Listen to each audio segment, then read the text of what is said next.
Welcome. I'm E.G. Marshall. Welcome to the terrifying world of your imagination. What would you say is the one single feature that distinguishes man from all his fellow creatures? His brain? Speech? His ability to walk erect? The fact that he's the only living thing that kills for any other reason than self-defense or food? None of them. Something much more simple. A phenomenon shared only by our cousins, the apes. The human hand. This is a gripping, eerie story of a pair of... how best to describe them? Superhuman... unique... no, perhaps best. A pair of immortal hands. Our mystery drama, Death by Whose Hands, was written especially for the Mystery Theater by Ian Martin and stars Stephen Schnabel and Robert Drivas.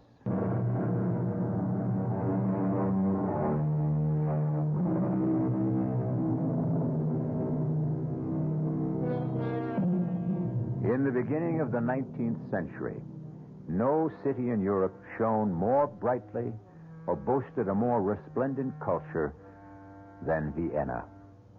City of dreams, of glittering balls, of royalty and nobility and beautiful women, but most of all, of music. Music to the Viennese was, and is, a religion, a faith, a passion. And passion is an insidious, destructive emotion which can lead to sinister and deadly results. You are listening at the moment to the hands of Rudy Baum on the piano in Vienna's great concert hall.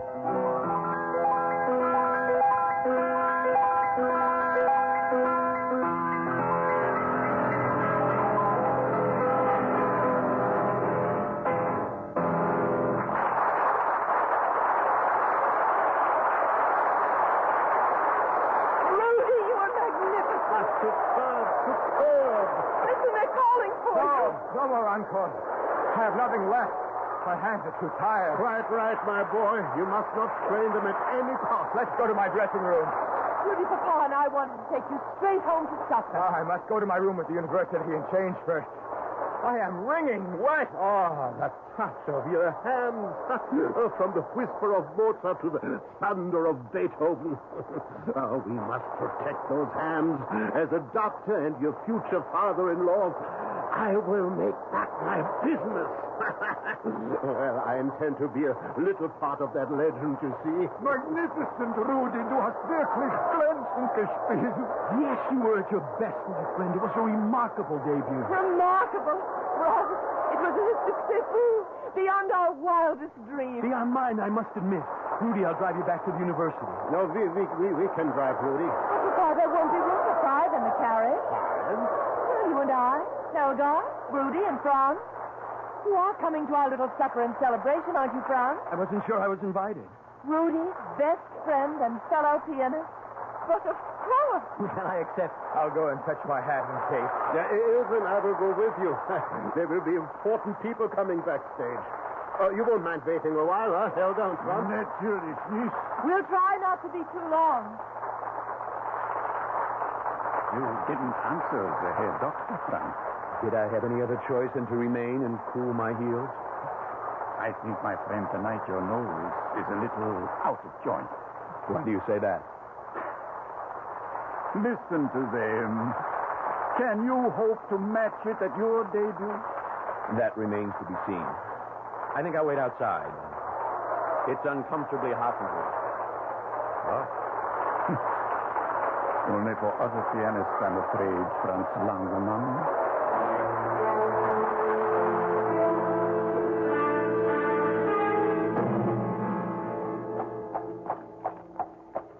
Big night for you, Rudy. No, it's only the beginning. I'm sure of that. Oh, but you're right. It is a big night. It's the start of everything I've worked and slaved for all my life. You wouldn't understand. Why not? Haven't I done the same? You? How could you know what I've suffered? You started with everything. I with nothing. I'm poor. I'm short. If I'm not downright ugly, at least I'm No tall, handsome, elegant dandy like you. But I've got it all in these hands of mine now. I've got the girl, I've got her father as patron, and soon I'll have all the rest. The money, the fame, the clothes. I've beaten you, Franz. I've beaten you. And I did it all with my talent, with thee. All right, Rudy. All right. You've had a great success, but don't let it go to your head. You're not the only pianist in Vienna. Oh, yes, I am now. Well, some of your classmates still have to make their debuts. Who? Gelbach? No, certainly. Struck is here, made of tin. Brungel, he's all thumbs. And me? You are nothing. You've no tone, you're wooden, you're stiff. You play like a music box. I ought to stop this carriage right now and throw you out. Go ahead, we're almost there. No, I'll do you this one last favor. We'll get there as fast as I can so I can get rid of you for good. Yeah. Hey, look out, Franz. The streets are icy. It's your big night. I'm only giving you something else to thrill about. There's a curve ahead. That wagon has stopped blocking the road. Franz, look out! Look out! Listen! The carriage is tipping!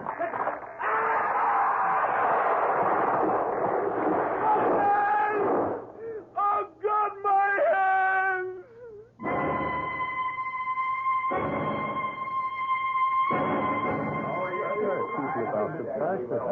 What on earth do you suppose is keeping Rudy so late? So impatient to announce the engagement, huh? Well, of course. Why not? It's not easy to be the wife of a man who belongs to the public. Oh, but I can't wait to be married to Rudy. To travel with him everywhere, to be feted by the great, to have kings and queens lavish praise and honor on us. There isn't much warmth in the light from reflected glory. What warms a woman is love. Oh, really, Papa? I'm getting exactly what I want. But I do wish... Bitte, verzeihen Sie. What is Excuse it, me. Helga? What is it? Bitte, Herr Doctor, may I see you alone? No, I want to hear also. There is an inspector of police downstairs. Police? There's been an accident. We are both needed at the infirmary. An accident? To whom? I don't know But how. speak up. If it concerns Ilse, she'll have to know sooner or later. Herr Langemann's light carriage collided with a heavy wagon. Franz has been badly hurt. And Rudy? Were his hands injured? No, he has a concussion only. Well, we'll go immediately. Is he conscious? No. Oh, Catch her, Helga. No, I'm all right. I'm not going to faint. I'm going with you to the infirmary.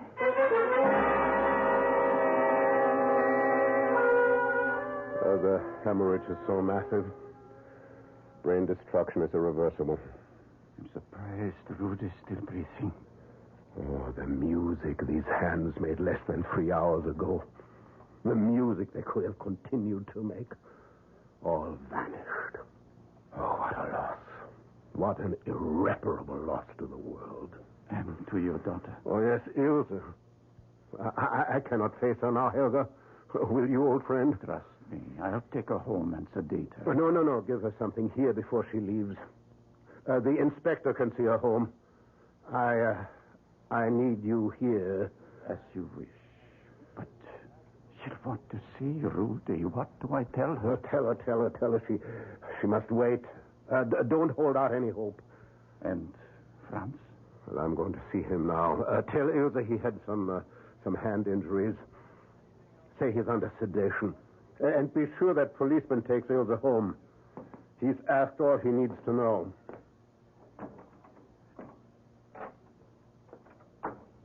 It's all right here, Doctor. I'm awake. Yes, I see. How is Rudy? Rudy is asleep. Are you in pain? No, the morphine does that. I deserve it anyway. Why? It was my fault. He was so swelled with his success, he blurted out the truth. He's been using all of us. Me, you, Ilse. He informed me he had no use for me anymore. Of course, he still needs you and Ilse. Oh, I don't know why I'm even saying this, mein Herr. Rudy has no need of any of us anymore. You said he was He's dead. He might as well be. And what does that mean? His skull was fractured. He has had massive intracranial bleeding. His brain is damaged beyond repair. In a sense, he's still alive. Medically, he's dead.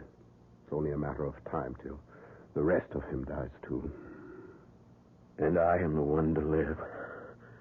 Yes.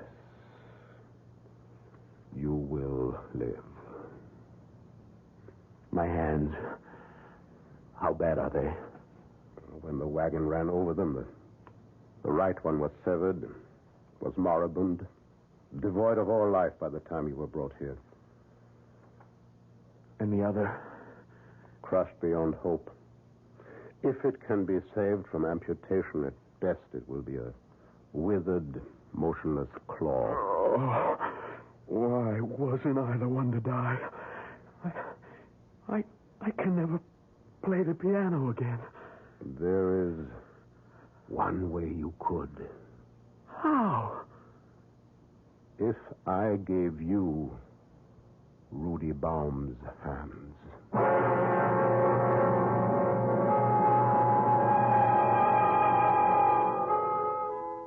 In stunned, incredulous shock, Franz stares up at the usually kind and humorous face of the Herr Dr. Herschel. Now it is stern and drained, the eyes boring down at the young man, gleaming with a strange fanaticism. What he is proposing is beyond belief, beyond possibility, beyond the laws of man and God.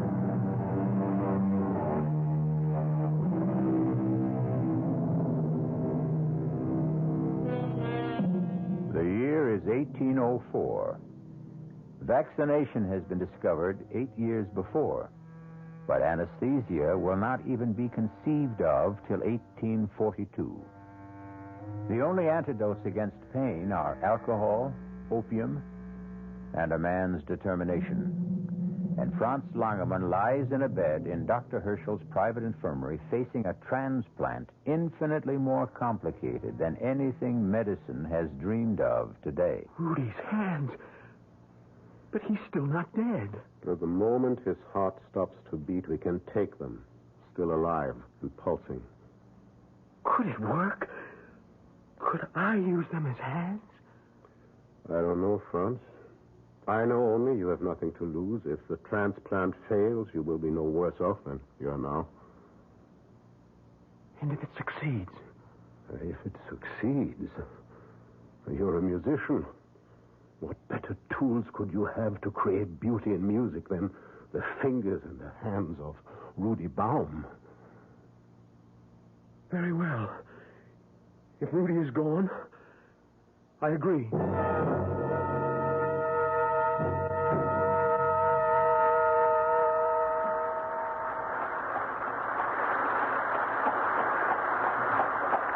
Johann, put the horses away.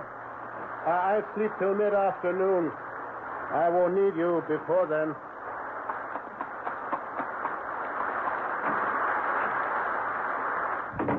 Papa! Oh, Ilse. Well, what are you doing up so early? Early? It's almost 9 o'clock. How is Rudy? Oh, what can I say, Liebchen? To make it easy for you. He's dead. I knew it. He's dead. Yes. Ilse, It's all right, Papa. When you were so long, I knew. And Franz? Franz is, he will live. He's fine. What about his hands? That's what kept me so long. Helga and I were operating on them. Well, will he have the use of them again? I hope a great deal more than that. He might even be able to play again? It's too soon to know anything. It'll take months. Oh, what's the difference? It won't be Rudy. Nobody ever will play like Rudy Baum again. Not in your lifetime, Papa. Or in mine. It would seem too much to hope for, would it not, meine Tochter? And yet, I am going to dare to hope.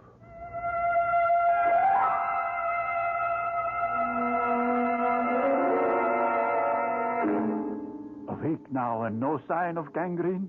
Yes. Yes, there seems to be circulation in all the fingers, but no sensation yet. The nerves need time to regenerate.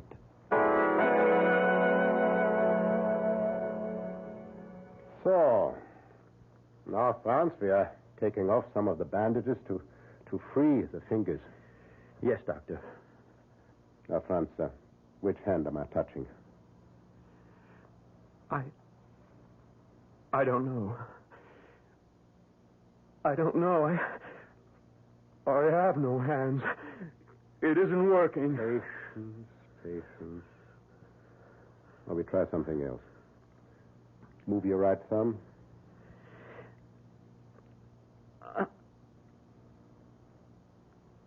I can't. All right.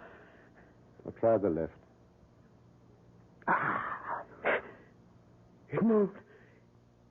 It moved. Oh, we make a beginning. Now we try the other fingers one by one. And as you see, today we take all the bandages off for good. These terrible scars. No, not terrible. Beautiful.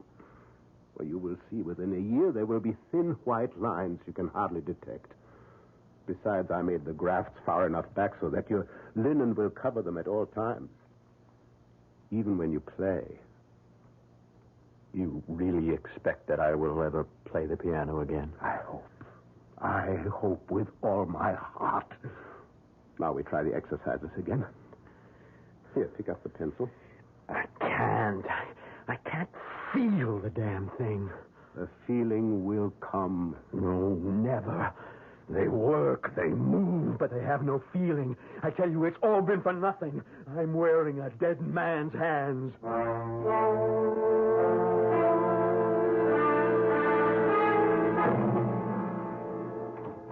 Guten Morgen, Franz. Morgen, lieber Herr Doctor. How do you feel today? Oh, I haven't had any pain in them for the last 2 or 3 days. Now, the first part is over. We are going home. Home? I will not go back to the Schloss. It is too big, and with my family gone... Of course you don't return to the castle. You're coming home with us. Ach, no, Mynheer, I cannot impose on your hospitality. I insist. You are my patient, you're my protege, and my prodigy. Besides, you still need care and supervision for your exercises. Yes, at home we will have a new teacher for you. Who? Ilse. Helga has been training her to assist with your rehabilitation. Does Ilse know about the hands? No. No one knows that secret. Save you and I and Helga. No one does ever know. As far as the world is concerned, and you, Franz, these are your hands. You must think of them from now on, every moment, waking or sleeping, as your hands. Yours. But they are not. They are Rudy Baum's. Rudy Baum is dead. Come, let us go home. I have some special bandages that you will wear always. Now, come. Ilse is waiting to see you eagerly. Ilse? To see me? Well, I will tell you a secret, and then we shall never mention it again. I believe sincerely that it was not Rudy my daughter loved. She was just blinded and bewitched by his talent. I can be truthful when I say she mourns him no longer. Well, aren't you anxious to see her? Ilse? Yeah. Let's go home.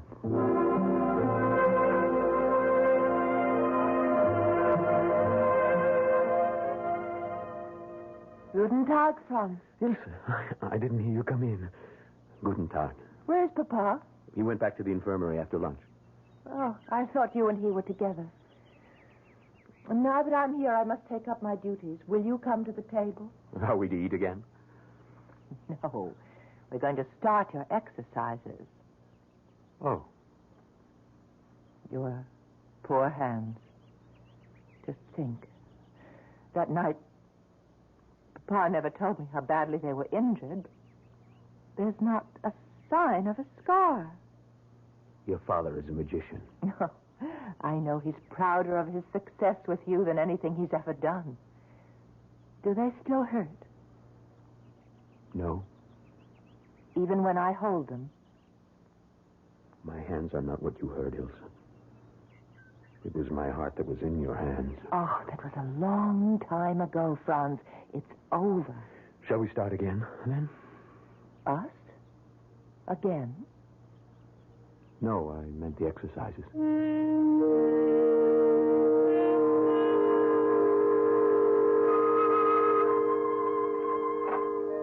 Morgan, Franz. What are you doing here in the music room? Ilsa, suddenly, yes. I feel that my hands may be ready to try again. Then try it. Ilsa, forgive me. I know you will understand. I want to be alone in the house. I want no one to hear me until I'm ready.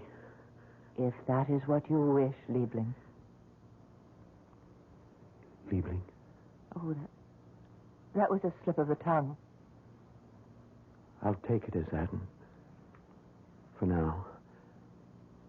But Ilse, will you help me in a plan I have?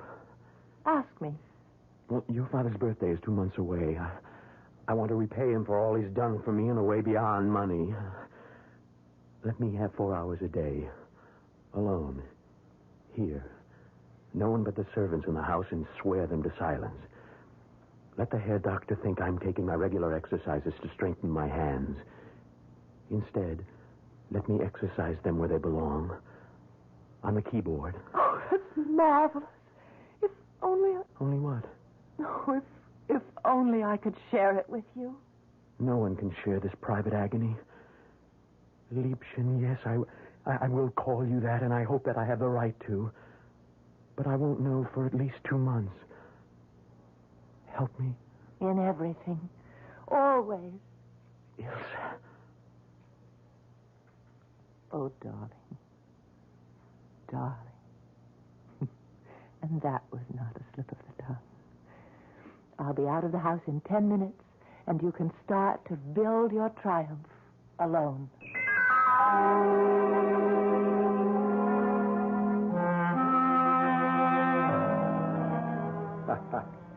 A dinner fit for a king and a birthday cake made for an emperor. I had forgotten it was my birthday, but then that's easy to do at my age. We'll have port and brandy and coffee in the music room. Music room? Why there? Now, don't ask questions, Papa. On a birthday, there are many surprises.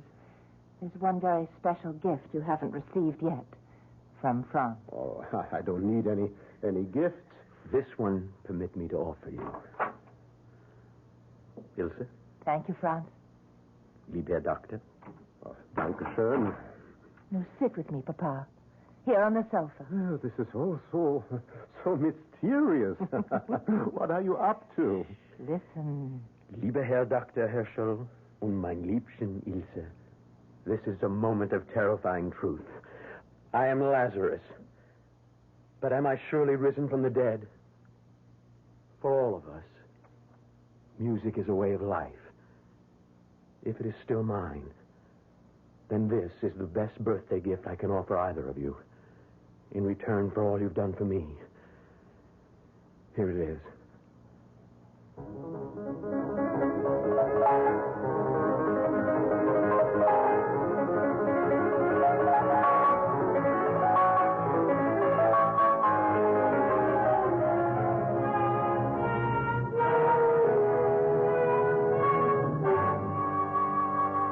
Superb. Franz, it was magnificent. I've never heard it played better. To live. To live for moments like these. Oh, Franz, how can I thank you? But this is not just for me. You will concertize. Oh, of course. He's going to set the world on fire. And that's the other birthday present we have for you, Papa. What? More? Franz is not only your prodigy. He's going to be your son. We're going to be married. Oh, at last. Well, this is not my birthday. It's the beginning of the world.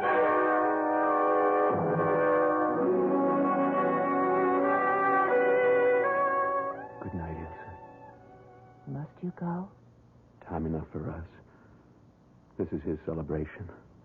Let us wait for ours. If I must. Don't tempt me. You were so wonderful tonight. The tone, your hands. All of me is yours. Then come. Come to bed.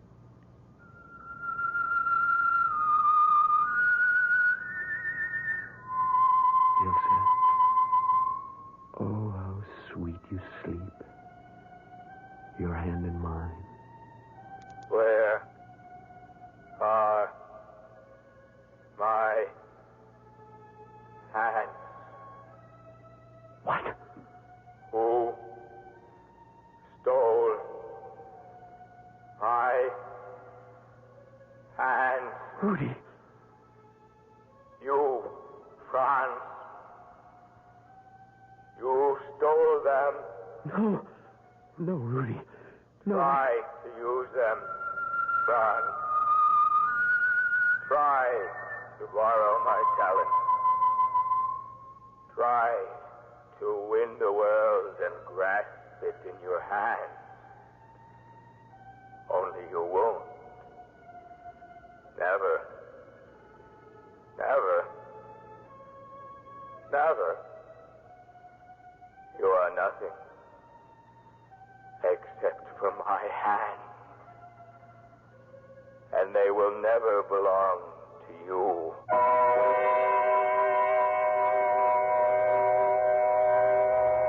Ilsa, so sure of her future at last, turns lazily in her sleep. She has no intimation of the restless dreams that are torturing her intended husband. And neither of them is aware of the nervous tensing and extension of the hands that once were Rudy Baum's. Hands joined to the body of Franz Langermann.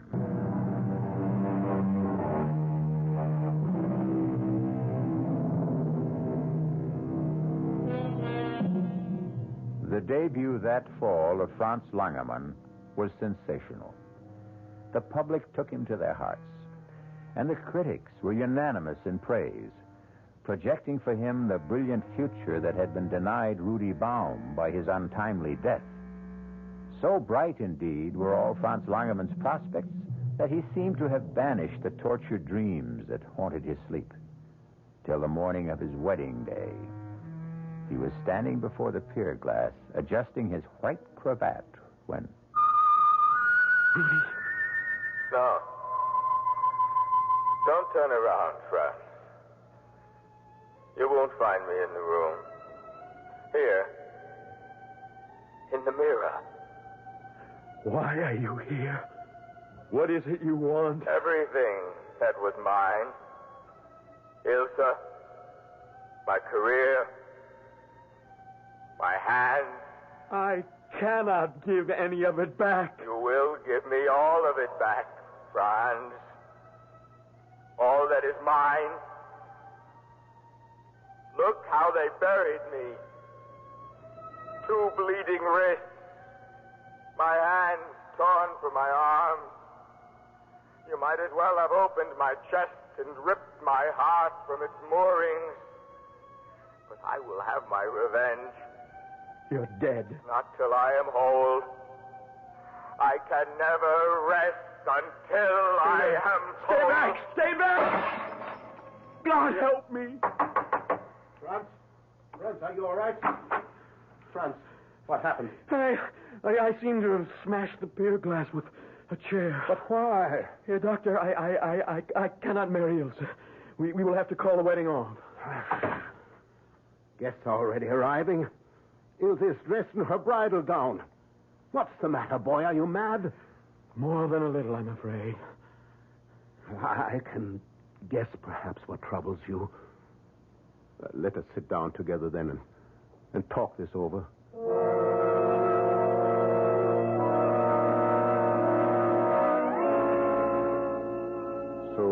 has been haunting your dreams, and now today his specter appeared in the mirror? Yes. And you feel that his uneasy spirit is doomed to haunt you, that his ghost will forever dog your footsteps? Yes. Certainly if I marry Ilse. And I love her too much to put her through that, too. Franz, you are an exceptionally kind and sensitive man. Now, you've been through an agonizing and traumatic experience. You have been driving yourself, practicing long hours for your concert debut. You are exhausted physically and emotionally. The mind is simply playing you tricks. No, you don't understand. Rudy Baum was no friend of mine. You remember? I tried to tell you that night, the night of the accident. Oh, yeah, so you did, I recall. Rudy was my enemy. He resented me, hated me. The night of his triumph, when he had everything, he gloated over it. He threw it in my teeth. Well, then, that is it, Franz. Why should you have any remorse? You think it is only remorse that conjures up these visions? Of course. That and your oversensitive nature. And I can help there. I will give you some mild sedation for the days. And for the nights? If you need it. I should think Ilse would be better than all my pills for that. What you need is her to take care of you.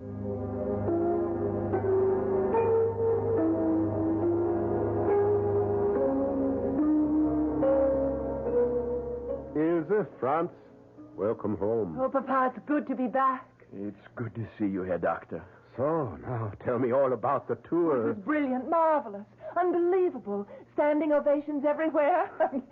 France was the lion of the hour. He looks like a rather tired lion. Oh, just need a couple of days' rest. But I must look a fright after that long carriage ride. You'll excuse me while I change. Oh, I forgot. We are to give a special concert recital for the Emperor at Schönbrunn. Imagine, our own Emperor.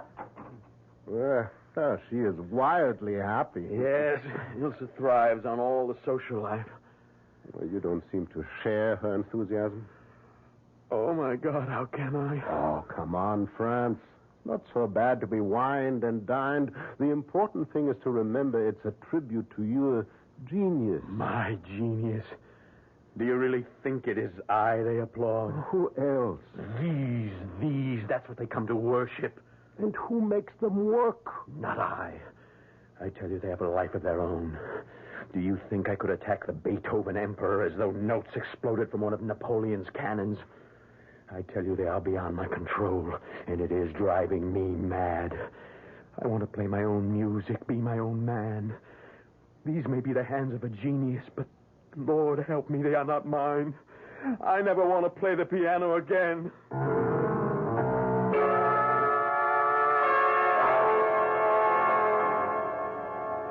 Franz, Yes, Ilse. what are you doing out of bed? Thinking. Well, must you sit by the window, come back to bed, and think with me? I'm afraid in bed with you, Ilse, I don't think very clearly. It's better when you don't think at all. That used to be a way out. No longer. What do you mean? Ilse, listen to me. I don't want to play again. Are you out of your mind? The king, the queen, Napoleon, and the Empress Josephine. Are they so important to you?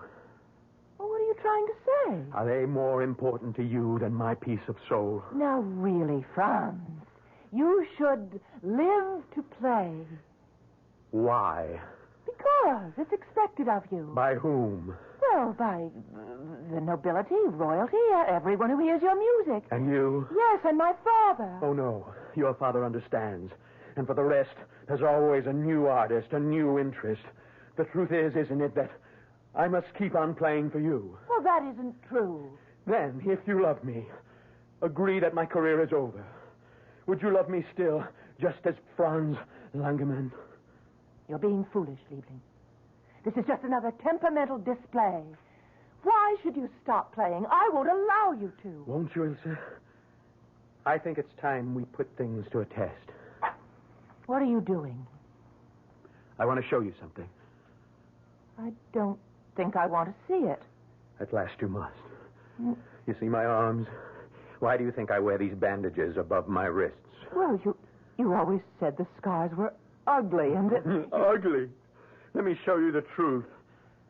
Look at both arms. What? There's nothing there but a thin white line. On each arm, all the way around. See? Yes, but I thought... In the accident, Rudy's brain was injured fatally, but the rest of him was untouched. All of me was untouched, except my hands. They were completely destroyed. But if they were... Oh, no. Yes, Ilse. Oh, no. Yes, these are Rudy's hands, grafted to me miraculously by your surgeon father. No. These are what you love, aren't they? Not me. Even when they were still Rudy's, it was these hands and the fame and the notoriety and the acclaim that could win and really claim your love. The man behind them meant little except a means to an end. Oh, right. No, Franz. No, I give you one last choice, Ilse. Rudy can never play again, and promise you I never will. But you stay with me as my wife, and care for me and nourish me. Now I know you're mad, and I'll not waste my life on you. I forced myself to endure Rudy because I knew he could carry me with him to the top. I found you more endurable if you could give me the same. But if you turn your back on success and glory, don't ask me to do the same. You cannot love me for myself, only for these. With those hands, no matter whose, you can rule the world. Even though they destroy me. Oh, I don't know why I wasted my time on such a fool. Those hands are not for destruction. Even about your throat. Say you love me. Oh, stop being a child, son. Say you love me. At this moment, I despise you. Now, watch. What? With the new pier glass I brought today, you're going to knock it over. She fooled us both, Franz. Kill her. They're my hands. What are you looking at? Can't you see him? Rudy. In the mirror. You're mad. Franz, no. You said to use them. Rudy. They're not mine. Not mine. Yours.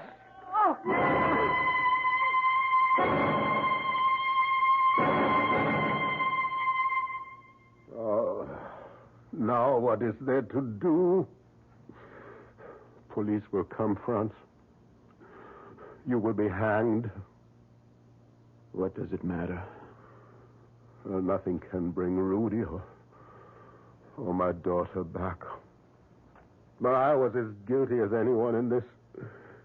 I wanted to save a rare musical gift for the world.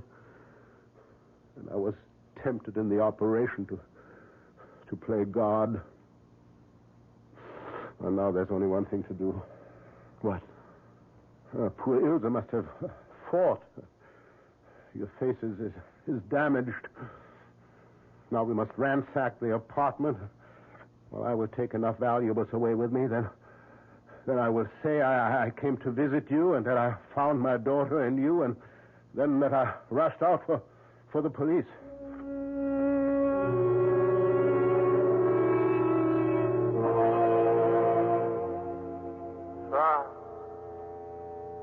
Franz! What is it? Look in the glass. Rudy. Did you really think I'd let you escape? Do you really think I care anymore? Take my hand and put them around your throat. That's it. Now, let me do the rest.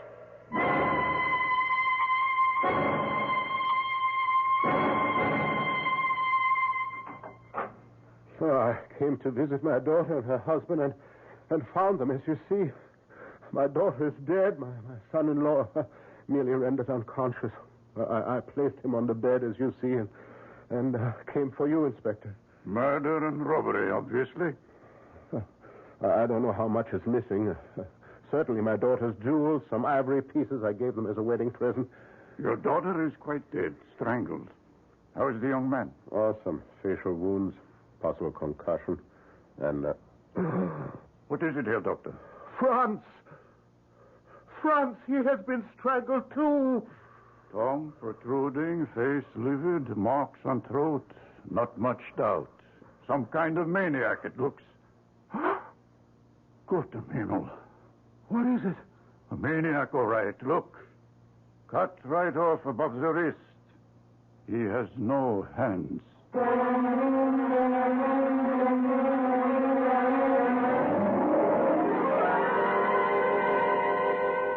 Now I wonder if anyone stopped to exhume Rudy Baum from his solitary grave. Would he prove to have hands or not? As it happened, no one did. And since Herr Dr. Herschel died quite suddenly from a heart attack during the solemn requiem mass for his daughter and his son-in-law, why should it have occurred to anyone to question this extraordinary tale further? One comment in closing. Man proposes, God disposes. There is never a time when man can take his work into his hand. No truer words have been spoken than in the Bible, Hosea 8, chapter 7.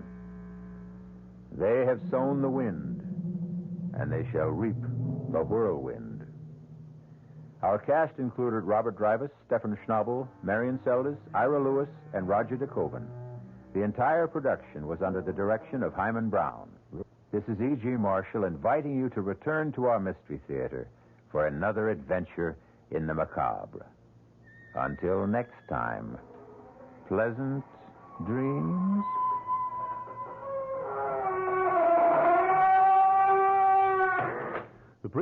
The preceding Mystery Theater program was furnished by the CBS Radio Network. This is WOR New York and RKO General Station. At the time signal 8 o'clock, here's John Scott.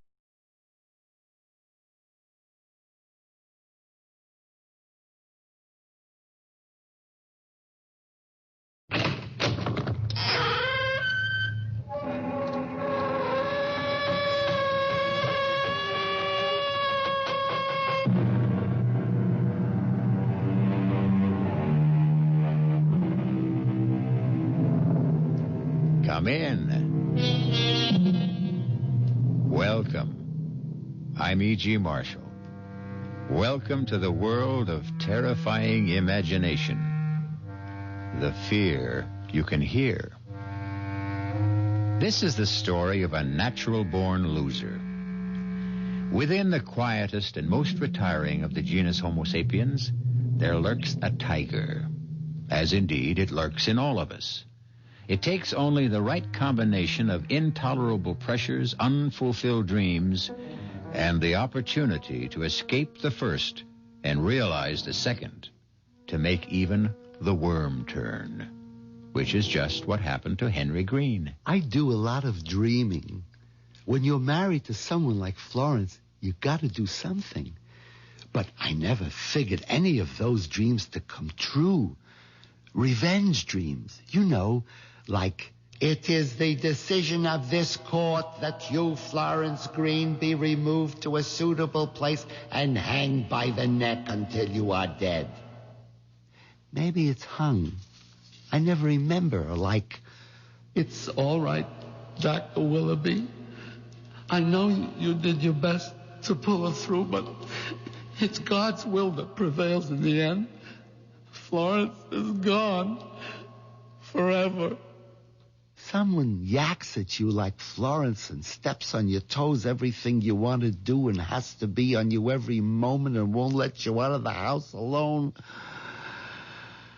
I'm telling you, it's simply murder. So I dream a lot about my wife just not being. But I never thought of actually causing her not to be. I never really meant to end up a murderer.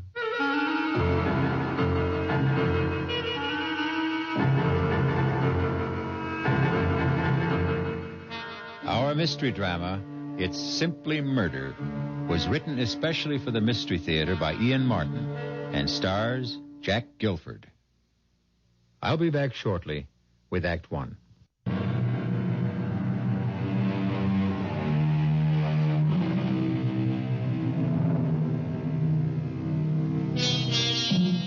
One of the simplest and most fiendish devices to drive men mad is the Chinese water torture.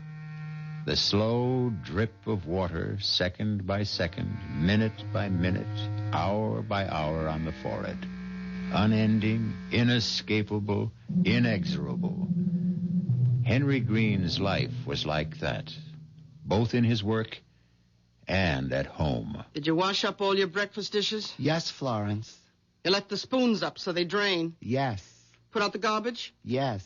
And you cleaned out the sink? Yes, Florence. You wrung out the sponge? Yes. Look, I just... Don't you move until I'm finished talking to you. Now, look, I want you right straight home here after the bank closes tonight. Well, some of the boys... Oh, don't give me any some of the boys. But just a drink to say bon voyage. Look, you'll have all the bon voyage on the cruise when we leave tomorrow. Although don't think there'll be any drinking going on there either. There's enough money being spent on this vacation now. It's the first real vacation we've taken since our honeymoon. And we wouldn't be having it if I hadn't made you save for it. I didn't start saving the money for the cruise. I know. You wanted to save it for a smelly, dangerous, noisy old motorcycle. Well, I wasn't having any of that.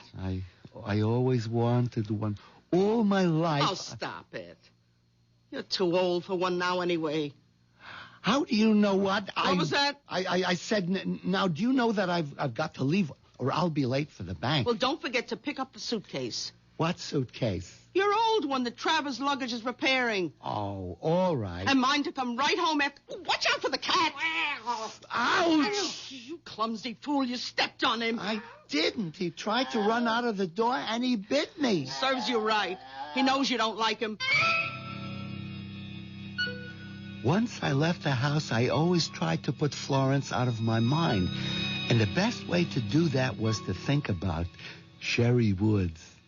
Not that I could do any more than think about her, because she was Mr. Mercer's day and night, if you know what I mean. But more and more, I guess I was getting to the dangerous age, because I sure did a lot of thinking about Sherry. That's 10, 20, 30, 35, 40, 45, and 1, 2, 3, 4, 5 makes 50. Thank you, Mr. Robinson. See you next week. You haven't any more customers, Henry. Close your window. Why, Sherry, Mr. Mercer wants to see me? I want to see you. Meet me in the conference room. Of course, if you say so, but what's wrong? Everything. As far as we're concerned. Unless maybe we have the nerve to try to put it right. Anyway, it's something we can't talk over here. Meet me where I said.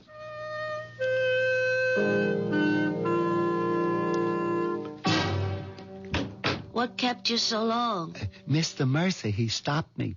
You still think I'm attractive?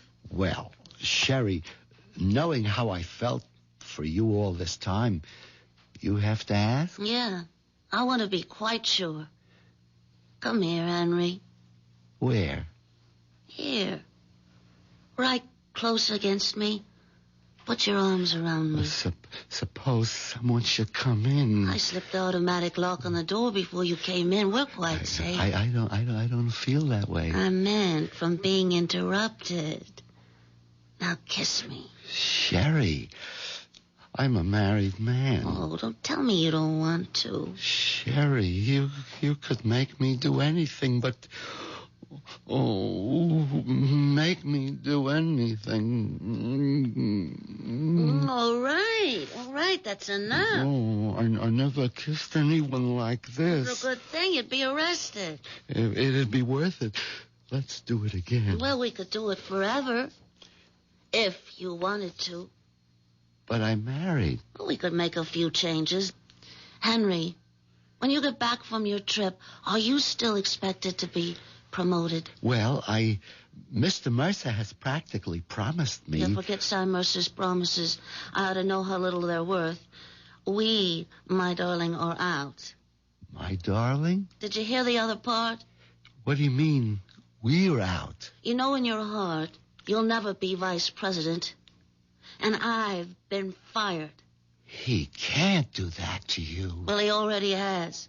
You mean Mr. Mercer has, changed his affections? I mean, that lousy, pot-bellied little two-timer has gone right off the deep end for Miss Fancy Pants. Gosh, Sherry, I am sorry. If there's anything I can do... Henry, love, there's plenty you can do to help. You and me are going to be rich. Together. You'd like that, wouldn't you? Look, I better get back to my cage. Is that where you think you belong? Well, I am head teller and... In a cage? Oh, you're a man, not a mouse. Now's the time for you to prove it. Grab the world by the tail. How'd you like to travel the world, live like royalty, never have to punch a time clock, get away from handling other people's money, have it be your own? Both of us. Just you and me. Us? But Sherry, I mean, even if there wasn't Florence, I don't have any money. She's got it all. Oh, then that settles it. I'm going to remake your life. How? Well, why don't we have lunch together, and I'll tell you. Where? The sandwich shop? No. Let's make it the Gourmet. At 12:30? But that's terribly expensive. Oh, Henry, love, that's the way you and me are going from here on in. If you go along with me. You know, I want to, but how? I'll tell you that. After the second martini.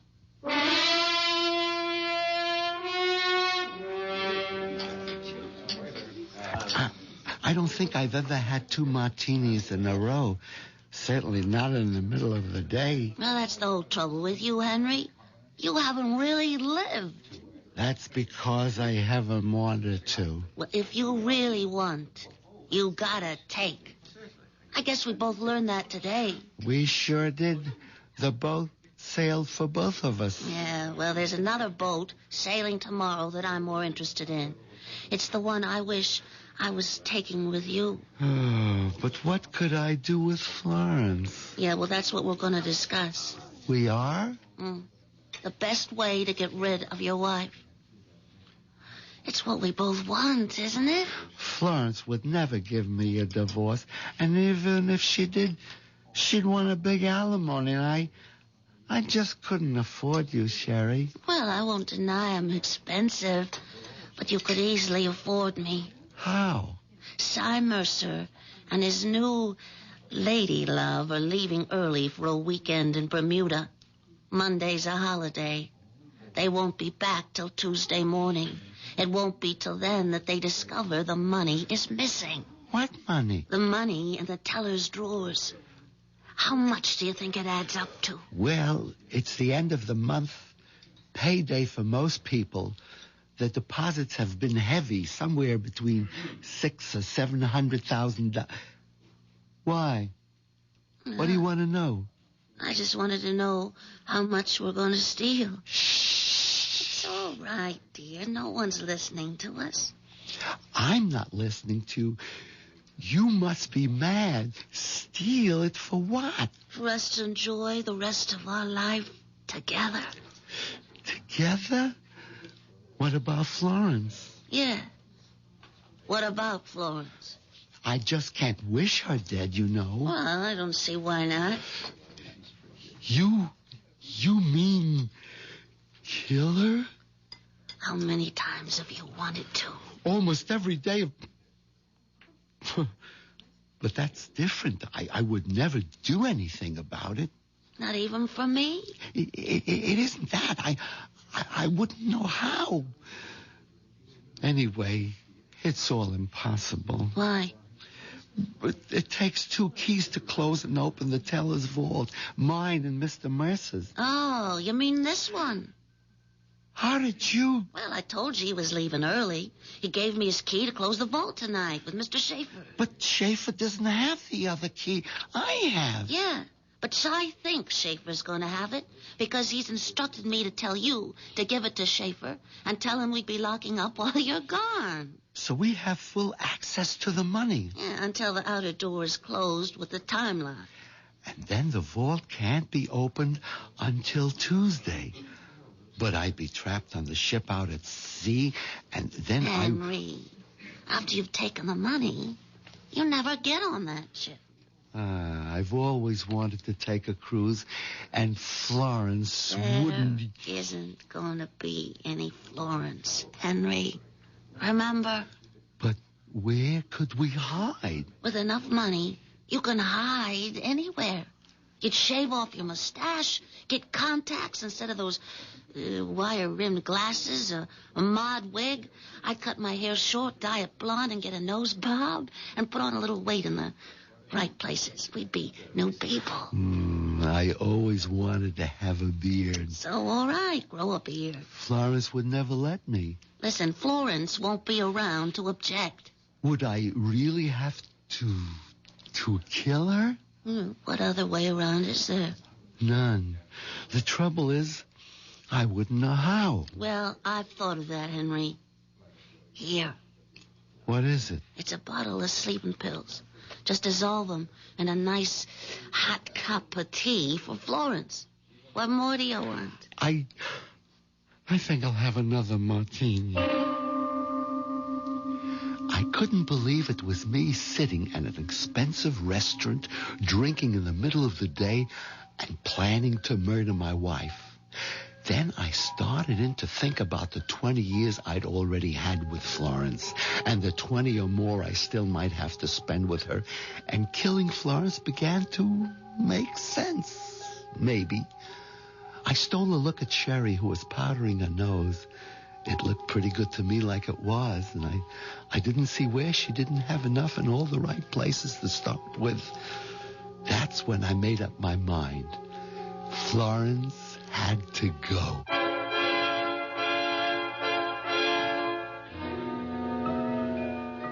Henry Green, 5'9", 148 pounds, mouse-haired, mild, 45 years old, and safely mounted on a treadmill, running day by day to stand in the same place. A man in a cage, both at work and at home, but now in the grip of the mating urge, a tiger. I'll be back shortly with Act 2.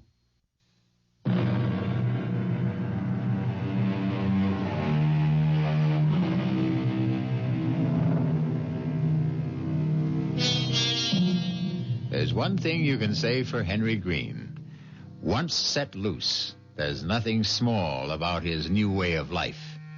Within one day, he is all set to break 3 of the major commandments, the 6th, 7th, and 8th, although not necessarily in that order. Murder and adultery will have to wait their turn. At the moment, he is occupied with the 8th, and grand larceny at that. All right, Sherry. That was the last teller. Is she gone? Yeah. All right. Let's open up. There. That's mine. Now yours. That does it. Now get the suitcase from behind the desk while I open the vault. Here it is, Henry. Put it flat on the floor and open it. You hand me the money, and I'll pack it in. Hope there's enough room for all of it. Just take out big bills and leave the chicken feed. No. Better take everything. Empty drawers are easier to handle. What is it? Somebody's coming. Hide the suitcase. Get the vault door. Give me the bag. Oh, well, all closed up, Miss Woods. Time to go. Why, Miss Burpee? Forget something? Oh, and Mr. Green, honest, I'm just so embarrassed. I sure hate to ask you, but... But what? Well, there's something I want to check in my teller's drawer. Would you please open up the vault? What? Yeah, but we just closed up. We can't. Oh, you gotta. I have to know if it's missing. Is what missing?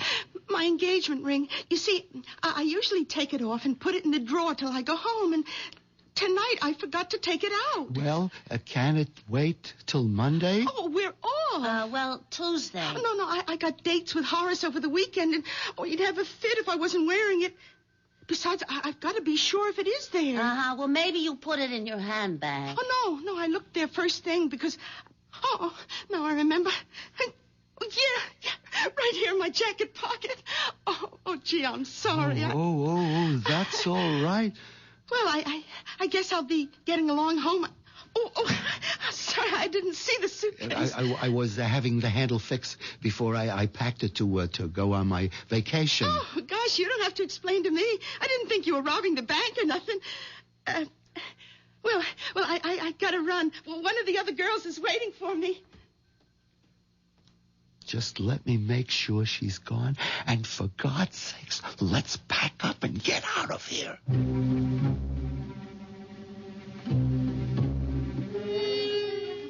We were both shaking like we had a fever after that run-in with bird brain burping, but somehow we managed to pack the money in the bag and close the outside door with a time lock.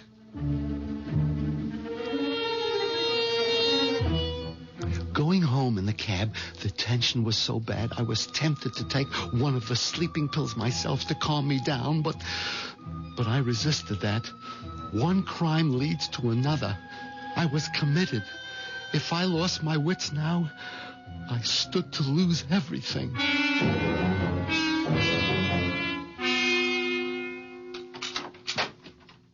Well, it's about time you got home. I had to close up the bank. At least I see you remember to bring the suitcase. I'll take that. No, I mean, I'll do my own packing.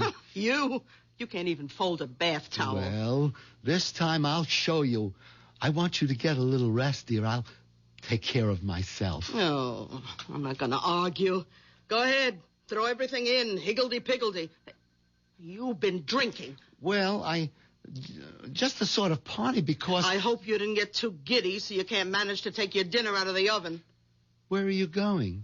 Over to Mama's to leave Pussy. She's going to take care of him till we get back. Oh, okay. Will you be long? I don't know. Why? I'm all packed. I have no problems.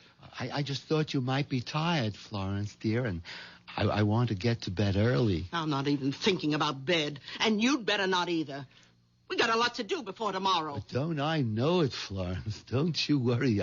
I'll be awake.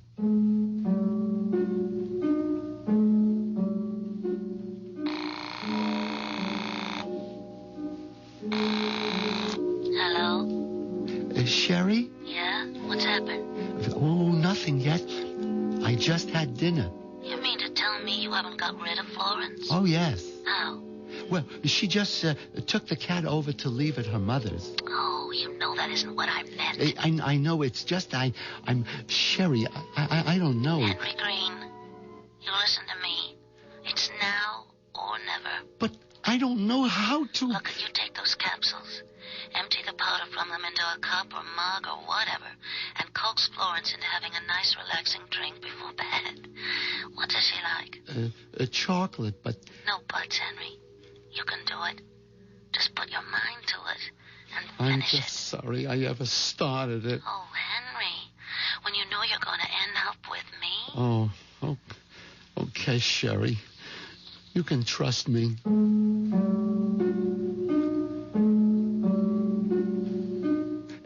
It took a couple of shots from the Christmas brandy bottle Florence kept hidden in among her foundation garments to keep me going till Florence got back from her mother's. Luckily, by that time, she seemed tired herself, and we were finally ready for bed. Did you lock the front door and put out the lights? Florence, how'd you like a nice cup of cocoa before you go to bed? Put you right off to sleep. Oh, I'd love it. I'll get it for you. You can't. I used up the last yesterday. But you got it. I mean, wouldn't you like something to drink? Oh, well, I did get a little bit of a chill coming home. I'll take some hot tea. Oh, yes. Hot tea will be just right.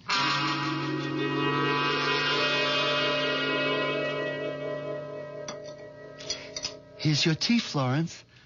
Now drink it up. In a minute, when I have my hair up. Meanwhile, I have a list of things for you to do. Me? Yes. I want you to put out the garbage, check all the outside door locks, bleed the hot water tank and make sure there's no rust, oil the garage doors, replace that burned-out bulb on the basement stairs. Well, here, it's all listed. But this'll take hours. Just do as I say. Can't most of this wait till we get back? No. Why not? I'll tell you when you're finished. Now, on you go. Oh, don't look so pouty. It's something to keep you busy till I'm ready to go to sleep. Yeah. Okay, Florence. Good idea. Something to keep me busy till... Goodbye, Florence. What'd you say? Nothing. Just goodbye.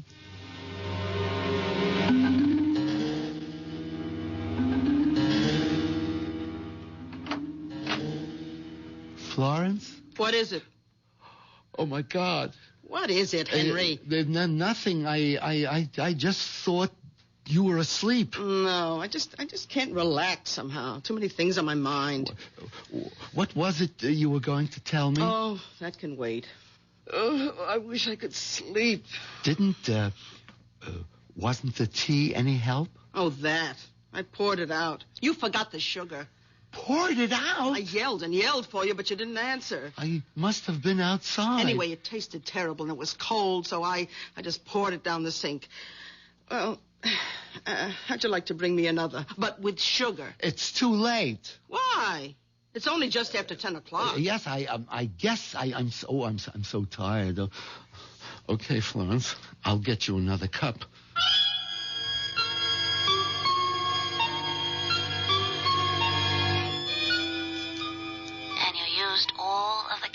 Yes.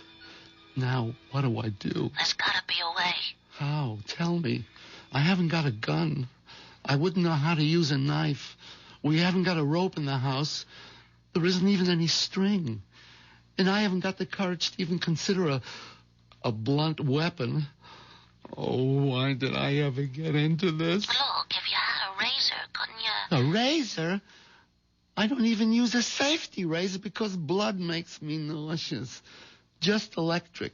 That's it. Electricity. Take out a fuse and... I wouldn't go near the fuse box.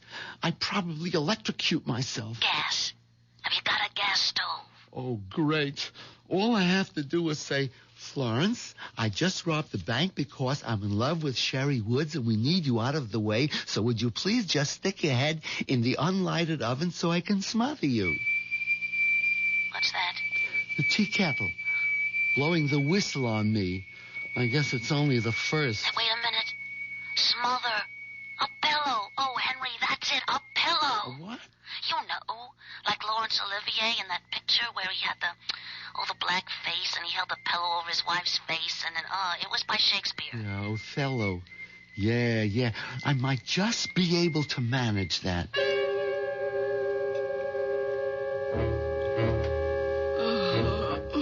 The tea was too weak, but at least it had sugar.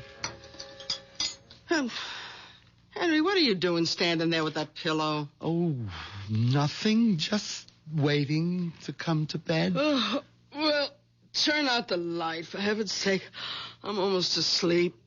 Henry! Yeah, sure.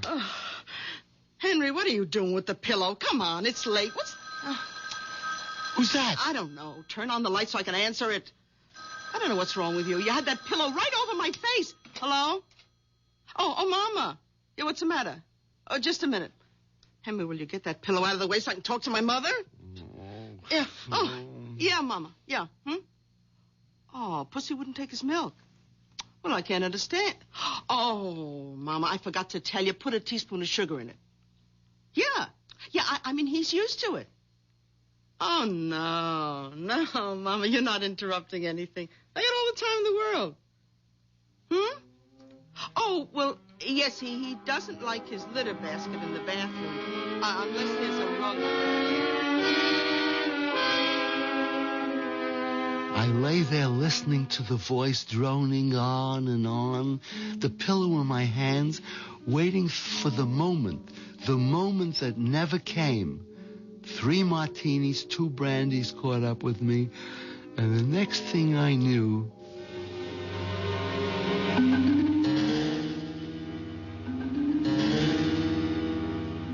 You fell asleep. Sherry, I was bushed. I was just knocked out. And when Florence starts talking to her mother, you just don't know. Oh, never mind that now, Henry. What are we gonna do? I don't know. Is Florence still in bed? No, she got up before me. She's in the bathroom. Oh, I tell you, Henry, I don't know what to say. I've been up all night, half out of my mind, waiting to hear. Hold it. Henry, where are you? What is it? It's Florence. She's yelling for me. I'll have to call you back. Henry! Okay, Florence. I'm coming. Henry, I declare I could shout my lungs out and be dying, and I couldn't get you to help. I'm here, Florence. What is it? Open the door and come in. Oh, come right over here to the end of the bathtub. What's wrong? I have this terrible cramp in my foot. Oh, it's killing me. Massage it quick, please. Like that? Not the left when you fool the right. That's it. Oh, grab it and rub. Oh, be careful, idiot. Don't pull it towards you. You almost had my head underwater. You want to drown me? Suddenly, after all the trial and error, the hedging and the fudging, there it was. All I had to do was grab both feet, pull and lift up, and Florence was helpless and gone. Murder could never be made more simple.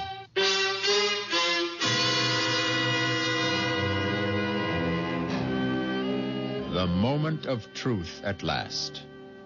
Does Henry have the courage to go through with it? And if he does, can Sherry and he get away with larceny and murder? And having broken the 6th and 8th commandments, will the 7th be worth it all? Those are questions to be answered shortly when I return with Act 3.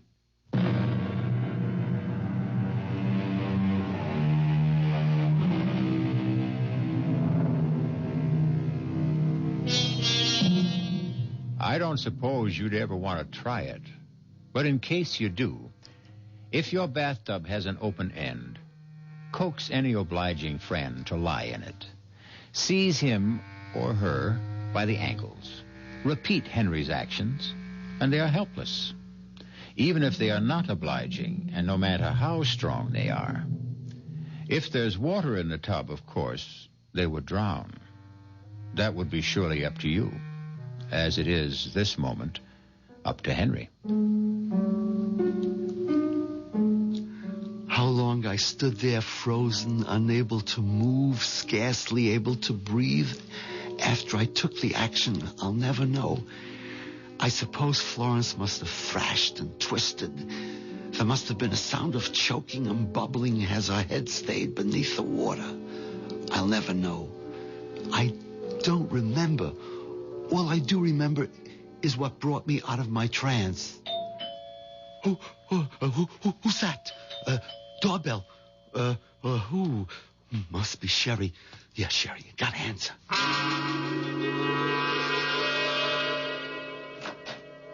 Hey there. Are you Mr. Green? Why, yes, I am. Sal Basso here. Okay to move on in? I beg your pardon? Well, didn't the missus tell you about me? Why, I don't, who? I'm your new tenant. Short term, you know? Just while you're off on a cruise. And that's my family out there in a wagon. My wife rented you our house? Yeah. For the 3 weeks till our house is being painted. Just got the painter started today. Hey, wait a minute. Nothing wrong, huh? I mean, I paid in advance. Mr. Basso. Basso. Yes, Basso. You're sure that... Well, just let me talk to your wife a minute. We can get it all straightened out. There's no need for that. It's just Well, I wouldn't want to have to kick up no fuss, you know? I mean, I got the painter started. My whole family and clothes moved out.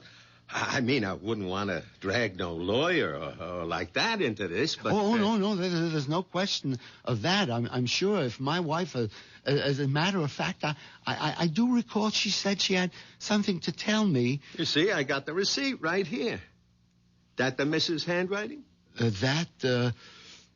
Yes, that's Florence's handwriting, all right.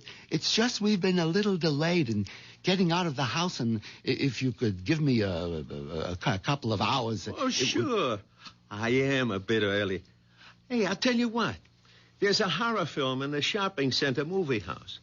Now, I'll take the family there and give them a thrill and come back in, say, a couple hours, okay?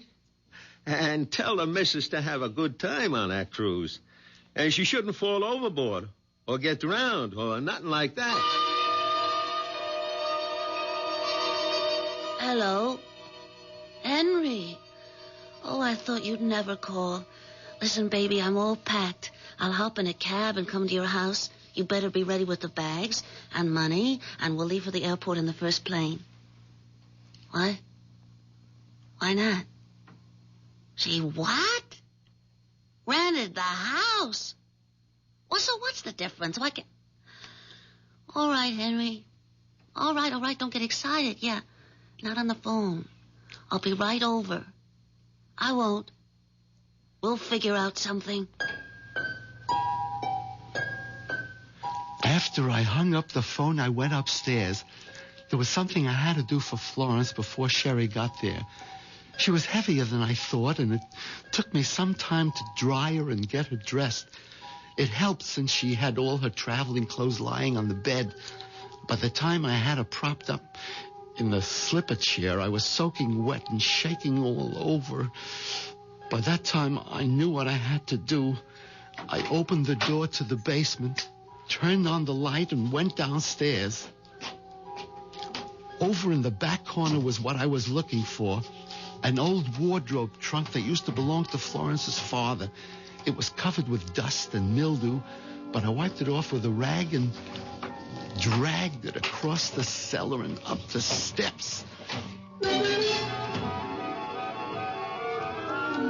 I can't. She's so heavy. Just a few steps more. That's it. Now we can get her in the trunk. I still think we should have cut and run. Easy now. Get her so she's sitting on the stool inside. We wouldn't have had time to get away. The Basso's 6 or 7 kids, they'd have been all over this house. Nowhere to hide, Florence. That's it. Now, to get it closed. I'll hold. You push. There. Henry, are you sorry? I don't know. I'm numb. I'll try to make up to you for it. I did it for you. The crazy things a man can do. Well, at least you're free. No, not yet. Florence may be dead, but we still haven't gotten rid of her. Oh, I wish. Yeah, so do I. Just look at me. I'm an absolute frump. Well, Florence was a bit bigger than you. A bit? If I had a twin, she'd fit in here, too. I can't go out like this. This'll cover you up. What is it? A raincoat. We're in luck. It started to rain. You can pull the hood over your head, and you look just like Florence. Thanks a lot. Do we have to go through all this, Henry? The neighbors might be looking out, and someone has got to get on the boat with me. They've got to think that Florence came aboard so she can fall overboard tonight. And then I sneak off in my own clothes before the ship sails. I wish I could have you with me, but I can't. Oh, that's all right, Henry. I'll try to bear up. There were just too many other things to think of just then. The first, getting a cab. The second, getting it loaded and away before Mr. Basso and his family returned from the horror movie. I envied him. He was just watching one. I was living it. Okay, Mike. Now ready. Lift, eh? Easy. Try to keep her upright. Who? The trunk. Oh, what's the diff? You got a body in there? A what? I'm just giving you a rip. Feels heavy enough for one. That suit you? Yeah, sure. Yes. Fine.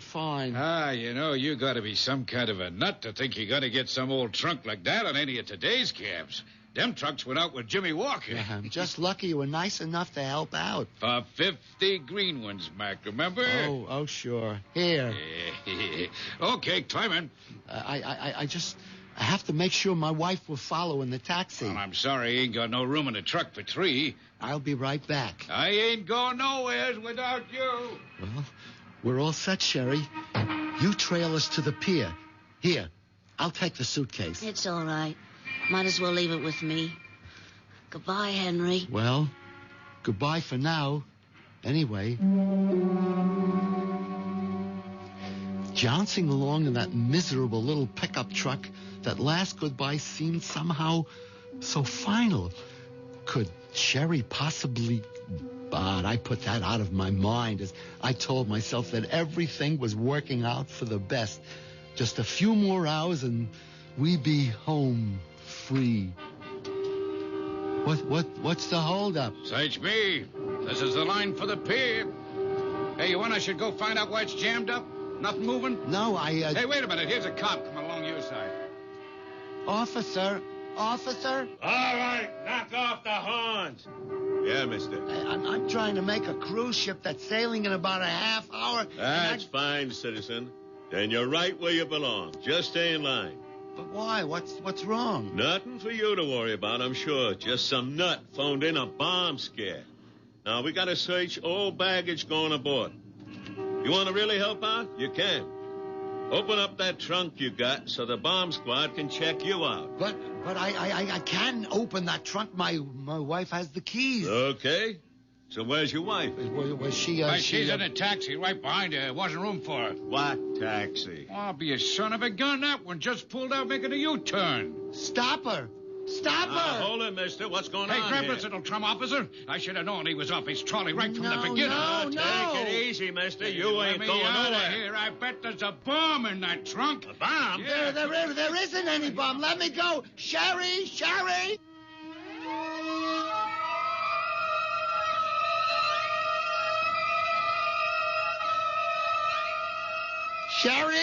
Sherry! Henry, wake up. What? Where? Florence, where am I? Oh, I'm not surprised you don't know. Stumbling in drunk last night and waking up the first day of your vacation still calling for a drink. A drink? Well, you're not getting any. I hope you have a hangover big enough to make yourself properly ashamed of. Now, you get up out of bed and pull yourself together. Oh, yes, Florence. Oh, my head. Ooh, ouch. Ooh, what's that?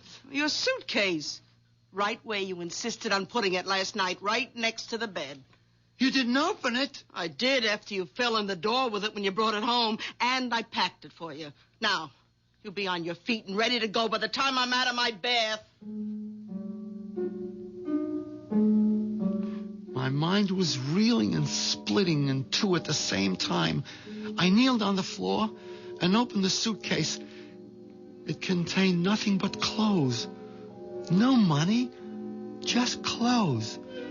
With a shaking hand, one ear on the rushing bath water, and an eye on the bathroom door, I dialed Sherry's number.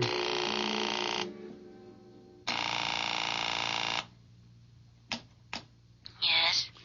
Sherry? Who's this? Henry. Henry who? Henry Green. Oh, hello, Mr. Green. I was going to call you a little later. I should think so. What happened yesterday? Oh, I wouldn't worry too much about anything. You were kind of cute, really, when you left the party, if a bit wobbly. Party? What party? Well, the party that Mr. Mercer gave when you were named vice president. I was named vice president? You don't remember much, do you? You even went off with a vault key you were supposed to give to Mr. Schaefer.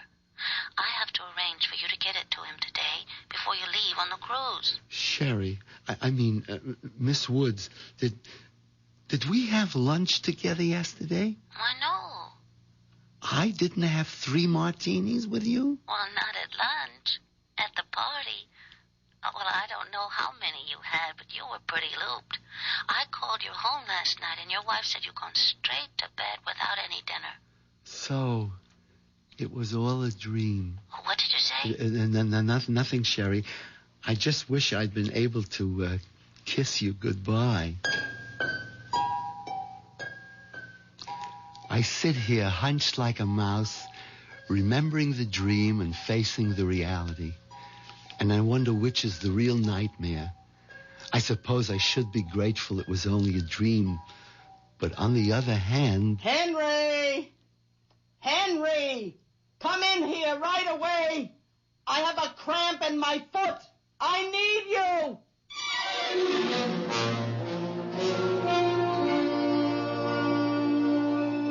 Henry Green, paper tiger, as it turns out.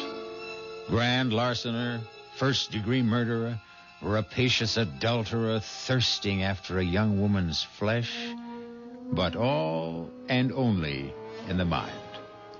And surely to have to go on living with someone like Florence is punishment enough to fit the crime. I'll be back shortly.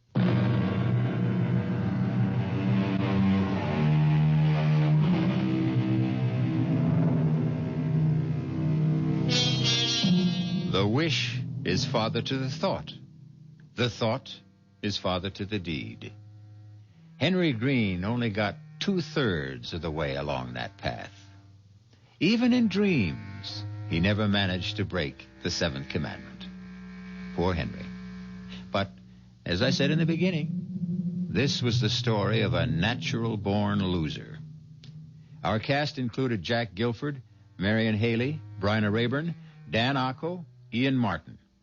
The entire production was under the direction of Hyman Brown. This is E.G. Marshall inviting you to return to our Mystery Theater for another adventure in the macabre.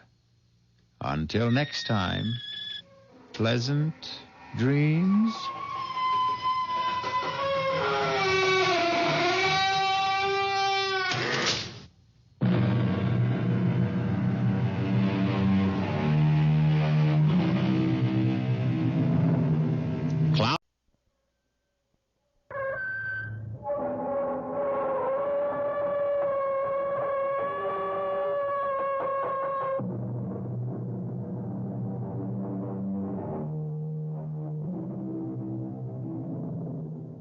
Come in. Welcome. I'm E.G. Marshall. All peoples have their separate legends, their superstitions, and their fears. Julius Caesar once said that all Gaul is divided into 3 parts. But whatever their political alignments, the Gallic people shared their legends in common, and none more persistent and accepted than the belief in the second sight. Usually called a gift, but one wonders if perhaps it is far more the reverse of that.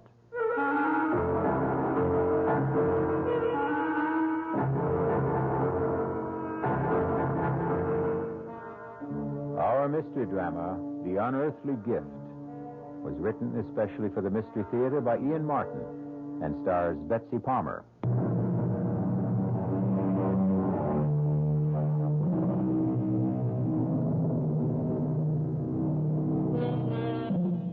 Let's begin with 2 definitions of second sight. The unearthly capacity to see things impossible for ordinary people to see, or the ability to foretell events in the future from the shadows they cast before them. A talent bequeathed to a large, raw-boned, and rather plain girl called Ruth Ann Mitchell. She and her grandmother, Bridget Carney, are the only women at a lumber camp high in the Bitterfoot Range, which sprawls across Idaho, Washington, and half of British Columbia. Ruth and Granny cook and keep house for the lumberjacks. And what can I say, Mamselle? And Granny, we feel very bad, especially Big Red. He was up there with Jason. I told him 100 times to use the double rig, but he never wanted to listen. Where is Jason? He is in the wagon, Miss Ruth. We'll have to take him down the mountain to Rock Fall and the main office. I want to see him. No, I think that is not a good thing. He fell 500-600 feet into that ravine. I want to see him. Let her, if she wants. Now, you'll hurry back? Just as soon as I'm sure Jason gets a burial befitting him. You've got room to take me, Frenchie. Ah, mais oui. If you are sure you must. It's what I owe him. Not enough, but all I can do. Oh, Granny, if I knew, why couldn't I have stopped it? How can you hold back the hand of God, child?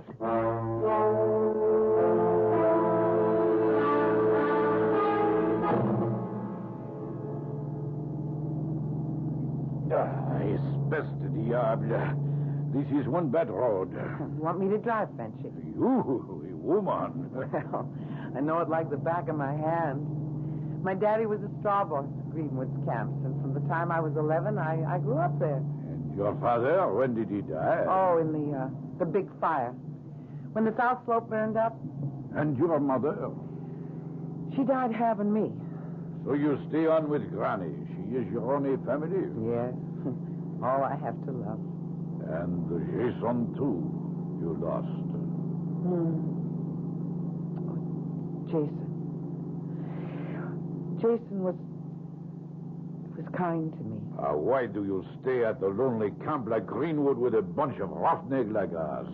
Where else would I go? To the city, no, where perhaps you find a nice young man who... Me? A plain, awkward country gal who stands head high or higher than most men and knows nothing but to just cook and to do the chores. Jason did not think you were so plain. What did you mean about Jason when you said you might have stopped it? Well, I had sort of a dream. I mean, hours before you came back to camp. Just when it might have happened. I thought, Frenchie, that I saw the whole thing just the way it happened. My family was from Bretagne in France. We are also like the Irish, what you say. Gaelic. Yeah. There also is Le Vue de l'Ombre. What you say, the second sight. That is a gift you have. I don't know, Frenchie. I just don't rightly know. I don't suppose I really ever want to know.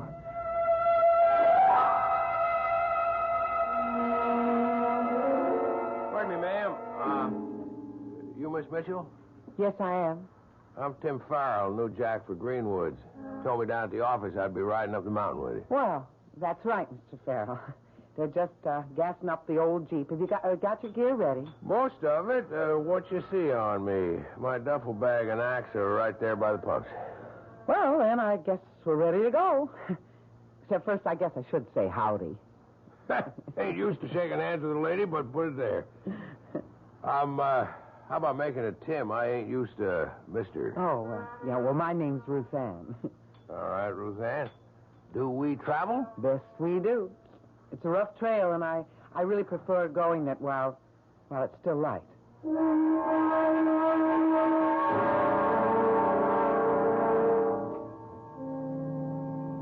This old Jeep handles real nice. You were right about the trail. Maybe I should have let you drive. Well, I knew you figured I shouldn't. It's kind of nice to be a woman and just to sit down. Besides, you handle the Jeep real good. Farrell, You couldn't be Irish. Some generations back, mostly, though I'm just a roving lumberjack. Born in Montana, never been out of 7 northwestern states in the good old U.S. of A. I don't figure you for all of that Irish either. Well, not so much on my father's side, but all the way down on my mother's. Oh, wait till you meet her mother, Granny Bridget. She cooks chow for all you jacks.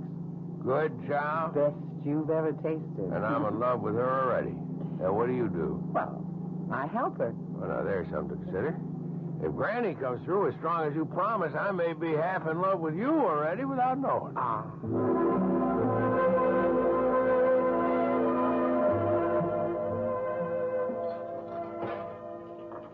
Now, that Tim Farrell you brought back here 3 weeks ago, Ah, he's a charmer, he is. Yeah, I think so, too.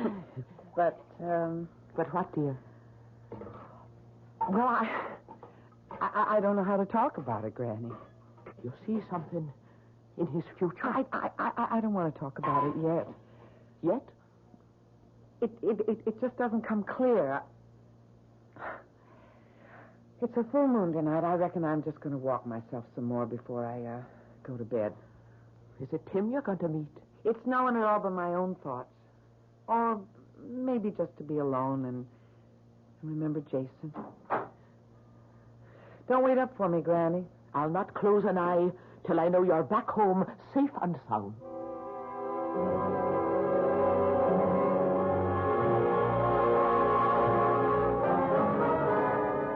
Real pretty moon, ain't it, Ruth? I suppose, Big Red. I kind of hope you figure like I do that it ain't hung up there for nothing. But don't look to me. I'm not your woman. Not now, or ever could be. You'd still shuck me off even with Jason gone? Or with Jason here. You and me have nothing for each other. And don't you make no move to me, even with Jason not here to stand between us. Big as you are, you think you could hold me off if I really had a mind to? Look, I hope I don't have to try. I don't guess you'll have to, Ruth Ann, as long as there are three of us. Who asked you here, tenderfoot? Put out. If I'm not wanted. Ruth Ann? Let's just not make no fuss, all right? I'm on my way back to bed anyways. Good night. Why don't you mind your own business, Farrell? I was about to ask you the same question. I'm warning you. You're new on this crew. Don't ask for any trouble. I don't. Just the same, don't push any on me, brother. And lay off of Ruth Ann. She don't like you no more than I do.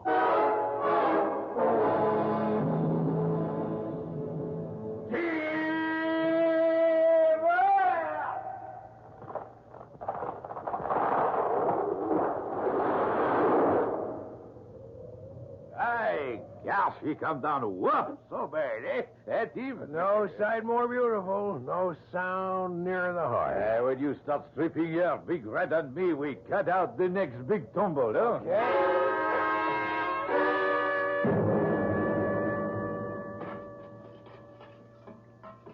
Hand me the big kettle. There's a love, Ruth. Ruth? Oh, I'm sorry, Granny. I was thinking of Tim Farrell. Oh, I thought maybe that walk under the moon last night might not be all by yourself. Did you meet him then? Yeah. Good, I did, too. Big Red was pestering me again, just like before Jason died. You tell him he as much as lays a finger on you, and I'll put broken glass in his grits. Now, don't you let that blowhard bother you. Well, it's not him that I'm worried about, Granny. It's Tim. Why? I'm trying to fight it. But I see it. There's death. The shadow of death over Tim's shoulder. And I'm somehow in the shadow, too. Oh, Granny, why do I have to see it? And then still know that I can't stop it? Oh, now, Mavournin. Don't rack your heart with what can't be changed. I told you before, Granny. I won't sit by if... What is it, Colleen? What are you staring at?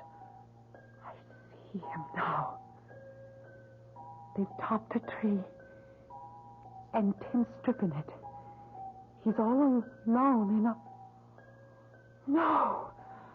No! I've got to stop it. I've got to stop it. Dear Mary in heaven, watch over my lamb. Whatever the Lord has marked her for.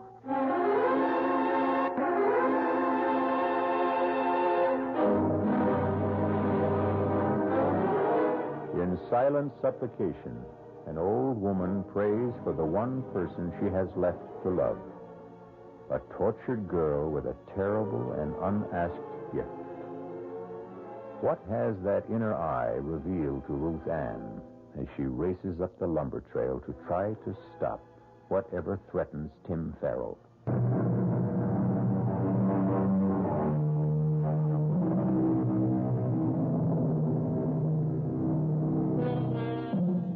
At the stand of trees, the lumberjack crew is thinning out. Frenchie and Chuck Turkle are on the big crosscut, finishing the high cut, while Big Red, having finished the notch, is now driving the wedges. Down the mountain, Tim is methodically stripping the branches from the topped tree, his back towards them. This is the picture Ruth Ann saw in her mind's eye, sees now in actuality as she struggles breathlessly up the slope. Tim! Tim! Ruth Ann, what is it? Run! From the tree! I'm not in its path! Look back! Look back! What? Ruth! Ruth! Run to the side! Run to the side! Mind! Don't mind! Look out! Look out!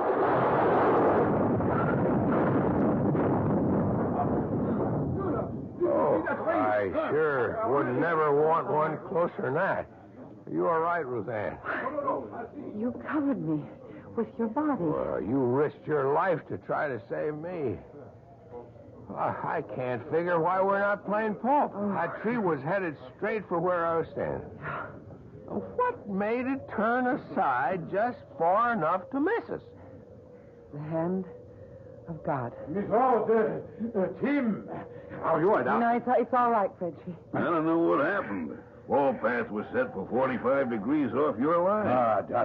That no good tree. Sure you ain't neither of you hurt? I took a pretty good lick across the back from one of the branches.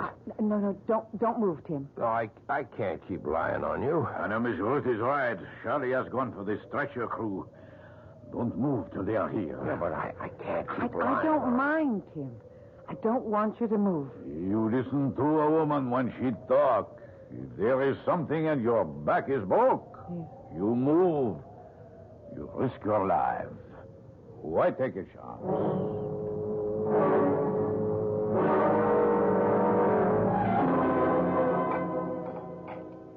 Well, that was a powerful good bowl of soup, Ruth Ann. I'm glad you liked it. Here, let me take the tray. How's your back today? Oh, starvable. Now I know that there ain't nothing broke. I feel I better be getting back on my feet. No, sir. You just stay right where you are till the doctor says that you can rise. Ruth Ann, tell me something. I can. Where were you going when you come up the mountain that day? Why do you ask? I don't know. I had the feeling. I mean, they hadn't even yelled timber before you seemed to know that was a maverick tree, and it wouldn't fell right. Well, maybe it was just intuition. I was born and bred in tree country and around camps, and I've got to get back down. Granny needs my help. Ruth Ann? Yeah? I want to thank you for saving my life. Well, if I had anything to do with it, I'm glad. Maybe someday I can find a way to make up for it.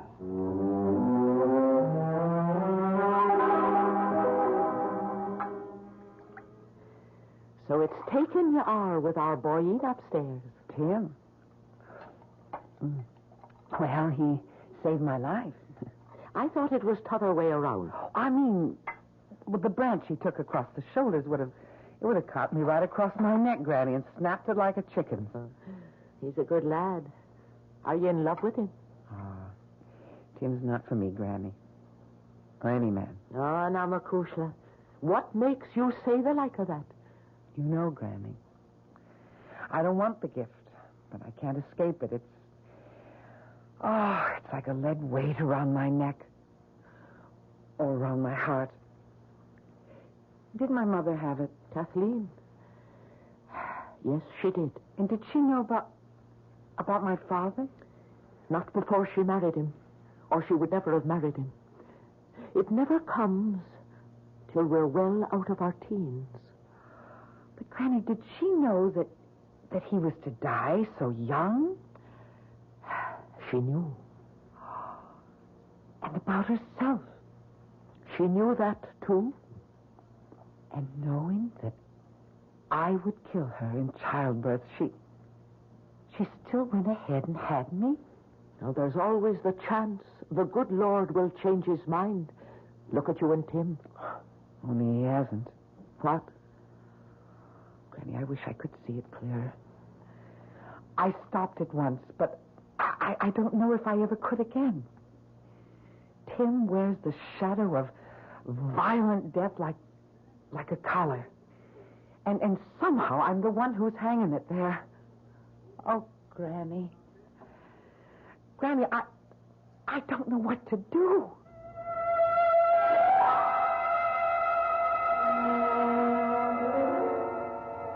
Hey, Tim. Hi, Jack. How's it going? Well, I reckon I'm about ready to come back and pull my weight. I'm getting tired of just chopping firewood. Yeah, it's putting you back in shape, though. I hope. You sure are one lucky tree, Jack.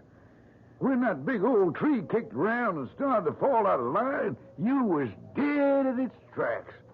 And then we seen Ruth Ann throw up her hands, and by Dad, if we both couldn't swear on a stack of Bibles, that old tree didn't just veer off to the left, so she just missed you. I guess the wind caught her. It must have been. Though I don't rightly remember any wind that day. Chuck, I want to ask you if you remember something else about that day. Well, sure, ask away. You and Frenchie were making the saw cut. But Big Red cut the notch, and he was setting the wedges. Right? Oh, yeah? And that tree was lined up to fall due south? Yes, sir, Tim. That was the line. And you know I was working away on the east. 45 degrees pretty near out of the fall line. Oh, yes, you were for sure, Tim. Then how come she turned so out of line? Well, now, sometimes you'll get a tree that has a real tough core or twister on you. You or Frenchie ever had that happen to you before? Well, no. Not as you'd say, but I've heard tell. How about Big Red? Well, you'd have to ask him. Doesn't he go around bragging he can fell a tree on a dime and he ain't never missed? Well, I have heard him say that, but... Yeah, well, maybe I just will go ask him. Look here, Tim. You better watch your step. You get him riled up. Big Red is bad medicine.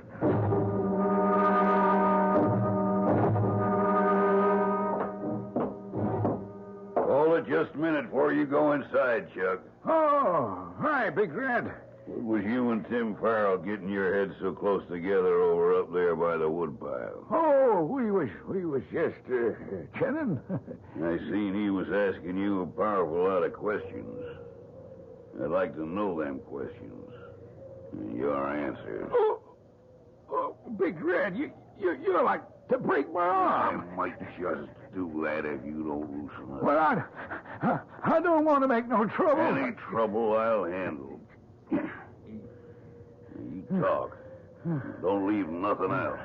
I want every word.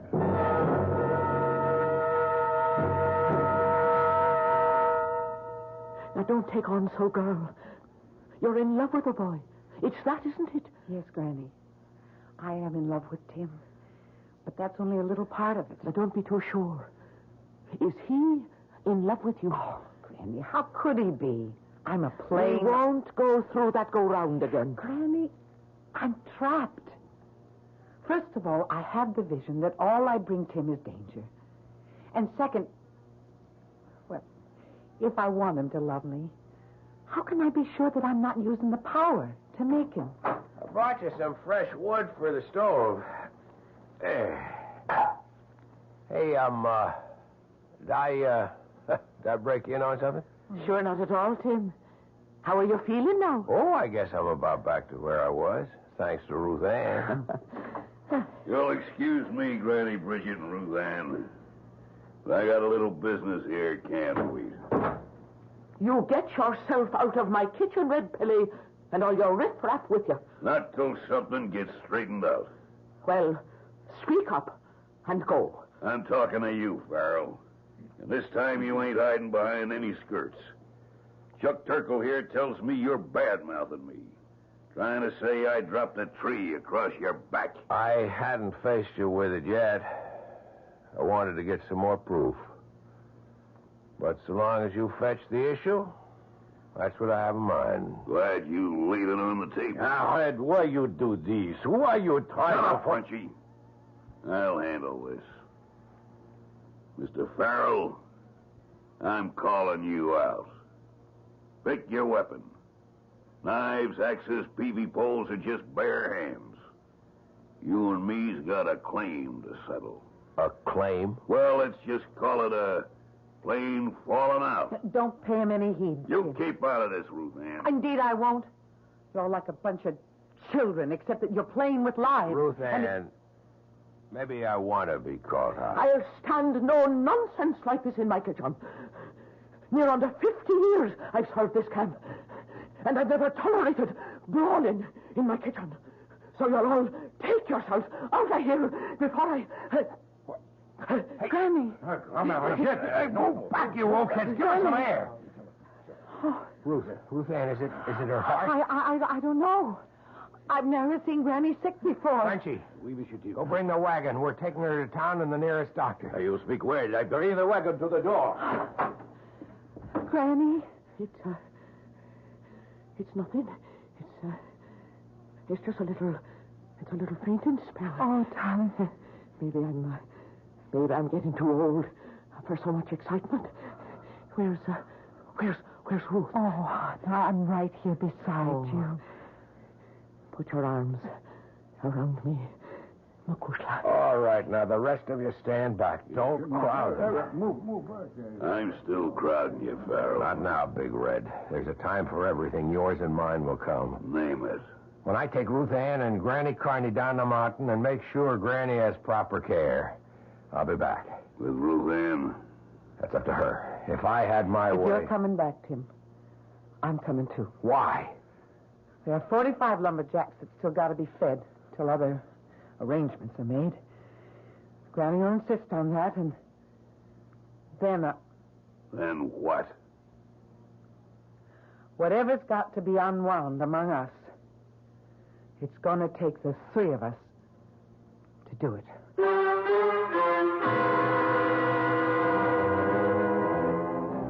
How much does Ruth's second sight now see of the future?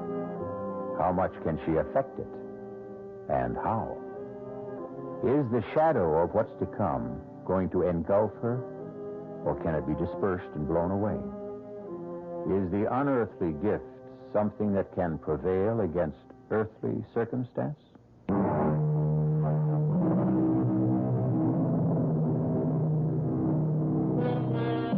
Rock Falls boasts a livery stable, 3 assorted garages, a choice of hotels, no hospital, but a small clinic with 4 beds and a first-rate, if overburdened, general practitioner. It couldn't have mattered less. The most efficient and highly staffed hospital would not have saved Bridget's tired heart. Like a stout old watch, the bearings were worn, the mainspring slackened. Are you there, Ruth Ann? I'm here, Granny. I'm going away, you know. Oh, no. Yes, I can see it in your eyes, Mavourneen. You know. Promise me something. What? You won't go back to that camp. Granny, who's to cook for all the men? Then find another. There ought to be something better in life for you. I don't know what it should be. You're telling me that you and Tim... Granny, me and Tim are a dream of yours. Because you want only the best for me. But even if it could be, you know what lies between us. The gift. Or by another name. Curse. Where is he now? He's gone back to camp. And you let him go? How could I stop him? And I was needed here. No longer. Now go and follow him. And leave you here. My time is used up. Come close. Granny, I'm never very far away from you. Soon you will be. Let me say this while I can. Some of us are the lucky ones. I How? I had the gift as well. Little I wanted it. It was clearer than yours. So I knew just exactly what to expect. I knew your grandfather, like your mother's poor husband, would have gone from me early. Granny. Forgive me, child. I was just looking down the long corridor of time that I've left behind. Where was I? It doesn't matter, Granny. Oh, yes. Yes, 'twas this. About the gift. It came to me late and left me early. I can wish you only the same. The earlier, the better. You mean suddenly the second sight stopped? It wasn't there? That's what I mean. If I still had it, wouldn't I be able to read better for what you're to do? But how can you know if it's gone? It's like love. When love comes, you can't mistake it if it's for real. And when the gift goes, you'll know it. Just as sure. I love you, Ruth Ann. My love shall make you free.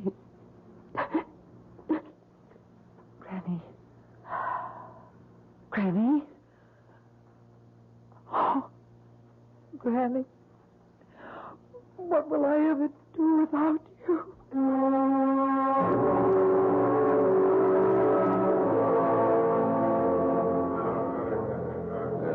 Mes amis, by the old logging rule, this contest is to the finish.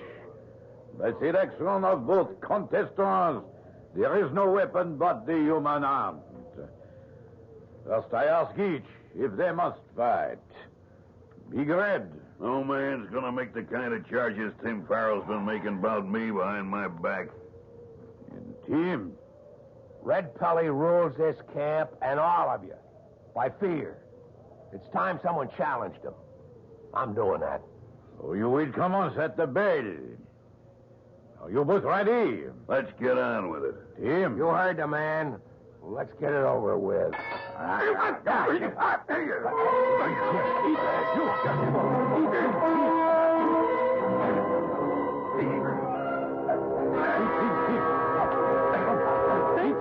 What's going on? Miss Rose, where you come from? The doctor drove me back.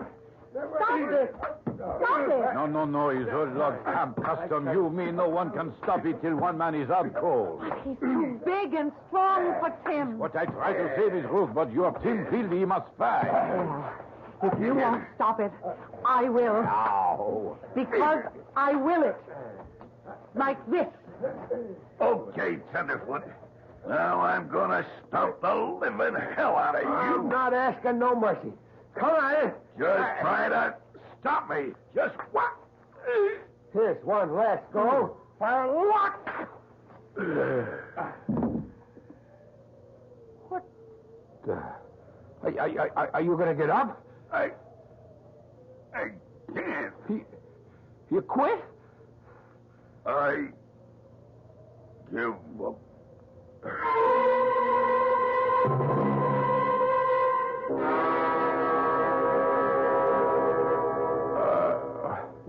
Just take it easy. You're all right. Ruth? Yes? Boy, it seems like I've been here before. Now that Granny's gone and you're okay, I'm going away. Well, if that's what you want, you've got your own life to live. My own life. I ain't got the right to say it, but I was sort of hoping that we'd be sharing it. But I got nothing to offer a woman yet. We're just not for each other, Tim. Don't you know?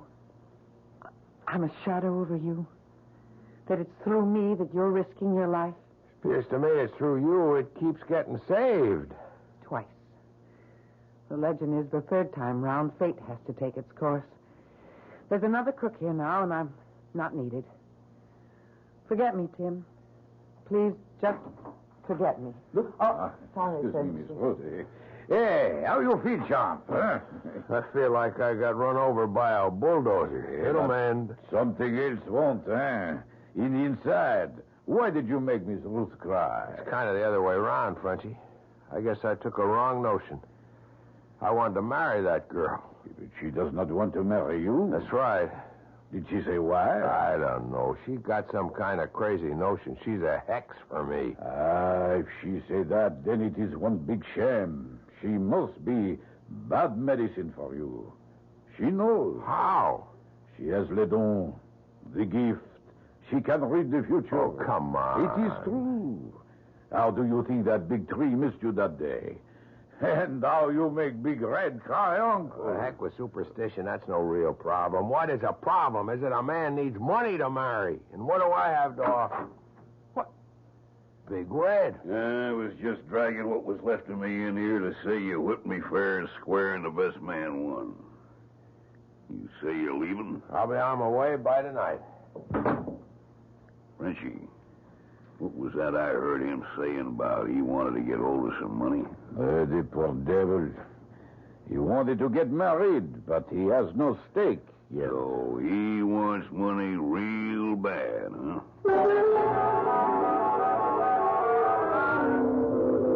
Hey, Big Red.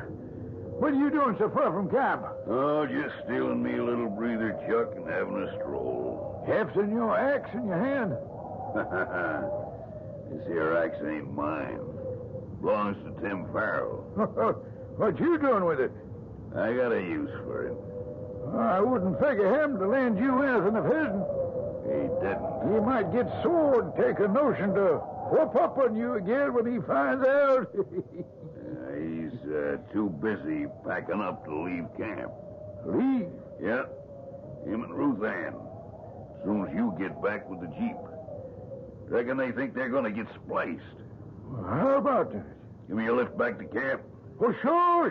Hop in. Got pay money?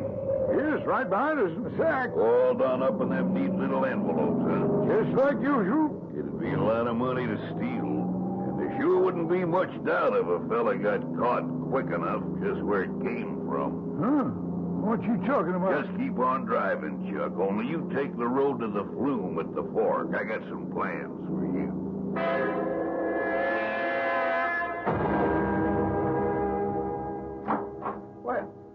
What are you doing with my gear, Red? Well, why, I was just going to carry it out to the Jeep for you. I'll handle it myself. What's the Jeep doing outside there? Where's Chuck? I reckon he took the payroll over to the straw wash. You drawing yours? No.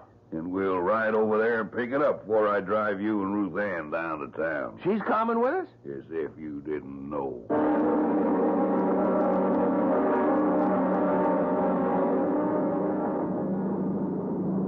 There's something funny going on. This isn't the way to the straw bosses, huh? Look out in back of you. What? It sure ain't, Mr. Loverboy. The road you're going this time, I'm sure you ain't coming back. I wonder why Chuck's so late getting back. I'd like to get down the mountain before dark. He should have been here at least 1 hour ago. I suppose Tim is going to leave with us. We have not much transport, Miss Ruth.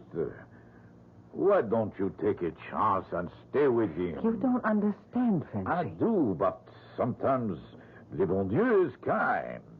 And I think that Grand-Mère Brigitte would have wanted... Wait a minute, Frenchy. What is it? Oh, I see it now. I see it. Red. He has the payroll in Tim's duffel. He has Tim knocked out and tied up by the fork on the way down the mountain. And Chuck is trussed up just below the big flume where it spills into the catch basin. He'll drive Tim unconscious into the ravine and send Chuck to die, ground up in the logs in the catch Jason. It'll look as if Tim killed him for the payroll. Sacre, he must die. Frenchy, go get the rest of the jacks and save Tim, Frenchy. I'll go get Chuck free.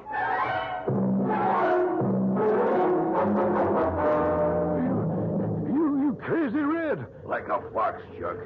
Ain't no woman gonna make a sucker out of Red Pelly. She turned me down for Jason. Well, I took care of him. Climb. Climb? Up to the sluice? Why? I'm sorry, Chuck, but I gotta set this up just right. What are you going to do with Tim's axe? I'm gonna bury it right in your skull, Chuck, so nobody has any doubts as to who... Oh, no. No, you're not, Red. Roseanne, how'd you get up here? Many's the time as a kid when the logs weren't running, I've shooted down the flume.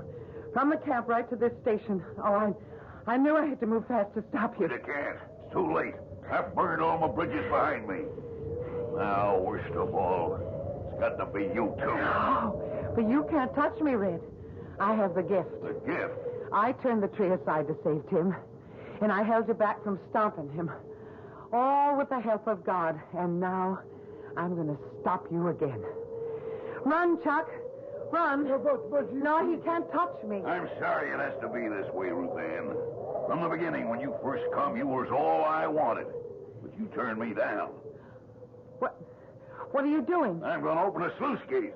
There's 600,000 board feet of logs already on the way down. And we're going with the first that comes. If I can't have you, no one else can. Hey, you hear me? I hear you. You touch Roseanne, I'll kill you. Ain't none of the three of us going to stay alive. Come on up. You put down that axe, Red. Until I take your flat oral Damn family. it, roll, Fletchy. I've got a squeeze. Damn your hideouts with your skull. Watch him. He has your axe. Hang on, Rose. I've got a peavy pole. All right, Red. You want to give up? We have too many. Over the platform, Fletchy. We need roll. Hey, damn you! Oh, you spite me! Let go of the peavy, Tim. Take Jack with him.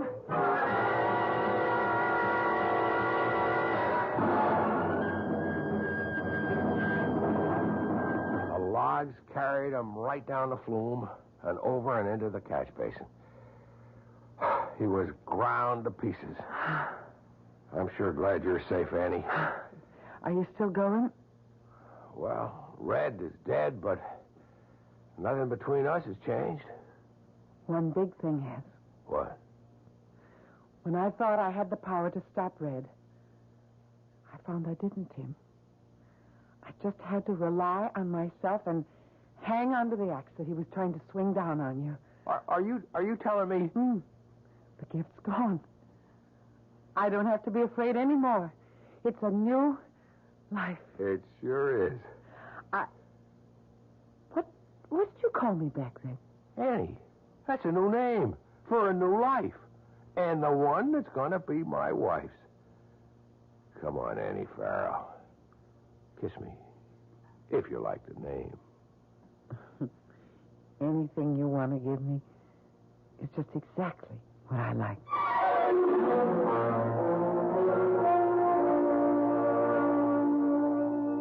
Think of all the gifts you personally may have lost in your time, and how much you mourned them. Then think of the dread, oppressive gift that Ruth Ann lost, and celebrate it with her. Sometimes I do have stories to tell you that end with that fond, childish phrase, and so they lived happily ever after. This is E.G. Marshall inviting you to return to our Mystery Theater for another adventure in the macabre.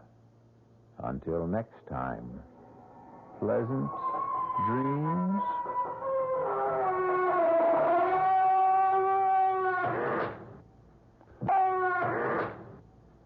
The preceding Mystery Theater program was furnished by the CBS Radio Network.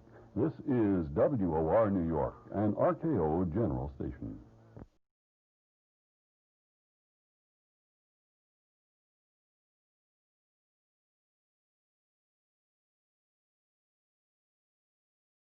The CBS Radio Mystery Theater presents...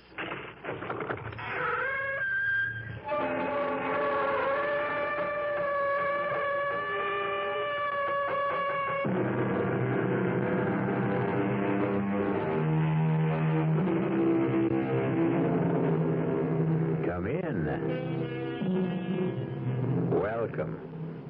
I'm E.G. Marshall. I don't know if you've ever stopped to think about it, but of all the creatures in the animal kingdom, only man, and man alone, will murder his mate simply because she no longer pleases him. True, certain of our friends in fur, fin, or feather will indulge in desertion or even divorce, but murder? For that, you must have the highest degree of culture and civilization. For that, you have to be human. I must know what I can do, Doctor, to keep myself from killing my wife. Why do you want to kill her? I don't want to kill her. Well, then, what makes you think you're going to? I've been told I'm going to do it. By whom? I've been told unmistakably and in no uncertain terms. And that's what scares me. But who told you? Pluto. Who's Pluto? A cat. A cat told you? Yes. My wife's cat.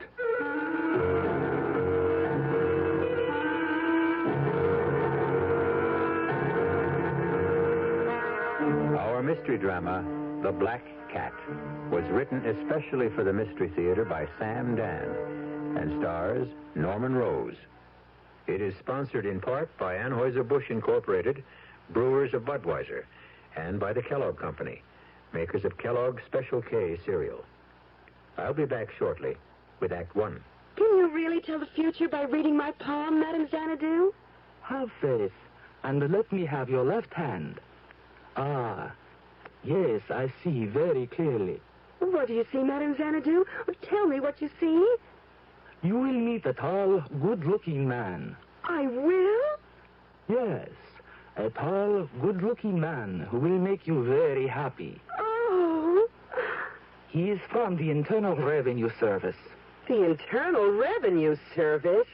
Yes, and he has many, many free publications for you, ranging from business expenses and child care to sick pay and retirement income. One of those publications may solve your tax problem and make you very happy. Oh, for heaven's sake. Here, what do you see in my other palm? It says here you can get any of those free publications at your IRS district office. You know, when tax time rolls around, I need help.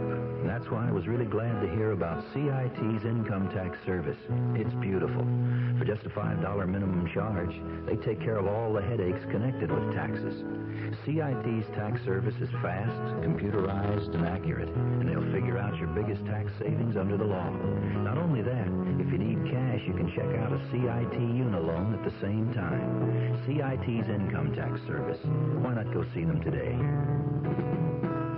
'Cause whenever you need money, come in or telephone.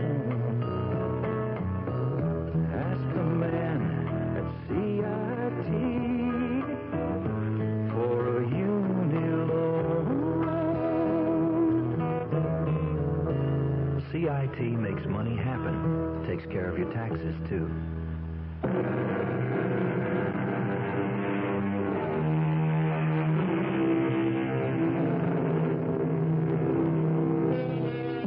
Consider the act of murder. Popular opinion has it the majority of killers are ruthless, cold-blooded, devoid of pity. But the facts tell a different tale. Statistics reveal most murderers are neither brutal nor savage. The record shows you don't have to be a devil or a demon or even a criminal. Experience teaches a killer could be any one of us. Given the time, the place, the provocation, it could be you. It could be I. And it could even be Philip Sterling. Sylvia says you want to see me, Mr. Fenris. That's right, Phil. Well? I have a simple statement to make.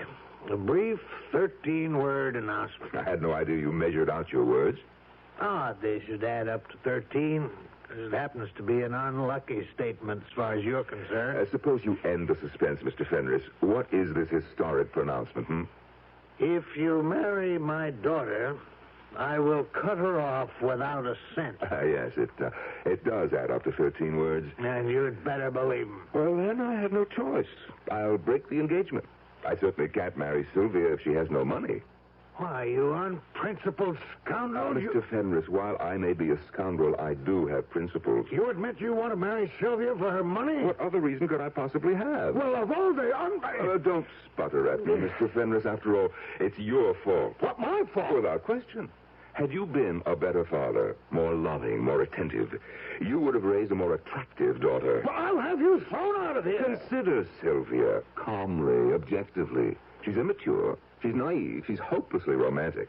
She's careless. That's my word. Others would say sloppy about her weight, about her appearance. It's your fault. Your fault, all of it. I'll have you know I gave my daughter everything. You gave her only what money could buy. And in addition to everything else, she has that damn black cat, that Pluto, and she pretends she can talk with it. But she's kind. She's gentle. Of course. Otherwise, she'd be unbearable. Why am I even discussing this? Get out of here. Face the facts. You're 75 years old. 70. How much longer can you live? 10, 15 years? With Sylvia, she'll still be under 40. And the money, all of it hers, to squander as she sees fit. And you know she'll be the natural target of every sharpshooting fortune hunter. I told you to get out. You say that one more time, and I will. Oh, be practical, Mr. Fenris. I'm the best hope you've got. Because all I want to do with her money, your money, is enjoy it. I'm not burning to build empires. I only want to live comfortably. And on your money, I can. And, well, I even happen to like Sylvia. Just enough to put up with her. I think you must be the devil himself. Well, better the devil you know than the devil you might get. Oh, it's ironic, isn't it? 2 minutes ago, you were scared stiff I'd marry Sylvia. Now you're absolutely petrified I won't. Daddy? Oh, please. Pluto and I simply couldn't wait any longer. Daddy, you do approve of Phil. You do, don't you? Sylvia, I have a 4-word statement to make. Bless you, my children.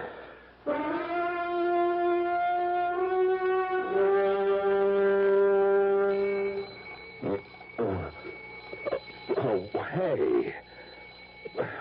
Who set that thing? Good morning, Phil, darling. I did. You did? What for? We have to be up and about. At 5:45 in the morning? Oh, I intend to make your breakfast. I never ate breakfast. Oh, well, you should. You should.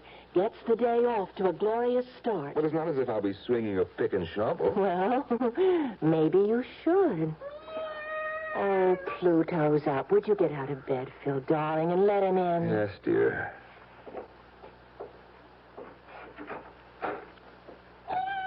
Oh, isn't he just the sweetest thing in the world? Yes, he sure is. Now, what were we talking about? Picks and shovels and hearty breakfasts. A combination guaranteed to make me ill. Phil, you don't know a thing about the construction business. I never claimed I did. I was honest with your father. But then why did you accept a job with a plush office and a secretary? Because I honestly intend to learn the business. Then that's why you should walk into Daddy's office and say, Sir, the only way to learn this business is from the ground up. Well, Well, you know I'm right. And besides, Pluto thinks it's a splendid idea. Pluto thinks? Oh, of course he does, don't you, Pluto? Matter of fact, Pluto and I discussed it last night. Sylvia. Why can't you believe Pluto and I talk together? Because to talk means to exchange words, and Pluto cannot. Oh, no, dear. To talk together means to exchange thoughts. And that's what we do, Pluto and I. How? Well, you look Pluto in the eye, and then you beam your thoughts at him, and he just beams his thoughts back at you. That's talking, that's communicating, isn't it? Well... I looked into Pluto's eyes, and he looked into mine, and he just beamed that idea about the way you could learn Dad's business right into my head. So, don't you see? You have Pluto to thank for it. Yeah. Thanks, Pluto.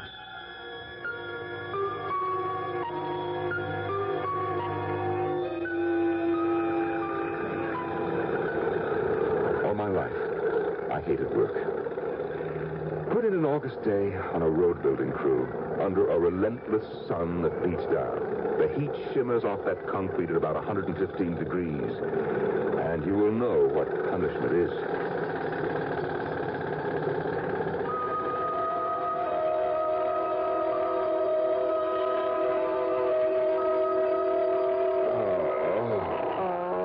Phil, darling, where does it hurt? Everywhere. Well, a little gentle massage will ease those aches. No, nothing. Nothing will ever relieve these pains. Pluto says you'll get used to it. Yeah, well, you just tell Pluto for me that I will never get used to it. You will. Let Pluto tell you himself. Will you tell him, Pluto, dear?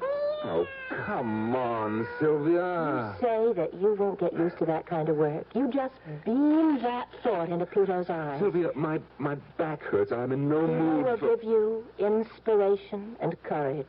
You just look into Pluto's eyes. Come on, Pluto. Yep, up on the bed, jump. That's it. Now, look into Phil's eyes.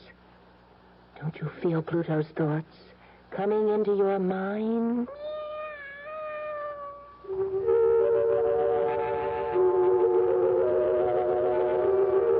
I don't know what color a cat's eye is supposed to be. But suddenly I was staring into a kaleidoscope of brilliant hues.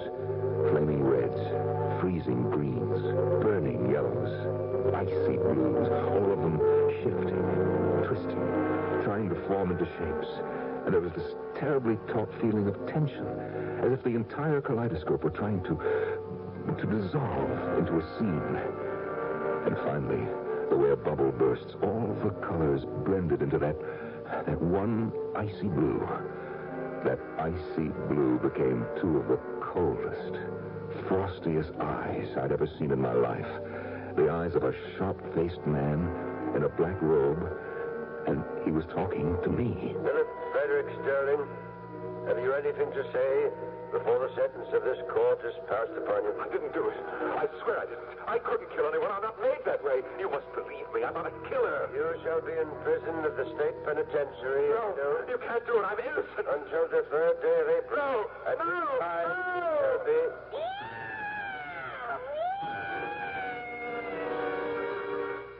What did you do? What did you do to Pluto? Huh? I didn't do anything to Pluto. He saw something in your eyes. Oh, what could he have seen? The future. The future? Yes. He saw the future, and it frightened him. Oh, he's terrified. And so are you. Me? What are you talking about? I'm not... Why are you shaking all over? Who's... You are. Phil. What did you see in Pluto's eyes? Nothing. But Phil... I said I saw nothing.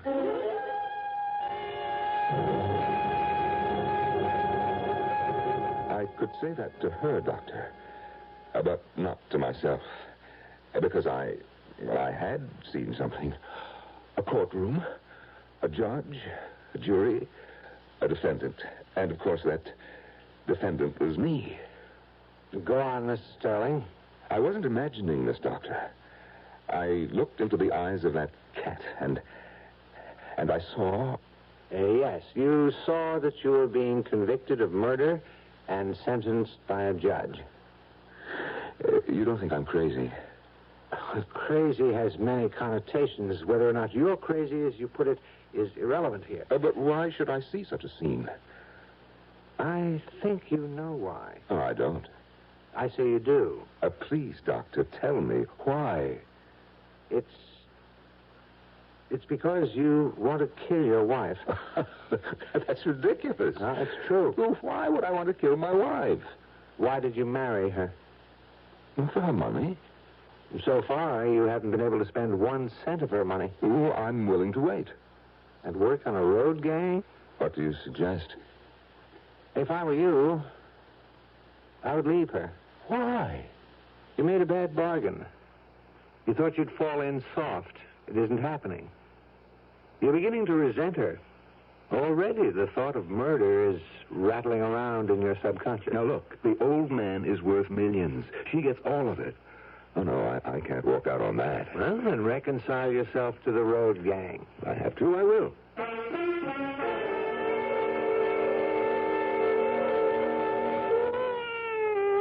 Oh, darling, reach down and pat Pluto's head. Huh? He's forgiven you. For what? For scaring him the other day. Oh, poor Pluto. Come here, boy. Now you see how he likes you? Well, I like him, too. We're pals, aren't we, Pluto? Do you think you could talk to each other again? Oh, sure. How are things, Pluto, baby? No, I mean really talk. Look into his eyes. Oh, that. Look into them, Phil. Maybe Pluto has something to tell you. Well, okay. Talk to Phil, Pluto. Talk to him.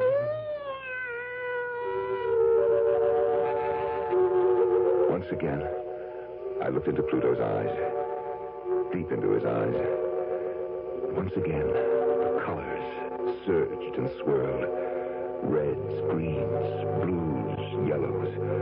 Boiling, burning. And suddenly, all the roiling motion stopped. As if it were frozen. And the icy blue predominated. And once again, I was staring into those two icy blue eyes. The eyes that belonged to the sharp-faced man in the jet-black robe. In all my years on the bench, I've never encountered murder so foul. I didn't do it. I must warn the prisoner. If he insists on interrupting... I didn't do it. The fiendishness of this act... I couldn't do it. Only a month... Oh, no!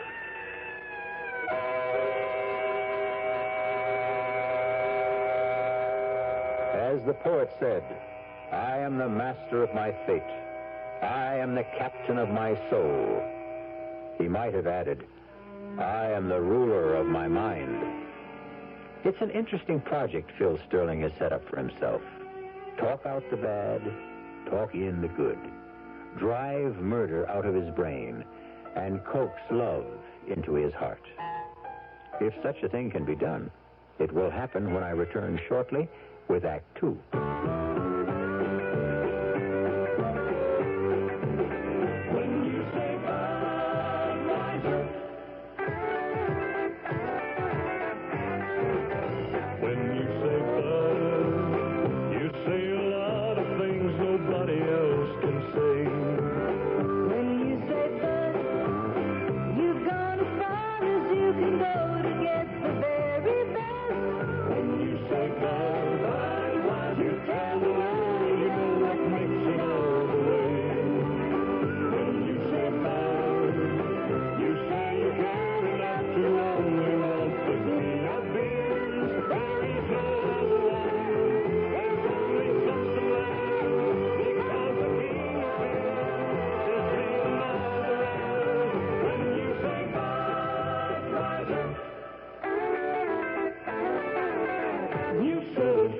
Anheuser-Busch, St. Louis.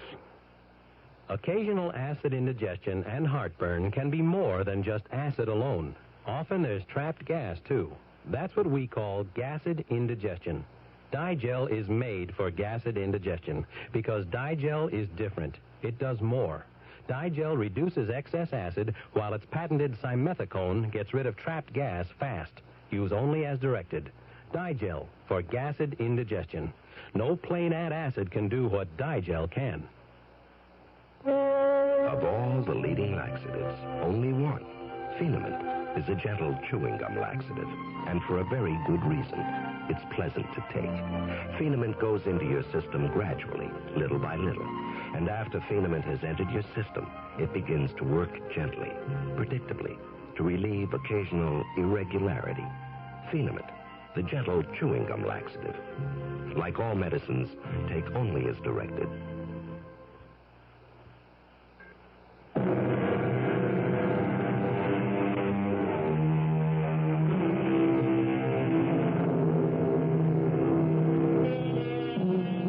If, as they say, you can see the entire universe in a single drop of water, why is it unreasonable to suppose that Philip Sterling can see the future in the eyes of a cat? Phil is not only convinced he can see his future, he is also certain he can change it. For the better, naturally. Sylvia, call Pluto in here. Oh, darling, he's very frightened. Call him in. Well, I'm not sure that I should. I need him. You what? Sylvia, you're the one who insisted on having the word obey in the marriage ceremony. Call Pluto in here. Pluto. Pluto. It's all right, baby. Yes. Here, Pluto. Oh, up on Phil's lap. Oh. That's it. Yes. I want to look into his eyes. Oh, I don't think it's wise. Well, I have my reasons. All right. Pluto, Phil wants to talk to you. Pluto, talk to Phil. Once again, I looked into Pluto's eyes, and I saw nothing. Absolutely nothing at all. What do you say to that, Dr. Myers? Murder?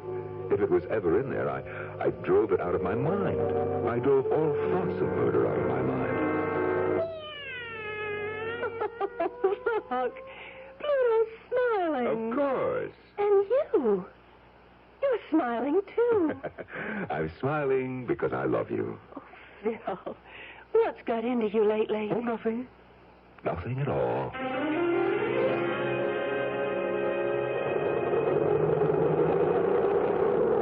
Keep to your left. Keep to your left.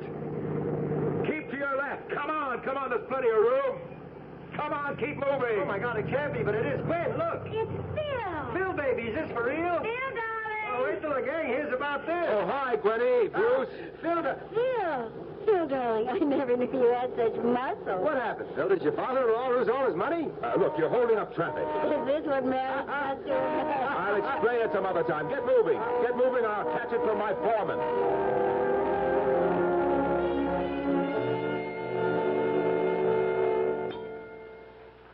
Everything go all right today? Oh, sure. You haven't said a word all during dinner. Well, I'm just tired. Well, I know you're not used to hard work, but you'll see. You'll find it so rewarding. Oh, sure. I have a surprise for you. Aren't you going to ask me what it is? Okay. It's Dad's wedding gift. You know what he wants to give us? A house. A house? A house of our very own. He wants to give us the house on Rogers Cove. The big one? Yep, the big one with the boat landing, the tennis court. Well, that is a gift. I turned it down. You what? I turned it down. But Sylvia, why? Because we can't afford it. Oh, we can't afford it. Not on your salary. You don't know how hard I had to work to restrain my father. From doing what? Well, he wants to give us everything right away. Now, think of that, what it would do to you. It would absolutely rob you of your initiative. Sylvia, we shouldn't insult your father by, All in good time, darling. Our first home should be a modest ranch house, or would you prefer a split level? In a development with other young couples like ourselves. But, darling... Well, Phil, I had a long talk about it with Pluto. With Pluto? He'll show you the wisdom of it. Pluto, go to Phil. No, wait a minute. Wait a minute, Sylvia. Sylvia, I must tell you, I love you. Of course you do. I love you. My only desire is to protect you, to keep you from harm. Now, Pluto. Phil wants to talk with you.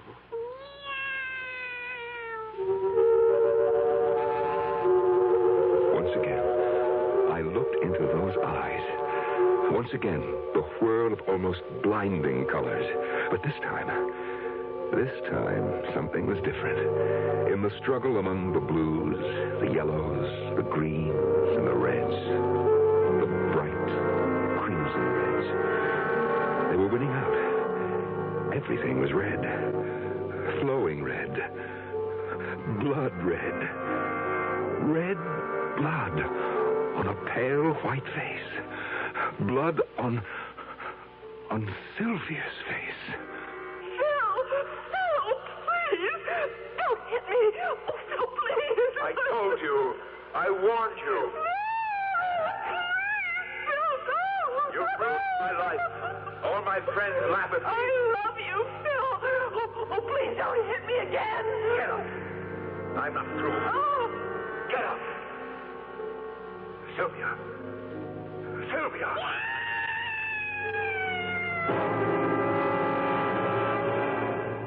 Phil, honestly, you have the most violent conversations with Pluto. Oh, no, Pluto. Everything's all right. Phil, what were you and Pluto talking about? Nothing. Nothing at all. Where are you going? Out. Oh, I'll come with you. No. Oh. Sylvia, can't you understand? Sometimes a man just wants to be by himself, that's all. Of course, darling, I understand. We understand, don't we, Pluto? Yes.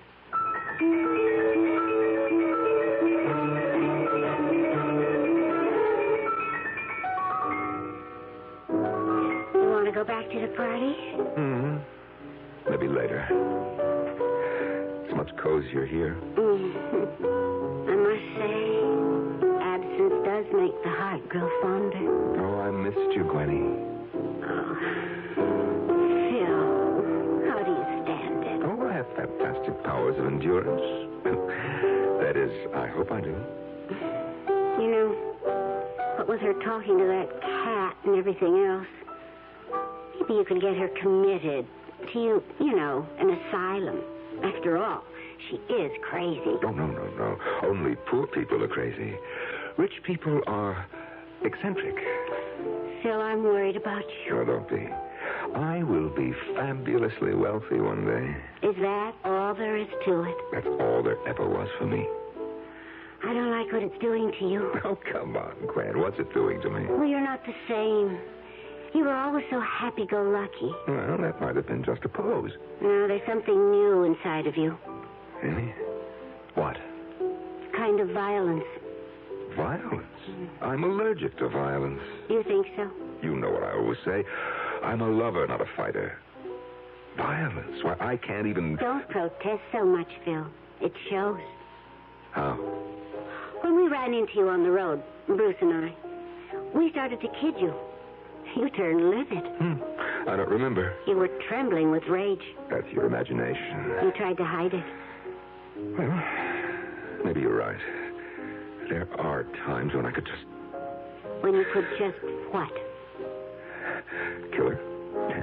You know, it scares me. I never felt that way before. About anybody. If I stay with her, I know that I'll kill her. And then... Then, what good is the money?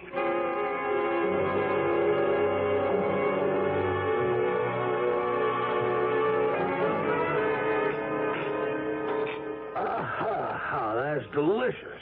Have another helping, Dad. You know, Phil, she used to break the heart of every chef I'd hire. These fellas all had international reputations, but she'd just walk into the kitchen and whip up a little dish and put them all to shame. Daddy, the preparation of food is a personal, intimate thing. Oh, we shouldn't hire strangers to do it. Don't you agree, Phil? I've never seen Phil so quiet. That's right.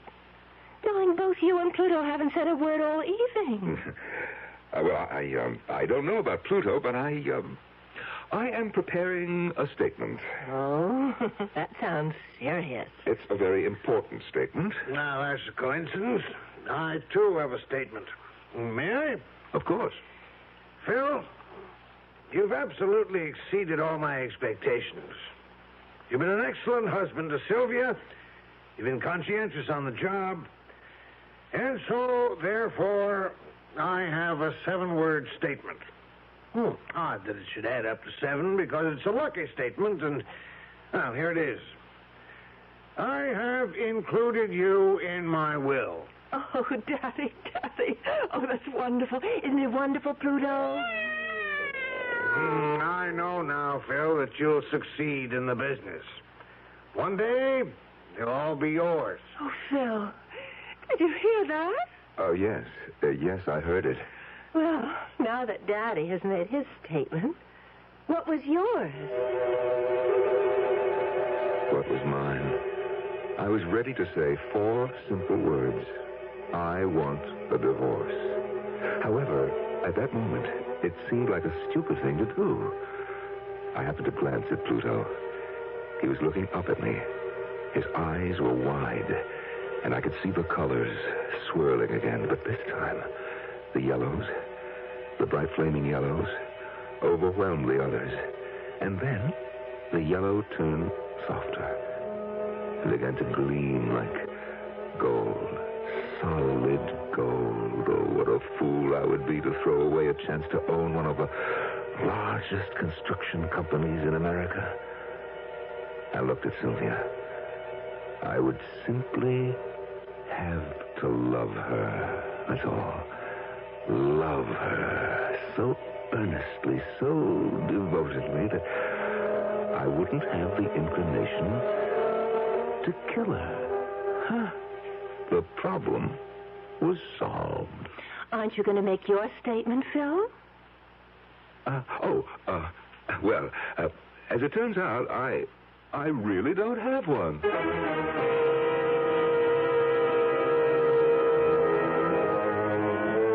You're playing a dangerous game. All your instincts tell you to get out. But suddenly, the stakes are raised to dizzying heights. What do you do? Phil Sterling has decided to stand pat. But how strong is his hand? Losers and winners in this game of life and death will be determined when I return shortly with Act 3. And now another tale of the ball and chain. At Kellogg's Special K presents the good, the bad, and the heavy. Why is that cowboy wearing a ball and chain? Because carrying around extra pounds can be just like carrying around a ball and chain. How symbolic. What will it be, senor? Give me the Special K breakfast. Here you go. For a Special K, it's milk, orange juice, and coffee. Say, don't I know you from someplace? You probably don't recognize me with my ball and chain. I used to be 10 pounds lighter, but I'm getting back that way by exercising and eating smart at every meal. Starting with this here Special K breakfast. What's so special? It's less than 240 calories, 99% fat-free, and delicious. It's going to help me get rid of this here ball and chain. I bet your horse will be glad to hear that. Another ball and chain. Fight but gust. Your happy ending could begin with the Kellogg's Special K breakfast. That's Kellogg's Special K. That's right. Good night. When you put out good money for a homeowner's policy, you're buying the service that agent's going to give you the first time that you have a claim. State Farm agent Gabe Franco, Fort Collins, Colorado, talks about homeowners insurance. State Farm has always been synonymous with good service. But the amazing thing is that you get that kind of service without a big price. State Farm has a reputation for low rates. Nowadays, when a guy has a budget to watch, that's more important than ever. You have to make sure that you get the best deal for your dollar. And so you see, you get the kind of service you need for a homeowner's policy and some real financial advantages, too, and that's hard to beat. State Farm Fire and Casualty is number 1 in homeowners insurance because of low rates and outstanding service. Good reasons to see your nearby State Farm agent now. And like a good neighbor, State Farm is there.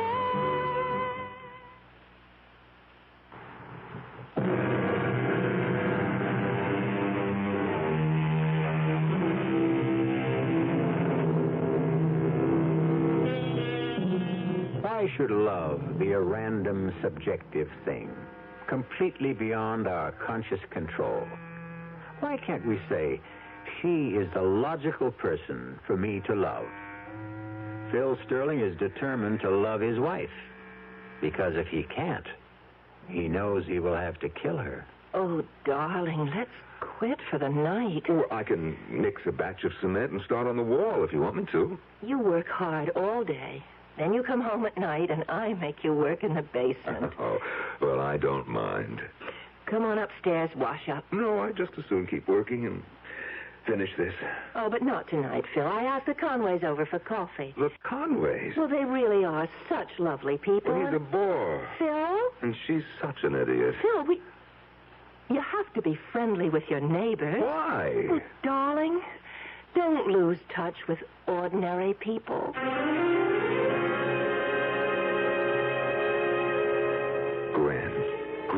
I don't know what I'd do without you. Well, that's what friends are for. I just have nobody else to talk to. On the job, at home, the neighbors. I think I'm about ready to flip. Well, Phil, you could always leave. I can't. You know, you hear people say, I wouldn't do this or that for $1 million. But it's academic.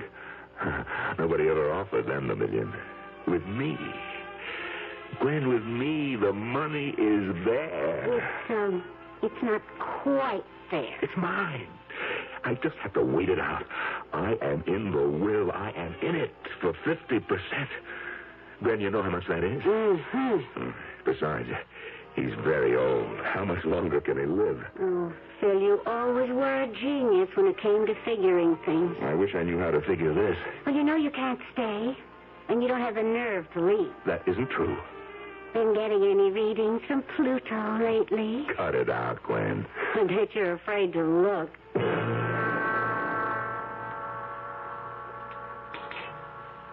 Phil, you haven't eaten a thing. I'm not hungry. Oh, darling, something's troubling you. Talk to Pluto. You'll feel better. I don't want to talk to Pluto. Oh, he's such a comfort. Talk to Phil, Pluto. Yes. Sylvia, I love you. Well, I love you, and Pluto loves you, too. Tell him you love him, Pluto. Well, I know something will cheer you up. Daddy's got the results from his physical today, and he's in the best shape of his life. He is? And you deserve all the credit. Because he doesn't have to worry about me anymore. The doctor said Daddy will probably live forever. Oh, that's great. Phil, I can tell you're not feeling... I'm fine. You're out of sorts. Come on, let Pluto comfort you. Keep that cat away from me. Pluto is not that cat. Oh, now you see, you've hurt his feelings. Oh, for crying out loud. Tell him you're sorry. Phil wants to apologize, Pluto. Tell him you forgive him. Go. Once again, I was staring into Pluto's eyes. And into that boiling maelstrom of colors, all I could see now was brown. And it was the brown of the cement in the basement. And on this brown cement was a sharp and pointed mason's trowel. And suddenly, the trowel was in my hand. No, you'll kill Pluto! That's right. Get out of my way! No! He's driving me crazy. I have to kill him.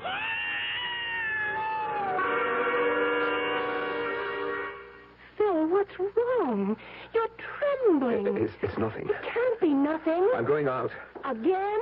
Where? For a walk. Where do you always go on these walks? Nowhere. I just walk. Now stop nagging.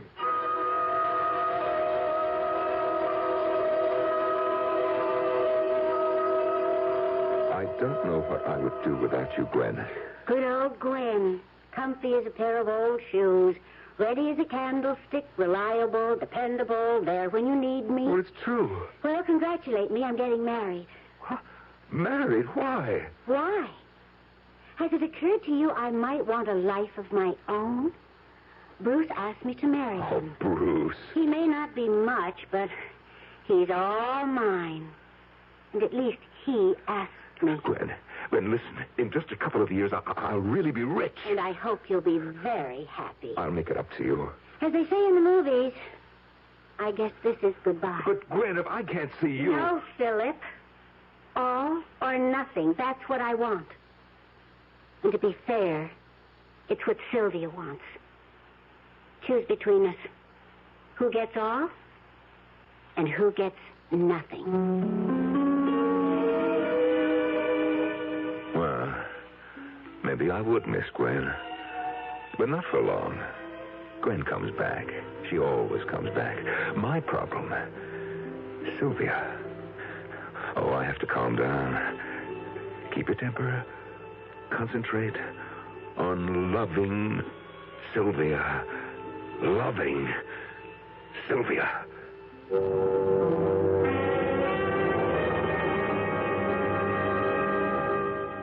Phil. Yes, dear. Pluto and I have a question to ask you. Oh, what is it? Who is Gwen? What did you say? I think you heard me.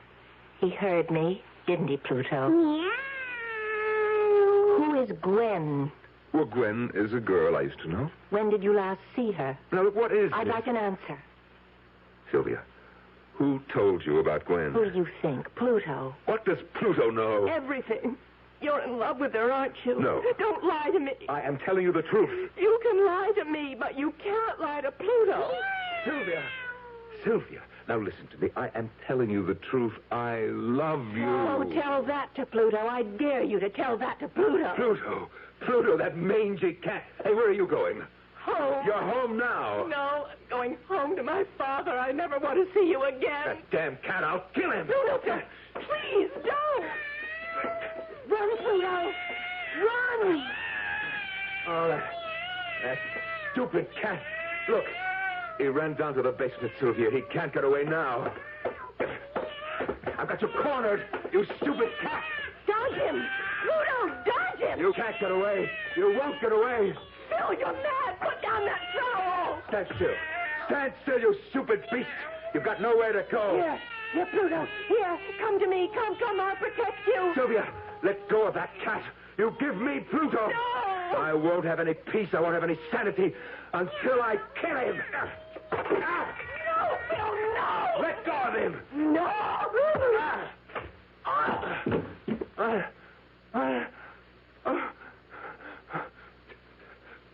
Sylvia. No. Sylvia!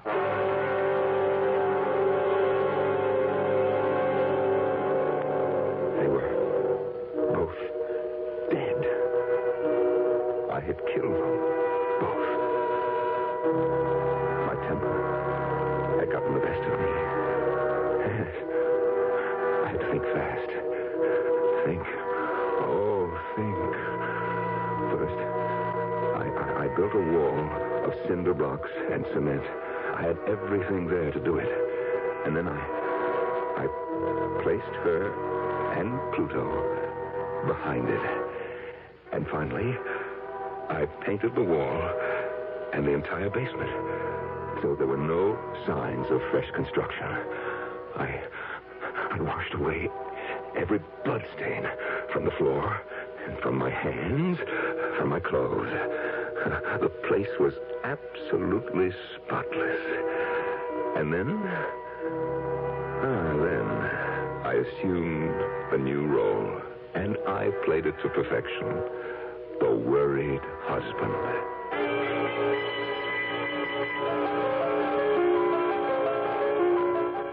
What could have happened to her, Phil? I don't know. Oh, I'm scared. How could she just disappear? You two weren't quarreling, were you? What, Sylvia and I? Yeah, I know. The lovebirds. Oh, well, I'll tell you what I'm scared of. She has all kinds of, weird ideas. And, what with that cat? Who knows? Maybe she just wandered off. Well, we'll find her. You have to be brave, son. Oh, I just couldn't get along without her, Dad. My only worry was the will, but I was still in it. So that worry was unnecessary. And actually, I was in it bigger and better than before. Maybe I should have killed her sooner.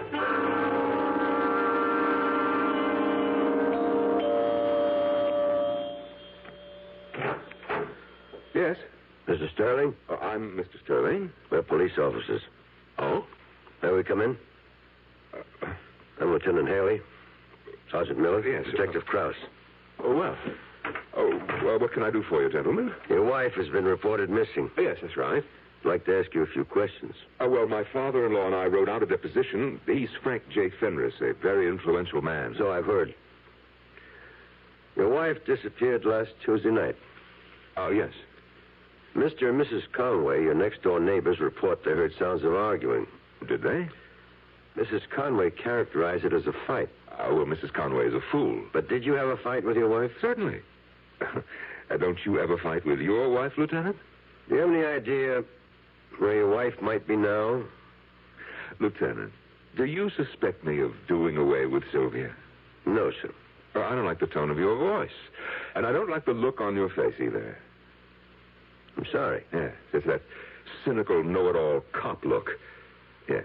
You figure that I killed her. Mr. Sterling, I'm sorry if we seem to irritate you, but our job requires that we ask questions. So what did I do, Lieutenant? Kill her and hide her body?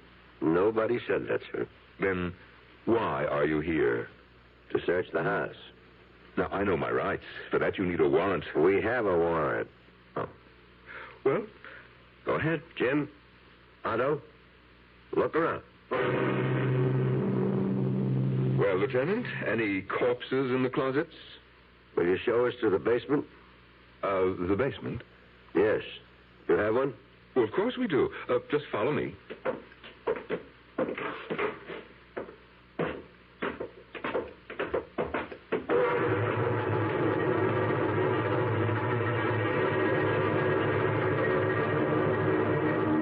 Jim? Anything? Otto? Mr. Sterling, I'm sorry we put you to so much trouble. Something the matter, Mr. Sterling? Mr. Sterling? Huh? No, I'm all right. Are you ill? You look so pale. Now, I know this must be a difficult time for you, Mr. Sterling. Yes, it is. Well, we're through here. Are you sure you're all right? Oh, yes. I'm just fine. Well, goodbye, sir. Oh, goodbye. You know, it's funny. I hear a cat. He must be right in this room, but I don't see him. A cat? A cat? What cat? You mean you don't hear that cat? Wait. He's behind that wall. He has to be behind that wall. Pluto. Oh, no. It can't be Pluto. He's dead. Otto, Jim, get some tools. We're going to break down that wall. He's dead. I killed him. Why isn't he dead?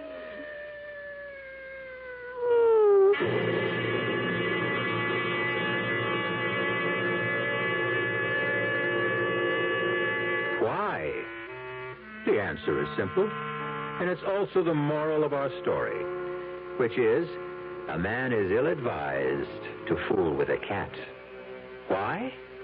Because a man only has one life, while a cat has 9. And at this point in time, Philip Frederick Sterling has no lives at all, while Pluto still has 8. I'll be back shortly. Young I may be, but still I'm a man. Just turned 18 and I'll do what I can to find me a place where I can be me. Get ready for life, be free and see. Where do I go from here? Oh, where do I go from here? I finished school, but what lies ahead? Don't want to get trapped, want to feel free instead. All over the world, there's so much to do. The call of the sea, don't you hear it too? Where do I go from here? Oh, where do I go from here? What about the new Navy? You'll get your chance at success, learn an exciting job, and see the world. Call toll-free 800-841-8000. That's 800-841-8000. Or see your Navy recruiter. Be someone special in the new Navy. I know where I'm going from here.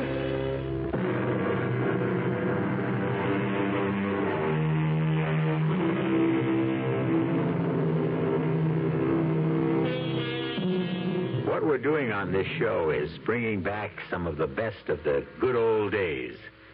And a good old expression used to be, the cat's meow.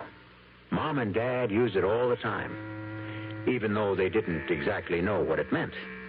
Well, after this tale, we know. Our cast included Norman Rose, Marion Seldes, Robert Dryden, Joe DeSantis, and Evie Juster. The entire production was under the direction of Hyman Brown. And now, a preview of our next tale. 3 times on different expeditions we have excavated with no success. This time we have managed to isolate the mastaba itself, in spite of every kind of miserable luck. Cave-ins, men injured, crews deserting. But at last, within the next few days, I'm convinced the entrance will be found. Oh, how exciting. How wonderful for you. And Hasiba, I hope she isn't a disappointment. Was she really so beautiful, do you think? Incredibly. Her face shamed the shining sun, and the day was lit up by the light of her countenance. You know, you sound as though you'd actually seen her. I have. You have? Oh, yes, my dear. For every description fits you. Radio Mystery Theater was sponsored in part by Anheuser-Busch Incorporated, brewers of Budweiser, and by the Kellogg Company, makers of Kellogg's Special K cereal. This is E.G. Marshall inviting you to return to our Mystery Theater for another adventure in the macabre. Until next time, pleasant dreams.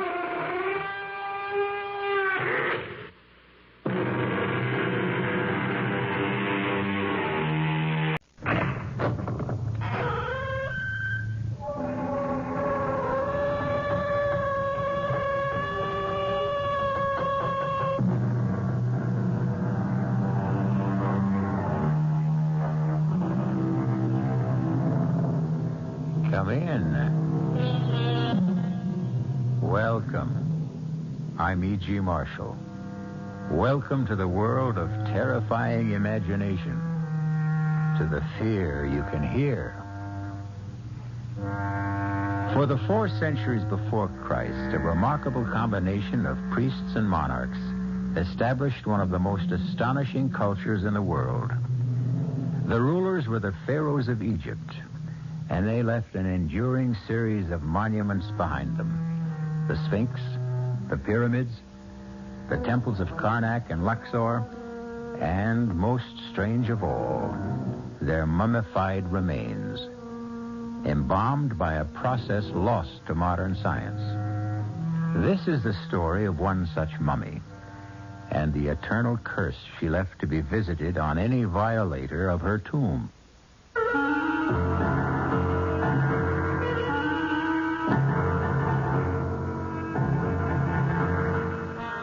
Our mystery drama, The Pharaoh's Curse, was written especially for the Mystery Theater by Ian Martin and stars Kim Hunter.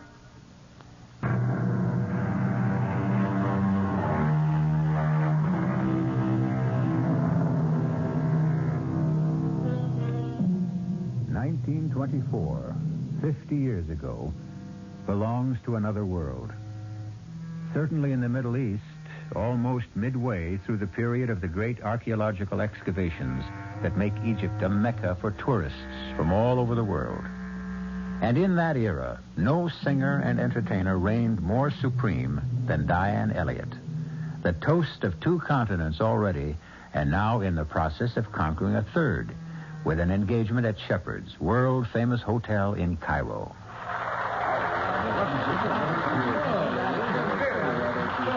You will sing again, Miss Elliott? No, really. 5 encores is enough. Never enough with you. Asking for anyone is already too much. Of course, you must be tired. I know, but I don't want the audience to be. If you'll excuse me. Would you excuse me first?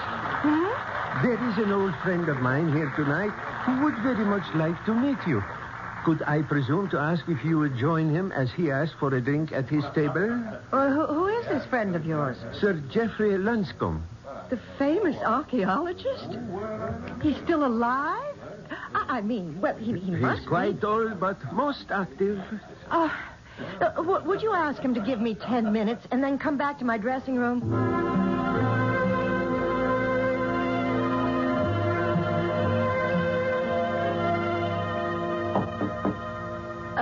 Just a moment. Come in. Miss Elliott. Sir Geoffrey?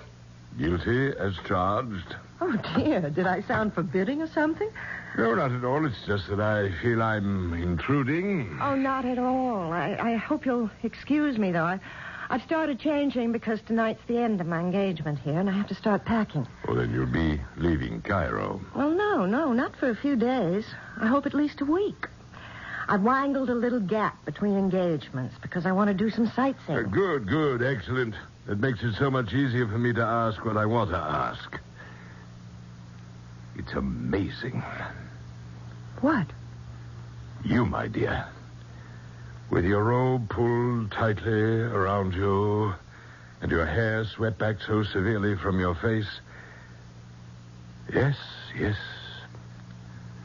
Absolutely amazing.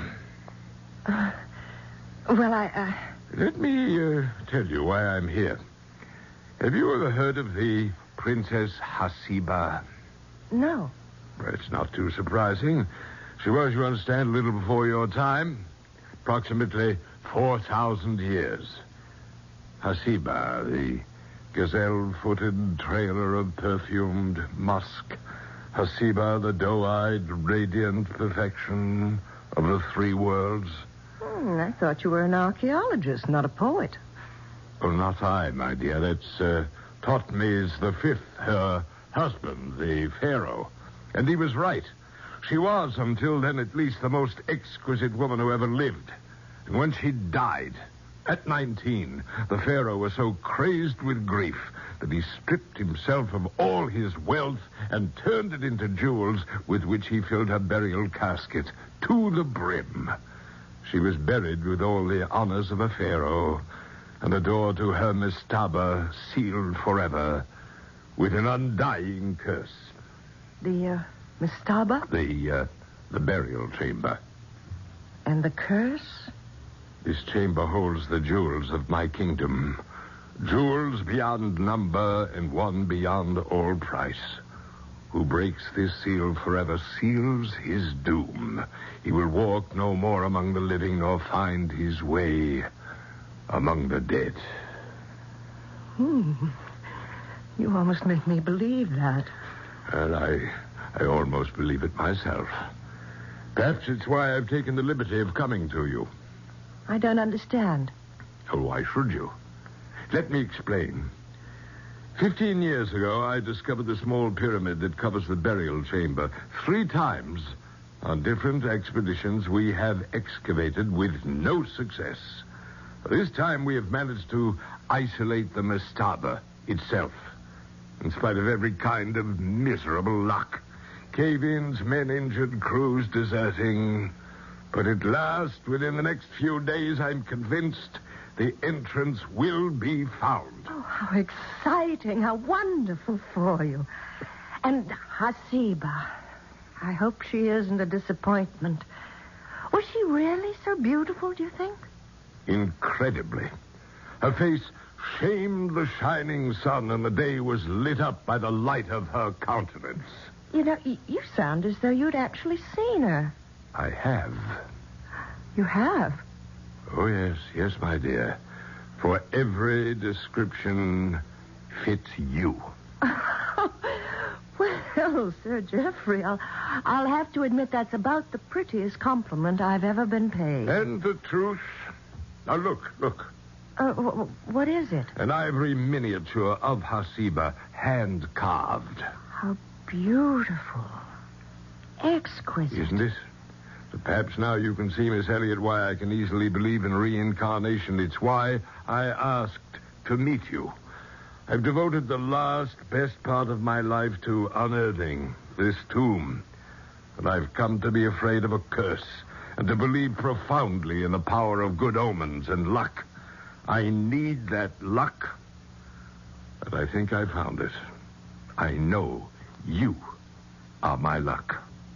Well, how can I help you? Come as my guest to the diggings for a few days. Open the chamber for me.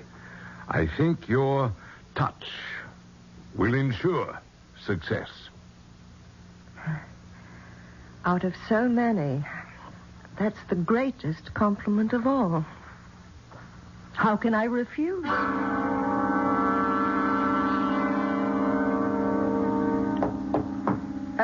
Just a moment. Oh, driver, good. Come in. Now, all I'm taking are these 2 bags, and you are not the driver I engaged this morning. No, Miss Elliot. Then why? Allow me my credentials. Inspector Hasid of the Cairo Police. Police? If you doubt me, call Ahmed. He will vouch for me. Now, may I ask a few questions? Well, of course. You had never met Sir Geoffrey Lonscombe before the night before last. Oh, that's correct. But you are planning to visit the diggings. Yes. Why? Well, because he invited me to. Just as a guest? Of course. For a few days, correct? Well, now, let's not make anything out of that, Inspector. He is about to open the tomb of some ancient Egyptian queen, and I am intrigued. I've never had the opportunity to meet a 4,000-year-old princess who's supposed to look like me. Now, what's wrong with that, and why should it interest the police? This thing is difficult. First of all, let me warn you that there may be possible danger in your visit to the diggings. What danger? I do not know exactly. But if you are to go, will you let me go with you as your driver, incognito? Why? Partially to protect you. And partially what else? That is what I want to find out. Do you have any knowledge of firearms, Miss Elliot? Well, as a matter of fact, I do. I used to do a lot of hunting with my father. And small arms? We had a pistol range. I'm a pretty good shot. Oh, could you handle this if you had to? For protection only, I mean. Webley, isn't it? 6-clip? It would fit a woman's handbag. Okay. Okay, but I'm not interested in running around playing with guns. Last night, at the diggings, there was a fatal accident. Not Sir Geoffrey. No. One of the new digging crew. Now, for everyone's safety, I need an opportunity to investigate that accident quietly, without publicity. You could offer me that chance. And put my own neck on the line? No. There's little risk for you. But, of course, I cannot tell you there is absolutely none. What is it you think's going on out there? I am not sure. 4,000 years ago, if we are to believe the papyri, the written records, Thutmose buried with his wife uncounted millions of dollars in jewels. But neither she nor the jewels have been exhumed yet. We are told. And yet, a man is dead. Where was this man found? Near one of the many statues that ring the pyramid, far from the tomb itself. Well, so what has that to do with... murdered? Not by any human agency, apparently. The man was crushed, as if broken in the arms of something beyond the natural power of things. However, the police are less interested in the man himself than what was clutched in his hand. What? I have been selected to investigate this matter quietly and anonymously. Will you let me go with you? You're kind of daring me, aren't you? Pardon? You don't want me to refuse. I don't think you are in any real danger, Miss Elliot. And I need a cover. Okay. Let's go adventure. Just tell me one thing first. What is there for the police to investigate? What was it the man had clutched in his hand? A diamond of great beauty and great price. What kind of diamond? Now, there's just the whole point, Miss Elliot. A very special kind. For no diamond has been cut like this in the last 4,000 years.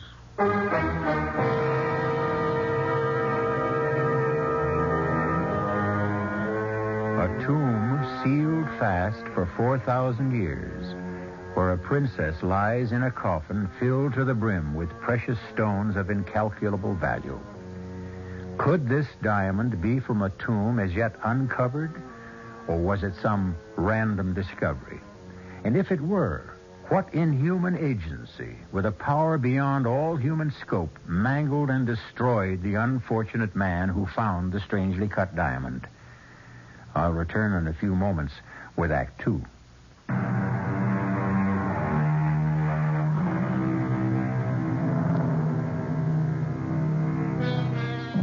Southwest from Cairo, riding across the hot white desert sands in the Jeep driven by Inspector Hasid, a tulle scarf bound across her mouth and nose against the stinging sand, Diana Elliott wonders what whim drove her to this strange adventure. And then, to herself, honestly, she admits what it is. She is tired of the never-relaxing discipline of her life, the touring, the center of applause, the sense of being trapped. Suddenly, she is a free soul, off on an uncharted adventure, ready for anything that comes her way, as long as it is new and different.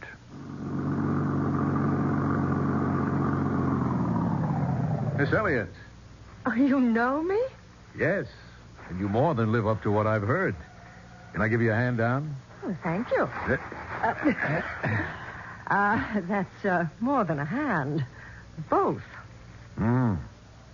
Brother, the old boy was right. About what? You. And our 4,000-year-old lady. Perhaps. But I'm not 4,000 years old yet. And I can stand by myself, Mr. Irving, John Irving. I'm Sir Jeff's assistant. He asked me to look out for you. Great. Could we start by having you let go of my waist so I can breathe? Oh, I'm sorry. Where's Sir Jeffrey? He had to go into Cairo with the English mail and in connection with an accident we had here. Oh, yes, I know about that. You do? Yes, I read about it in the Cairo newspaper. Oh.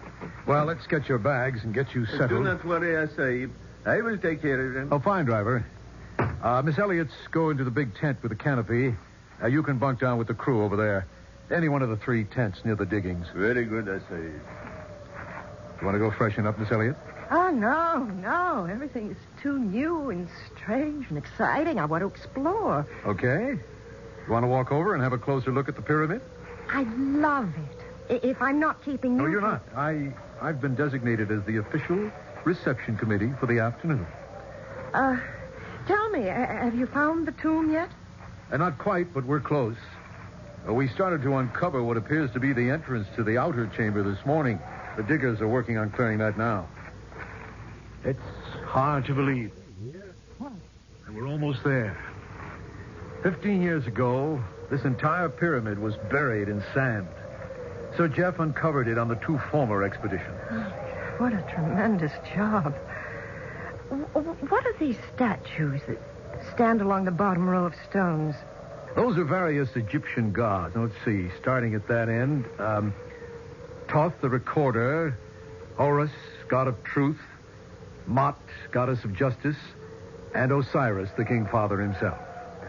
2, 3, 4, 5. Hey, you missed one. This one in the middle. Oh, I'm sorry. So I did. I can't blame you. He's so ugly. That brutal, snarling face. What does he represent? That's Anubis, the jackal-faced god. Officially supposed, coincidentally enough, to be the greeter of the dead. I don't think I'd care to be greeted by that, dead or alive. What do you mean, coincidentally? Well, this is where an accident happened. You mean where the man was killed? You heard about that? Who told you, Sir Jeff? No, it was, my driver. Oh. Bad news travels fast in this country. In any country. Ooh, what a cruel, bestial face he has. What does greeter of the dead mean? He weighed the hearts of the dead before welcoming them to the great halls of Osiris, the judge and the sentencer. Oh, he's not quite as bad as he looks. Do tell. I think I'll have that hand down now. Oh, here you are. Watch it! Quick! Behind the statue. Let me shield you.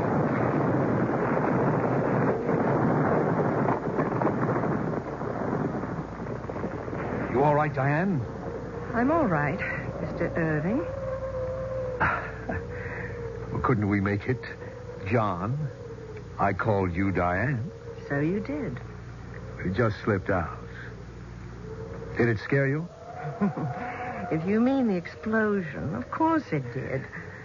Dynamite. What was the dynamite for, John? That's just what Sir Jeff's going to want to know.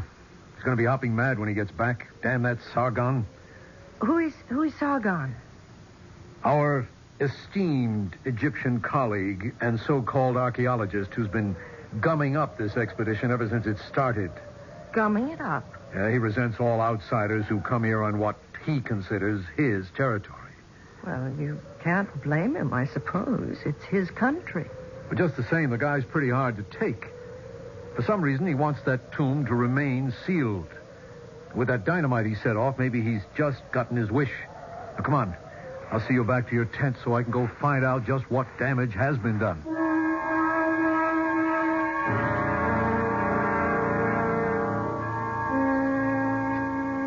My dear Miss Elliot, I'm sorry I was responsible for making dinner so late. Oh, it was worth waiting for, Sir Geoffrey.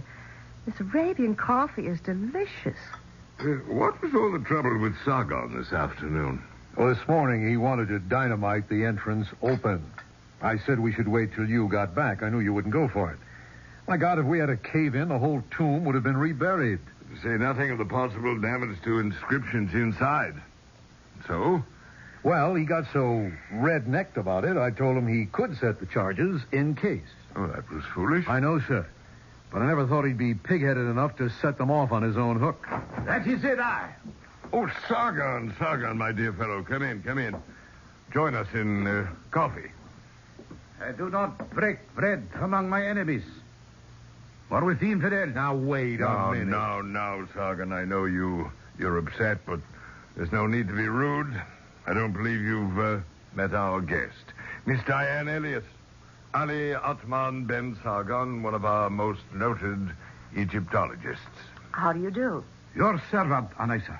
Now, about this thing this afternoon. Mr. Irving said the orders came from you. Why, you... John. If he denies that, he lies. You think I'm going to sit still for that... Sit down, sir. I will not have this bickering in front of a guest. It can be settled later.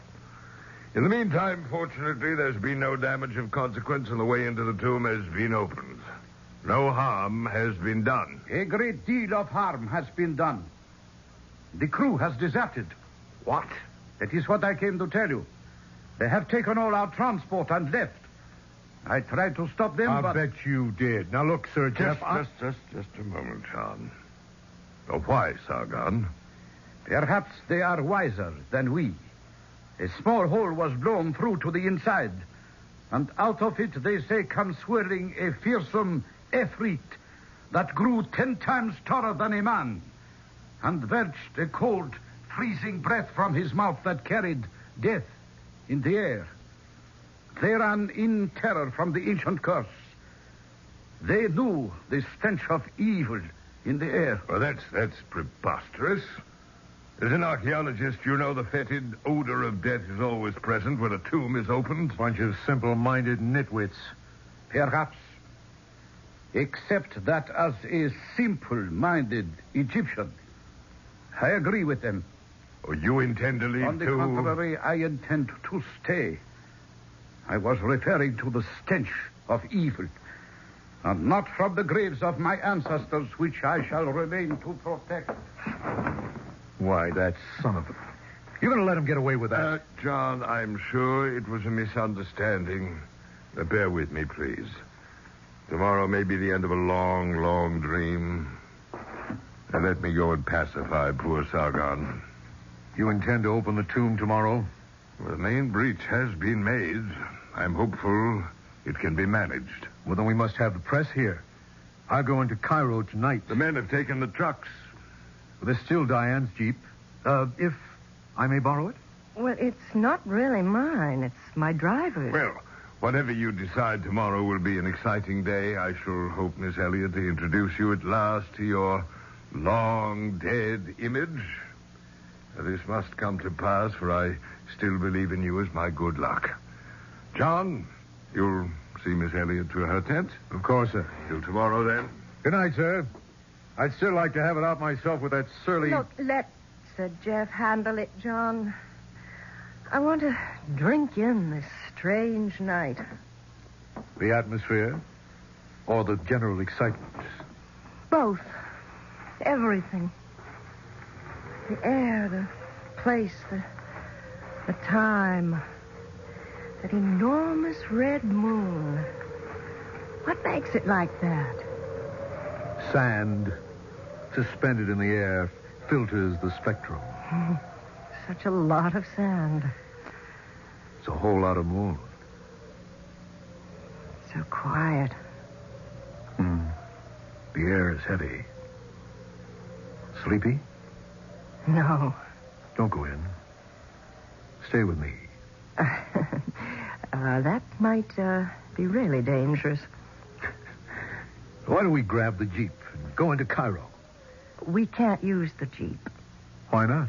It belongs to an inspector of police.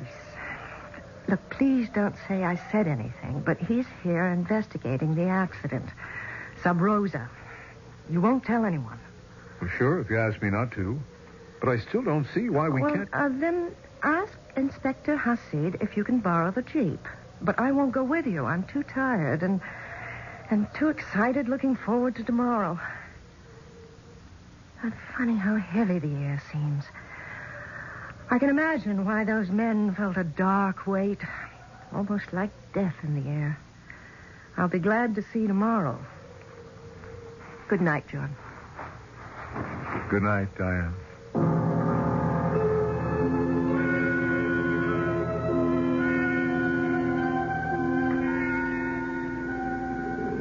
Diane? Diane? What is it? Are you dressed? Can I come into your tent? Yes. I was just starting to go to bed. What is it? Look, I don't want to alarm you, but the men were right. There is death in the air tonight. Well, what now? Oh, it's nothing to do with the legend. Totally atmospheric. A simoom is on its way. We must race it back to Cairo. But the tomb... The tomb can wait, as it has waited for centuries. Oh, but there won't be room in the Jeep for all of us. Only you and I are going. And the others? Sir Jeff and Sargon won't leave the tomb. Inspector Hasid won't leave Sargon and remains to protect Sir Jeff. What does that mean? Sargon is not to be trusted. Sir Jeff and the inspector know that. But if we have to run for safety, what about them? Well, they'll be safe in the excavation. It's like a tornado cellar. That's just what this blow will be like anyways. Well, so why can't we hole up with them? We could, if you think you can spare the time. What's that mean? A simoom. It could blow itself out in 6 or 7 hours or 6 or 7 days. Now, can you spare the time? Oh, of course not. I'm due in Paris in 3 days.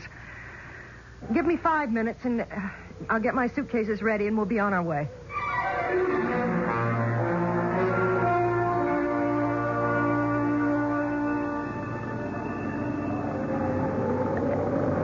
It's getting worse, isn't it? How far to Cairo? We're not even nearly halfway. Can you see? What's to see but sand, sand, and more sand? John, what's that ahead? Damn, the twister itself. Double right around on us. What are you doing? We can't hit into it. It would suck us right up into the land of Oz or the Arabian Nights. We've got to run for cover. Where? Back to the diggings, the only shelter. Just hold your seat and hope we can outrun it. Supposing we can't. Baby, this is one archaeologist who doesn't live in the past and is very interested in the future. Right here and now, we've got to hang on to the present.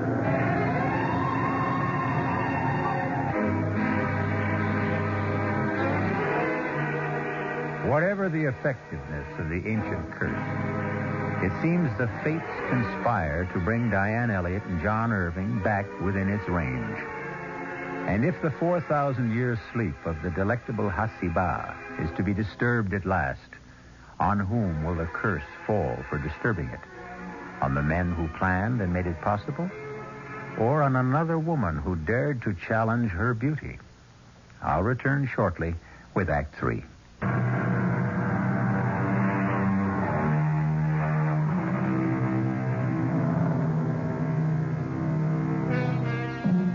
In the outer chamber, shielded from the wild gust and the roar of the simoon raging outside, Sir Geoffrey and Sargon have isolated and almost cleared the door to the mastaba itself. They are engaged now in cleaning up the debris the explosion earlier in the day had caused. That does it. The door is free. 15 years, and the moment is here at last. I am about to enter the tomb of Hasiba.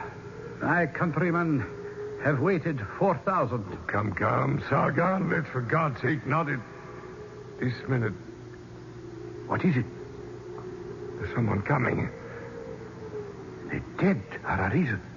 But don't be silly. It's from the outside. Why, it's Miss Elliot. The bad penny and companion. Turning up again. Well, what happened? Couldn't make it, sir. We just beat that old twister back here to safety. Turned around on us. Just the two of you? Yes. What happened to your driver? We understood he stayed with you. We have not seen him. We thought he stayed with you. Oh, he probably took off with the rest of the crew. Are you all right, Miss Elliot? Oh, yes. Well, then let's forget the elements, the momentary inconveniences and everything but the incredible, the marvelous, the unbelievable moment that lies ahead of us. We're about to enter the tomb of Hasiba. But the storm... The storm will blow itself out. We are lighting candles to illuminate centuries of the past. Come, John, Sargon, help me push open the door. I do not care to see the tomb opened. I am not surprised. Inspector Hasid. Yes, Miss Elliot. Inspector? Yes, Ali Athman Ben Sargon. Inspector Hasid, with a very sore head where someone knocked me out. To deny me the sight of the tomb and its contents. By all means, let us open the door. I am not asking but commanding with this gun. Let's go, Sargon.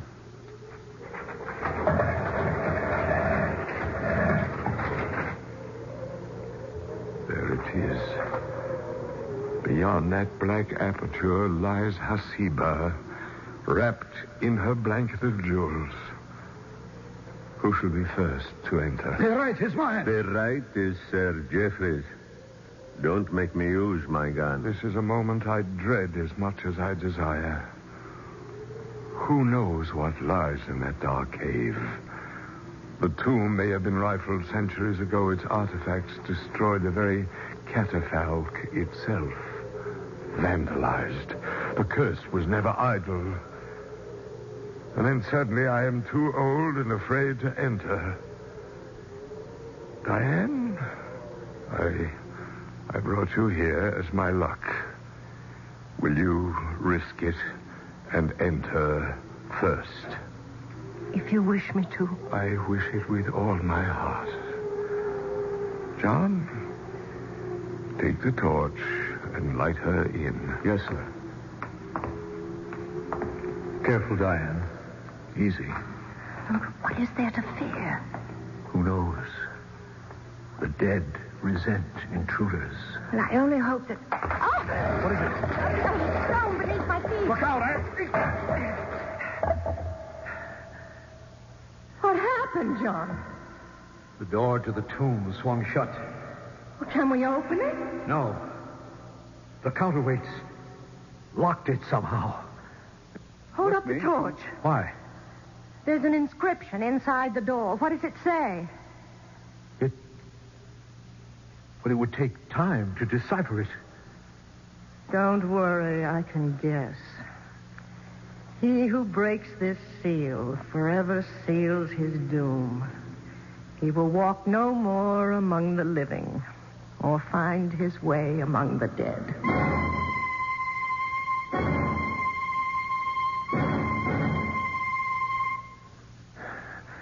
It's just what I was afraid of. Hopeless. The door can't be budged. What happened? The stone you stepped on, designed to trip the counterbalancing rocks and lock them. To get the door open now, they'll have to blast. So that was Tophne's ancient curse. It's pretty effective. Look, hold up the torch, John. Is that better? Yes. It's not a very large chamber. No. In the center there, is that... Yeah. That's the catafalque. Hasiba. Can we look? Why not? Poor little princess. Poor little rich girl. So young. Can we open the sarcophagus? I don't know. Somewhere there should be... Well, let's see. Ah, here. It's too heavy. As far as I dare slide it. Such a big coffin for such a little girl. But she is lovely. The face is only a death mask. Where are the jewels, John? The jewels that filled the casket to the brim. That's right. Evidently, old Tophmus regretted his generous impulse and sneaked in later and pinched his fabulous fortune. How? I don't know. What's the matter with the torch? I'm afraid it's going out. Well, can't we light it again? No. Lack of oxygen. We've got to get out of here. Haven't you any idea how? The catafalque itself. Let's have a look. But how? Where? It's just a simple box. Except here, at the foot of it. Carved in bas-relief. Oh, wait. Let me hold the torch close. Yeah, that's better. What is it? That face. The god you showed me outside the pyramid. With the jackal face. What's his name? Anubis. Greeter of the dead. But he has another name. The opener of the ways. Diane, maybe this is it. Press it. Try it. Yes. The opener of the ways. Oh. Smell that, Diane. Fresh air. Look at the torch light up. And there are steps beneath. We're free. I wonder, John. I wonder.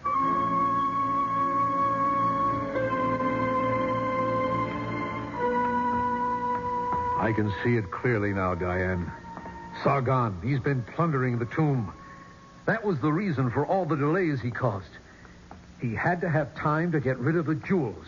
And now, unless we escape somehow, he's safe. Inspector Hasid won't let him go. We might as well have all the cards on the table. When I stumbled into you entering the chamber, it was because Sargon pushed the inspector against me and grabbed the gun. You can be sure Sir Geoffrey and Hasid are both dead by now. And Sargon is on his way to freedom with the jewels. Well, then it's up to us to stop him. How? What's the matter? The blank wall. This looks like the end of the road. It does, at that. How do we get out of this?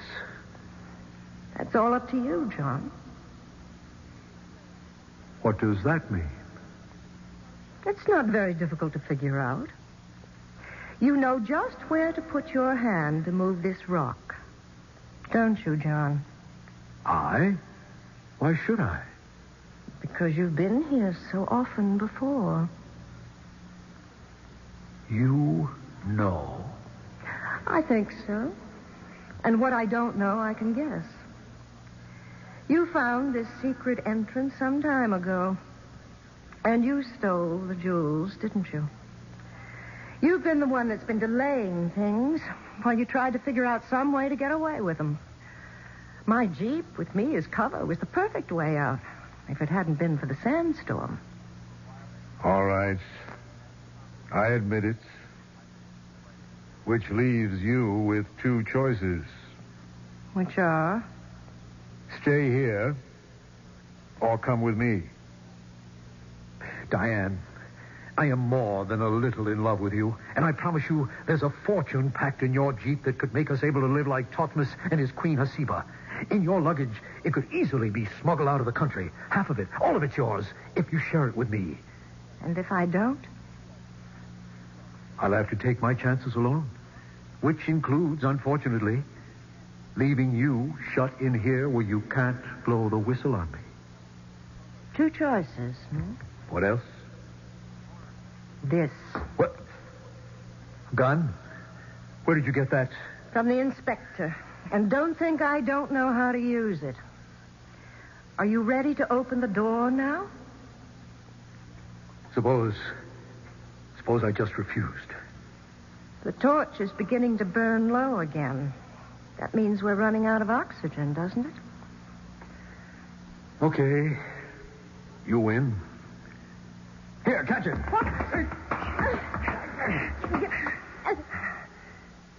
I hope I didn't hurt you. I had to get the gun. What are you going to do? Oh, nothing violent. That really isn't my nature. Just leave you here. With any luck, they'll break through in time and find you. Goodbye, Diane. You can't. No. Now, please don't move. I'll leave you the torch when I go. Damn, Simone is still rangy. You'll never get through it. I'll have to take my chances. It's all I have left. I'll move back. I'm sorry. Sorry for everything except the jewels. If you could only see them. Well, here goes.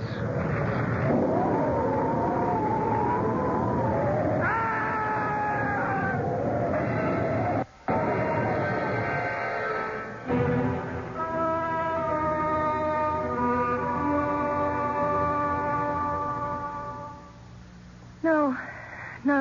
I'm all right. You must rest, my dear. There's time later. No, I want to finish telling you. He was leaving, and he had started the door or the statue base that closed the secret entrance, and then suddenly the wind was too strong, and he fell back and got caught in all those tons of stone, just like the other man. I would spare little pity on him, Miss Elliot. The other man was my brother. Sahib Irving thought he had killed me just as successfully. But I don't understand. Why did he start to come back? His return was involuntary. What do you mean, Mr. Sargon? He underestimated the enduring power of an ancient curse. He was returned to his fate. So the curse was a real one, after all. He will walk no more among the living, nor find his way among the dead. But, thanks to you, Miss Elliot, the ancient gods are satisfied, and the lady of whom you are a reincarnation will also be reborn.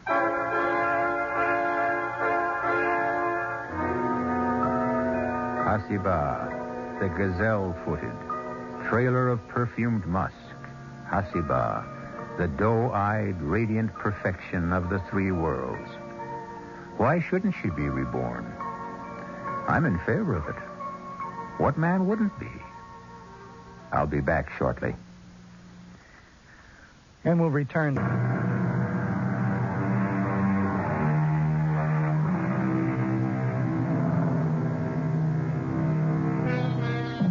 It was Nathaniel Hawthorne, one of our American greats, who said it. A grave, wherever found, preaches a short and pithy sermon to the soul. Let my comment on this tale be as brief. Let the dead past bury its past, nor pause too much to think on today. The future is what leads us on. If we march to any banners, let it be to those. Our cast included Kim Hunter, George Petrie, Arnold Moss, Dan Ocko, and Ian Martin. The entire production was under the direction of Hyman Brown.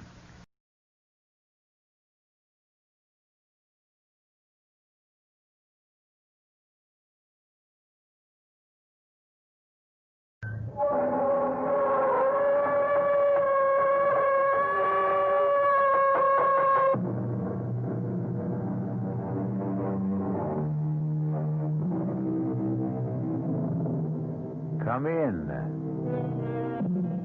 Welcome. This is E.G. Marshall, and you're welcome in my world where things are even stranger than they seem, and reality falls before truth. We've all heard that one picture is worth 1,000 words. But is this really true? A quick example. Would your sweetheart rather hear you say, "I love you," or look at your picture? But pictures have their place, as millions of camera fans all over the world will tell you. Listen as we hear about a strange and dangerous camera which brought tragedy to those who owned it. No, please don't hit me again. I told you I don't know it. Oh, don't. There's no sense in you hitting me and hitting me. I don't know the combination. Please. I don't care about the camera. I really don't. I would tell you if I could, but Johnny changed the combination on the safe because he knows how I felt about it.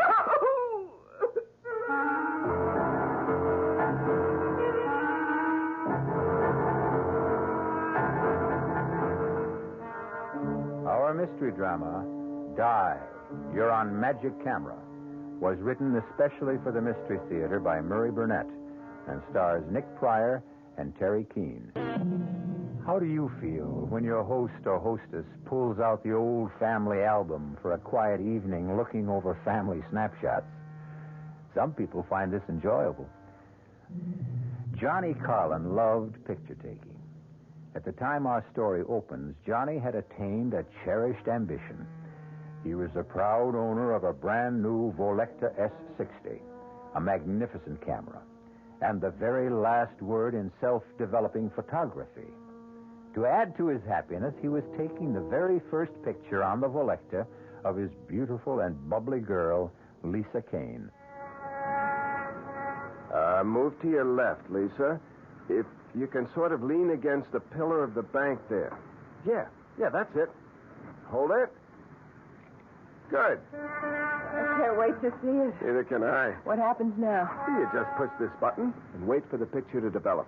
Seems like a miracle. It's a brilliant piece of scientific work. Someday I'll explain how it works. Now, we open this back, and here's your picture. But, well, how strange. Is that the picture you took? It sure isn't. Wait a minute. I can't figure out what happened. Look how clear the inside of the bank is. Is that a holdup going on? Well, yeah, it looks like it. But there hasn't been a holdup. Look, everything's normal. Yeah, I can see it is, but the camera doesn't lie. There are 3 guys with guns and people lying on the floor. This is crazy.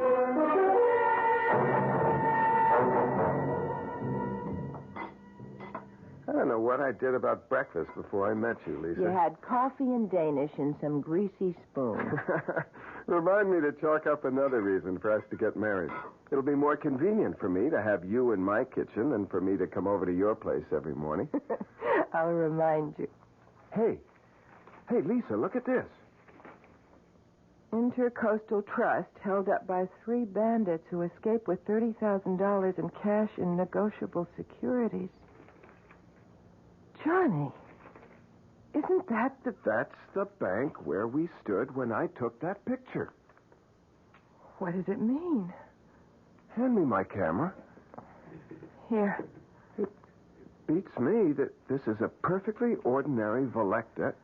Well, could it have been just a freak thing, some kind of a crazy mix-up? You tell me how this camera could take a picture of a holdup in a bank that hadn't happened yet. Can you explain that? No. Why don't we just forget about it? Because there's a reward for information leading to the capture of the robbers. You think the picture we have shows the actual robbers?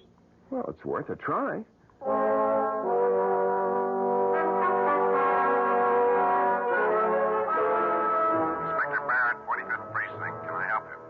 Yeah, I'm calling about the Intercoastal Bank robbery yesterday.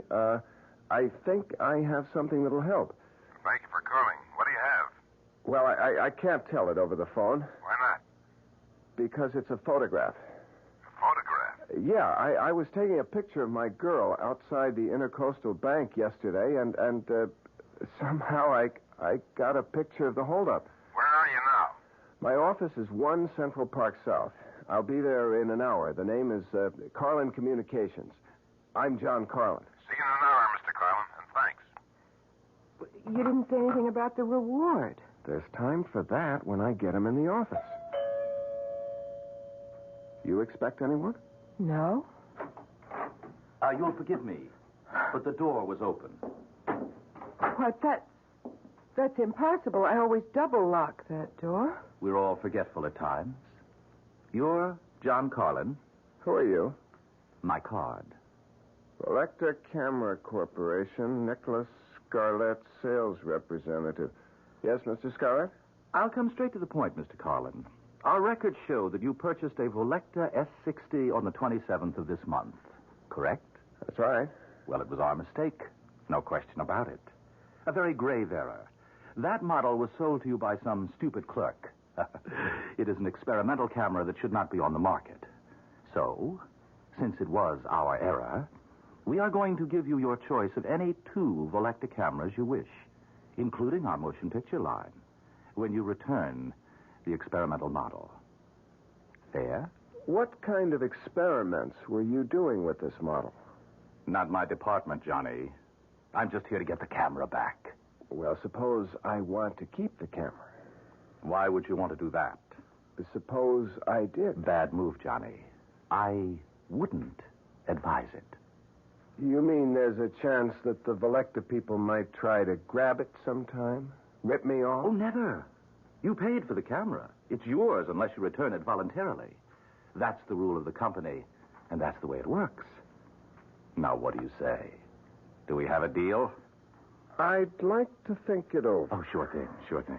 But believe me, Johnny, this camera wasn't meant for you. And whatever you're thinking, it won't work out.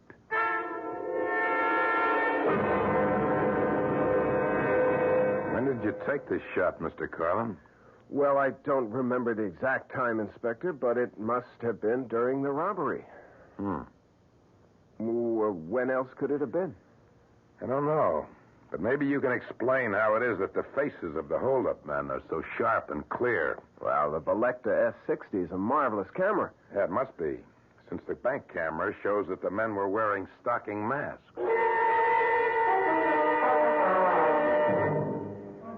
Johnny, I don't know what you're trying to prove, but I've got to get out of this hotel lobby. Can't figure it out. It just doesn't make sense. Every single one of these pictures came out just the way I took them. Well, why shouldn't they? Well, how do you explain that picture in front of the bank? I told you, it was a freak, that's all. Come on, let's get out of here. Well, maybe you're right. There's a phone over there. You sit in this chair while I call Scarlett and tell him I'm ready to make the deal. Okay, but make it fast. 1 minute.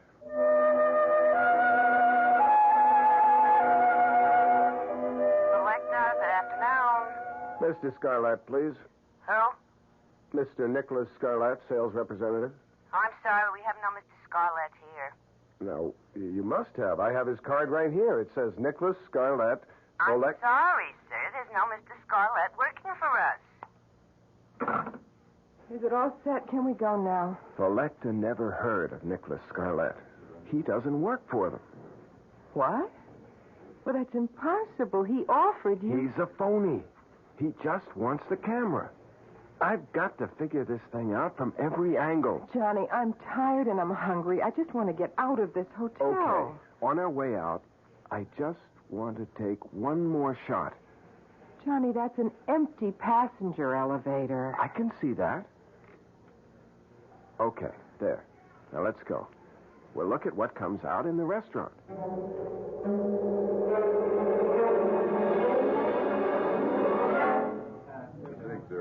Oh, I never would have believed a bacon, lettuce, and tomato sandwich could taste this good. Look, Lisa, look at this shot.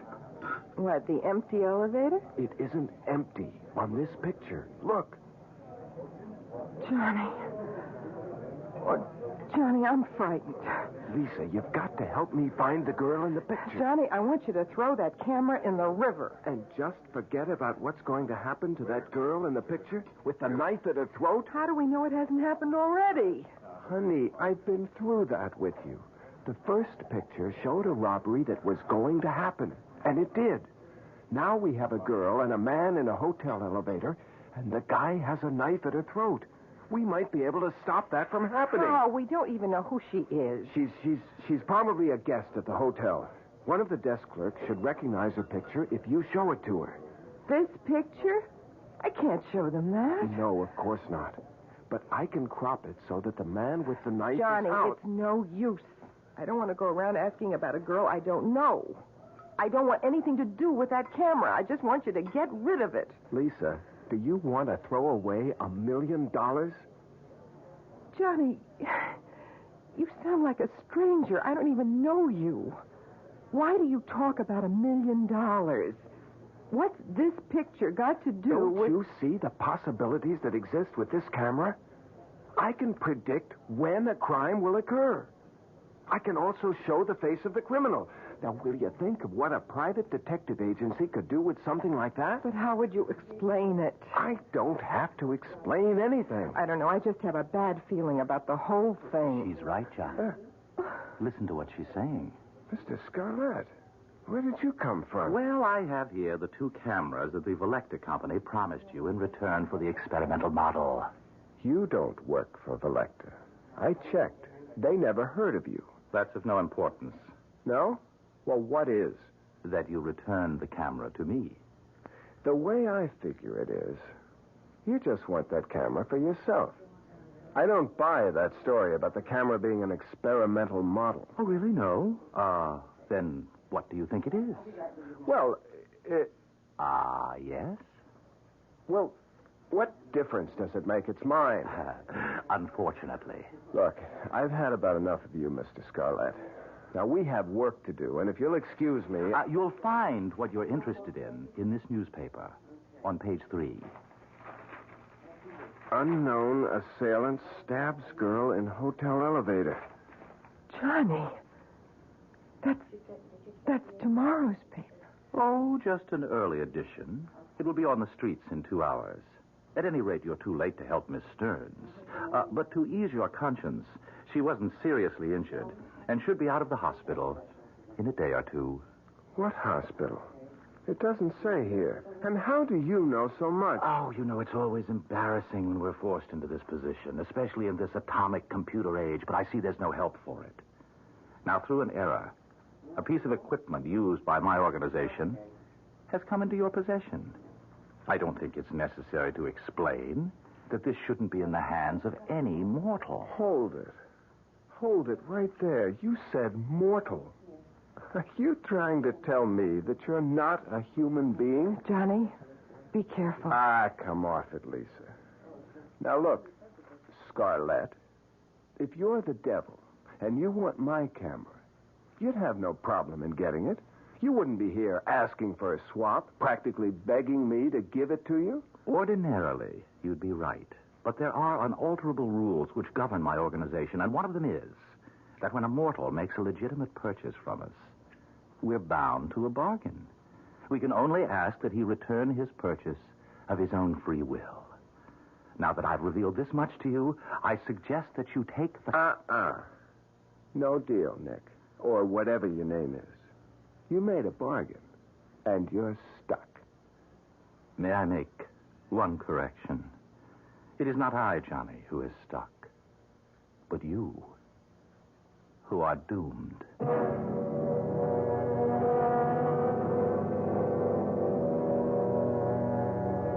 I don't suppose there's one of us who hasn't thought of what they'd say or ask if they really had a conversation with the devil. You know, I like to believe that most of us have at one time or another, but that we somehow either didn't recognize him or didn't believe him.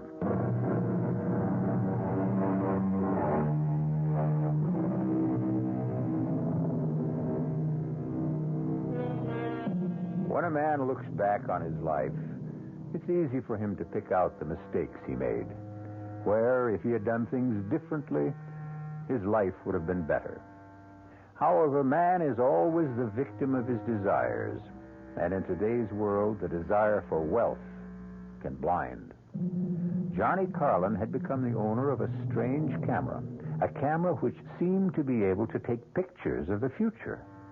And Johnny Carlin had visions of untold wealth. He had also been warned. But greed has its own way of muffling warnings. I hate all of this. I wish you'd give it up, Johnny. I can't stand all this lying and maneuvering with people who are calling for help. Who's lying? We can deliver. Lisa, all we have to do is tell them that we have to take a picture. That's all. But there have been dozens of calls from people who've been ripped off or mugged and want us to find the criminal. Simple. We tell them we can't help them. This is the Carlin Crime Prevention Agency. We can forestall a crime. We can't solve it. You don't have to do anything except tell them the truth. All right? Now, what have we got today? You must be kidding. Here, look. Here's just a few of the latest messages. Uh-huh. Banks? Hey, these are good. Banks will be regular customers when we get set up properly. Nothing. Hey, Andrea Scudder. What do you know? You know her? Well, the same way you do. Heiress to the Scudder millions, beauty, playgirl, athlete, and all-around hellraiser. She said she wanted to talk to you about a personal problem. Uh-huh. Andrea Scudder. That's money. Call her and make the appointment. Mr. Carlin, I'm being blackmailed. I don't know by whom. Can you find out? Well, I can try, Miss Scudder. If I don't succeed, there'll be no fee. And if you do, there'll be no publicity. I don't want my name spread all over the front pages. You have my word. Fine. The job is worth $50,000. Is that satisfactory? Yeah, that's okay. I'd like a little more information. Such as? Well, what happens when and if I deliver the name of the blackmailer to you? You get my check, my thanks, and my farewell. I'll take it from there. Not satisfactory. What? Look at it from my point of view, Miss Scudder. You ask me to get you a name and then walk away? Now, obviously, you have some plans for this blackmailer. Probably for getting rid of him? That is none of your business. Granted, but if you intend to hire someone to take care of your problem with him, then that can't be done very quietly, and I might get involved. Mr. Carlin, let's put it this way. I am not a killer, nor do I intend to become one. This blackmailer must be someone in my circle of friends. You'll have to take my word for that, because the information that he holds over my head... Miss Scudder, excuse me. You keep saying he. Why? Because it's a man's voice disguised that talks to me over the telephone. But the blackmailer could conceivably be a woman. It's possible. But it would still be one of my group. Okay. Now, the only request that I make of you is that you allow me to take your picture. My picture? Just a snapshot. Well, I don't see what that is. Well, that's the way I work. I get strong impressions from a picture. Emanations. Call it whatever you want. It works. All right. How do you want me to pose? I don't have my camera with me. You see, I wasn't sure that I would take your case. Could you come to my office tomorrow at your convenience?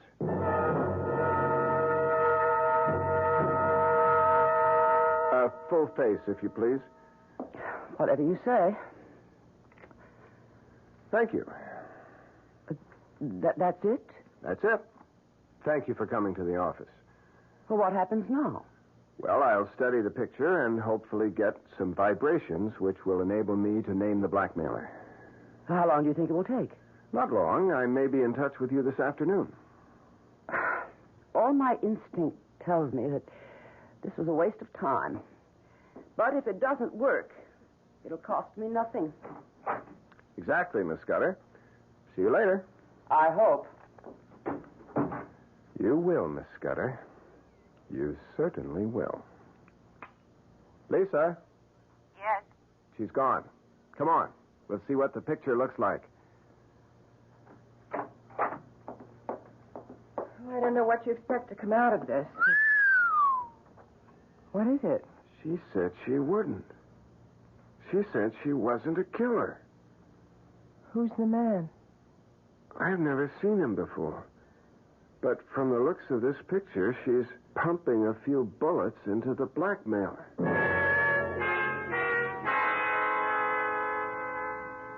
Are you sure you know what you're going to tell her? I'm not going to tell her anything.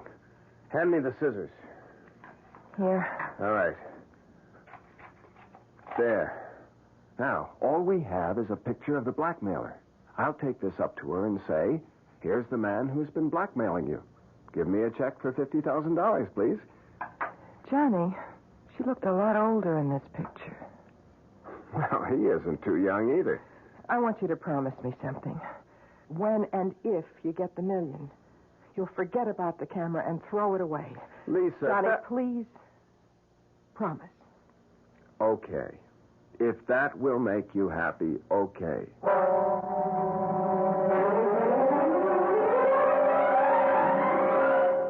Come in, Mr. Carlin. I must say you work fast. The picture did the trick. Yes? And you have the name? No. But I have his picture. His picture? Here it is. You can probably put a name to it.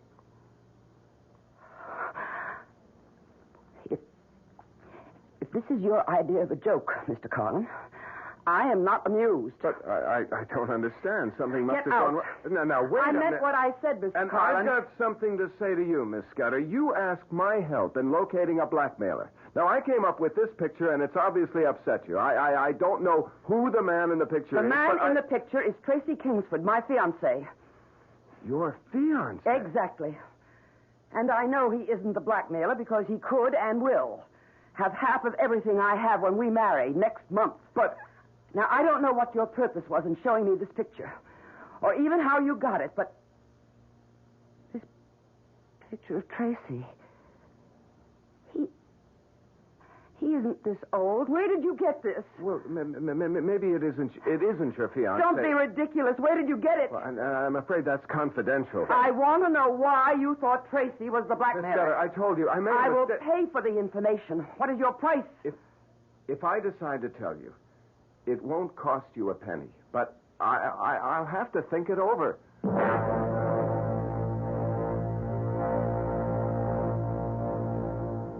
What are you going to do, Johnny? I honestly don't know. I've learned one thing, though, about this camera. Yes, so have I. It's best to use it with places or institutions like banks or jewelry stores rather than with people. It's wrong for you to have it and even worse for you to try to use it. Now, Lisa, it can't do me any harm. If I learn to use it properly, I won't get into anything like the Scudder situation. You still haven't decided what to do about that. Yeah, I have. I'm just going to forget it. Forget it? How do you forget something like that? A very good question, Miss Kane. You're after the camera again, aren't you, Scarlett? Of course. I should think by this time you'd be convinced that it isn't for mortals. Ah, right. You have to say that, huh? Well, that doesn't make it a lie. But it makes it suspect. I can take whatever you say with a grain of salt. Well, let's get back to Miss Scudder. You know that she's going to kill her husband, and you're going to let her. Can you live with that knowledge? Well, can I stop her? You can try. Okay. Tell me how. You can tell her the truth. Ah, that would be interesting. Tell me, Miss Kane. Suppose someone came in here and told you that you were going to kill Johnny after you're married. Would you believe him? What? Would you? No. Johnny, you could put the picture back together and show her the picture. Show her shooting him. Yeah, but she'll ask me how I got the picture. You're getting to be good at lying. You'll tell her you have this gift of... Prophecy? Yes. That somehow when you take pictures of people, it shows the future somehow. That you've only recently discovered the gift. You could tell her that. Oh, interesting. Look, we don't need you here. You don't know how wrong you are. Why don't you just give up? I'm not going to give you the camera. That's final? You can bank on it. All right. Then I'll ask you for a favor, and I give you my word. You won't regret it. Yeah. Well, what is it? Permit me to take one picture. What for? As a favor. No deal. Once you get your hands on the camera... Johnny, I give you my solemn promise that I will take only one picture and immediately return the camera to you. Well, why should I believe you? Because I've already told you that I can only get the camera from you if you give it to me. I cannot trick you. Johnny, please, let him.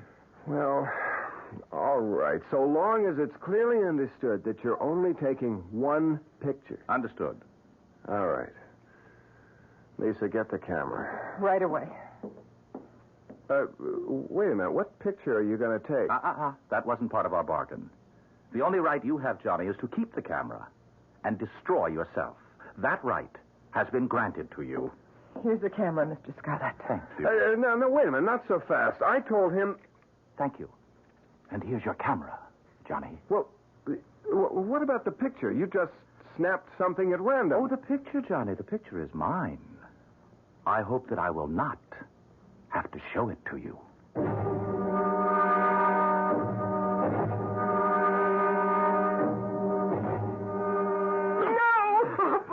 Please, I told you I don't know. Please, there's no sense in you hitting me. I don't know the combination. I don't care about the camera. I don't. I would tell you if I could, but he changed the combination to the safe because he knows how I feel.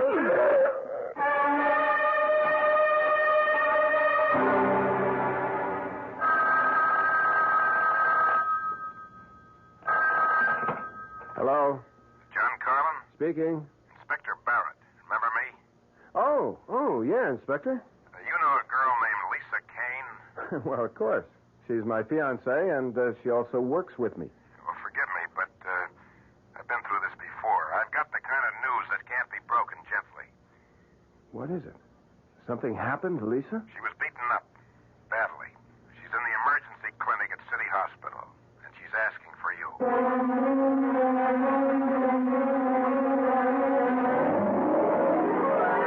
Since the days when Homer smote his blooming lyre and regaled Grecian nobles with the stories of Greek gods and men, which have become part of our Western heritage, man has sought to pierce the veil of the future. And ever since those days, from Cassandra on, man has consistently ignored the words of prophecy, no matter from where they came. Now, Johnny Carlin has been given more than a warning. Whether he heeds it or not, we'll find out.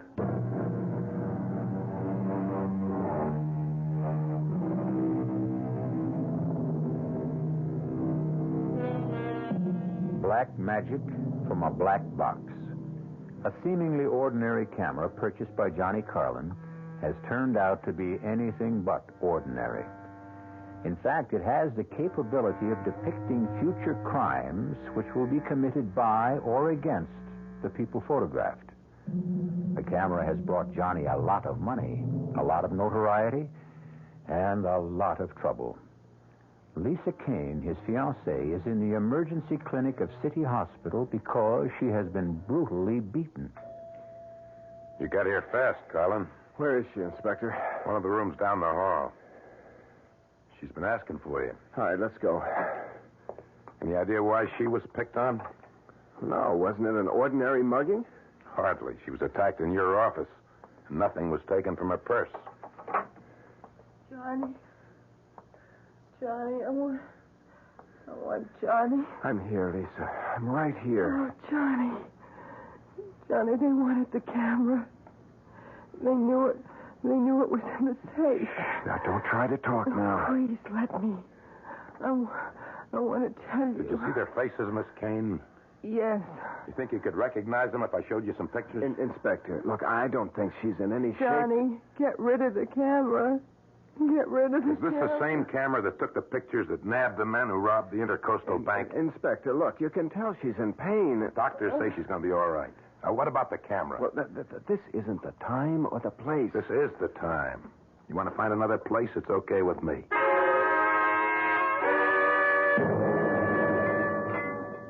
Oh, it's good coffee. Another cup, Inspector? We got the coffee. Give me some facts. Look, I told you everything I could. The camera. Now, what's with the camera? It's one of the new Volectas. You've seen them. Sure, they all take pictures of masked stick-up guys and show their faces, right? Look, Inspector, I can't explain how that happened. I'm going to level with you, Carlin, and then you better level with me. Look, Inspector, are you threatening me? I didn't press you about it before because you did me a favor. I got a lot of brownie points for bringing in those bank robbers. But now the heat's on me again. The new commissioner is throwing his weight around. And I'm looking for something that'll help me score with him. Well, I'm afraid you're looking in the wrong direction, Well, let Inspector. me see the camera. I've told you. I know what you told me, and I know you haven't leveled with me. Two guys don't beat up a girl looking for a combination to a safe that holds nothing but a camera. Unless they want that particular camera awfully bad. Inspector, that's pure speculation. Now, they may have thought there was a lot of cash in the safe. The girl says all they wanted was the camera. Inspector, she's like you. She's got a thing about it. Well, I sure have. Take a guy named Johnny Carlin in the communications business. He buys a camera, and all of a sudden he's in the crime prevention business and doing very well. How come, Carlin? I discovered I had a special talent. Yeah. I checked with some of your satisfied clients. They tell me you use ESP. Yeah, that's right. And the camera. Yeah, that's right again. Well, I don't buy it. Well, I'm not trying to sell it to you. Yes, you are, Carlin. You're trying to sell me a phony story. Now, I want that camera you use for your ESP bit. It seems to me that you're a lot more interested in the camera than you are in getting the guys who beat up Lisa. I haven't heard you screaming at me to find them. If I thought that would do any good, you'd hear me on the moon. Meaning? Meaning that I think we'll get those guys one way or another. You think you have a way? Maybe. Something to do with a camera. You have your methods, I have mine. If I come across anything, and I expect to, I'll let you know, Inspector.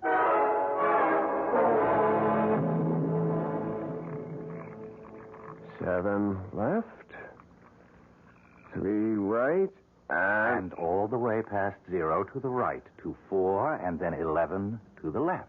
Scarlett, you stole it. Oh, Johnny, when are you going to start believing me? I told you, it's against the rules. What are you doing here? I came to help. Well, I don't want your help. You're not interested in finding the man who beat up Lisa? Well, I don't need you. Of course.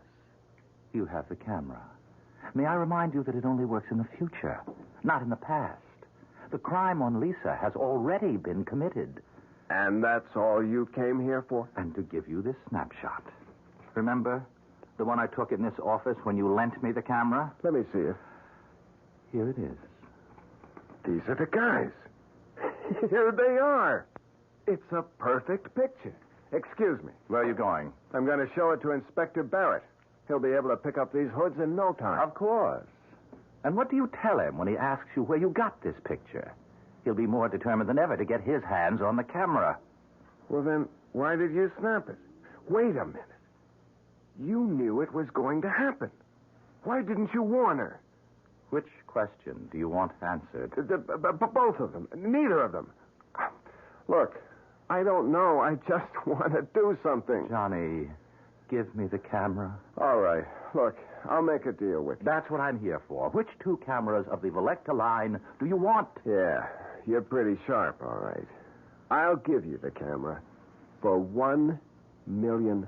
Sorry, Johnny. I can't make that deal. Why not? Because it's against the rules. I had to get a special concession even to be able to offer you 2 cameras.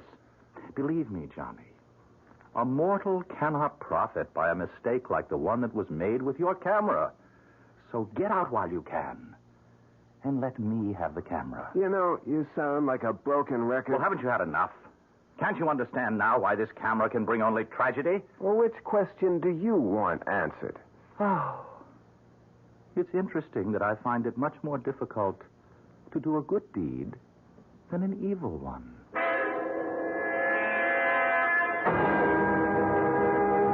I'd like to know what makes you think you can pick out these mugs, Carlin. You've never even seen them. Yeah? Well, what have you got to lose, Inspector? Time. I could be showing these mugshots to your girl. She's the one who saw them. You looking for someone you know? I'm just looking for a couple of faces. I think... Wait a minute. Yep. Here you are. Here are your men. Joe Horn and Spence Vogel. Are you sure? I'm positive. How do you know? What happened since I saw you at the hospital? Will you stop asking questions and pick these guys up? What if you're wrong? I look like some kind of... I'm not wrong.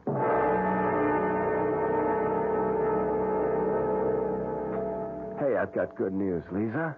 The doctor says you'll be able to go home in a couple of days. That's nice. Well, honey, you don't seem very happy. Johnny, what have you done about the camera? Isn't it great? They've caught the two guys who hurt you. So you've still got the camera. Look, Lisa... Hello. It's for you, Inspector Barrett. Barrett? How did he know I was here? Thank you. Hello? Colin, I want you to meet me in your office as soon as possible. Well, why? What's up? I'll tell you when you get there. Be there. What did he want? Well, he wants me to meet him in my office as soon as possible. Johnny, please don't go. Oh, Lisa, why not? You just got here. Look, if I go now, I can finish with Barrett and get back and spend an hour or so with you before I get thrown out. Inspector, I never really thanked you for getting those two guys. That's what I came about. What, to get thanked? In a way. I want that camera. Inspector, look, you must be losing your marbles. I told you... Now, listen to me, Colin, and listen good. I put 16 years of my life into the police force, and they've just transferred me to Staten Island. Me, Inspector Barrett, sent to... Well, you get the idea. Now, I'm not sitting still for this transfer. I gotta have your little camera. Inspector, what good do you think the camera's gonna do you? Oh, come off it, Colin. I'm a cop. I've done every kind of police work from pounding a beat to undercover surveillance. And never have I heard of a guy who could predict crimes and name the criminals. And you can't either, Colin. Oh, well, wait a minute. I never said I could. You can't. But you got some kind of newfangled device on that trick camera of yours, and I want it. It's going to make a big difference to my career. Look, Inspector, I'm sorry about the transfer, but it's upset you. Now, you're dreaming. You don't believe for a minute that I've got a gadget on a camera that can look into the future? That's just what I believe. It's the only thing that makes sense. All right. Now, suppose I prove it to you. How? I'll show you the camera. Fine. You'll look at the camera, and if you know anything about cameras, you'll see that it's a perfectly ordinary Selecta S60 with no extra gadgets on it. That's why you keep it in a safe. Here, Inspector. Look for yourself. You see? A plain Selecta. No gimmicks. Nothing. What did you leave in the safe? Nothing. Take a look. I will. All right. Now you satisfied? No. I think I'll take a picture. Now, Inspector, you're being childish. What's your beef? I'll just... Now, give me the camera. Back off, Colin. No, come on. I said give me the camera. Colin. I want you. I warned you, Colin. Now get up. On your feet. Colin. Colin. Good Lord. He's dead.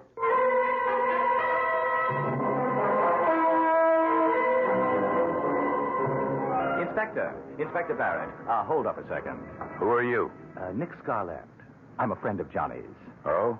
He asked me to pick up his camera. I see you're carrying it.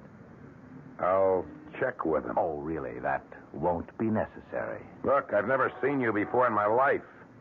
I know that this camera means a lot to Johnny.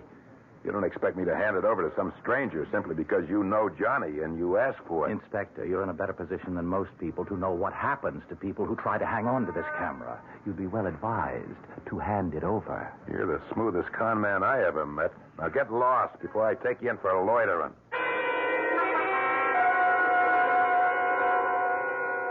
Now, come in. Sit down. Make it fast, Barrett. What do you got?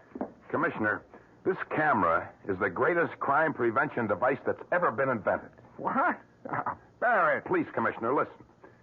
You must know that I came up with the guys who stuck up the Intercoastal Bank and those mugs who beat up that girl in the office of the Carlin Detective Agency. I know that. I did it with this camera. Look, I'll prove it to you, Commissioner. I'm going to pull a picture out right now. Here. I'm going to pull it out and lay it on your desk. That's not going to prove anything. Here, you just look at it. And then tell me what you think of this camera. Well, you convinced? Yeah. You've convinced me, Barrett. Francie, you and Sergeant White come on in here. I want to put Inspector Barrett under arrest. Arrest? What's the charge? Murder 1. According to this picture, you've killed this man in his office. What? Well, take a look. Picture's clear as a bell. That's you standing over what looks like a very dead man. I don't know how you got past my secretary. My card, Commissioner. Nick Scarlett. Interpol? Yes, that's right. You see, Commissioner, we've been after that camera that Barrett handed you for the past 2 months. Now, look, Mr. Scarlett, you're not going to tell me that Interpol... The camera was used to smuggle heroin. Oh, yes. Very clever arrangement behind the shutters. Very clever. I'll give you a receipt and take it along if you don't mind. No, not at all. Just as long as you leave me the picture that Barrett took when he was killing Johnny Carlin. Oh, Commissioner, that will be my pleasure.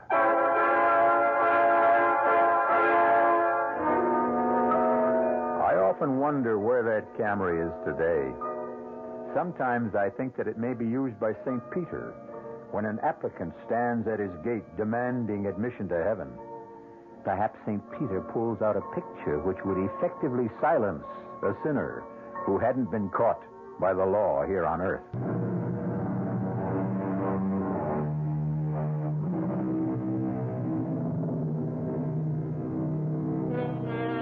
How about it? Would you love to know the future? To be able to see exactly what's going to happen to you tomorrow, next week, next year? I hear a chorus of no's. It would be unbearable to know the exact date you're going to die or be mugged or be involved in a fatal accident. I agree. But I leave you with this. Why do so many people consult fortune tellers? Our cast included Nick Pryor, Terry Keane, Joan Lovejoy, Joseph Julian, and William Redfield. The entire production was under the direction of Hyman Brown.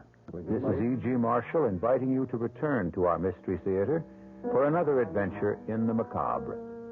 Until next time, pleasant dreams.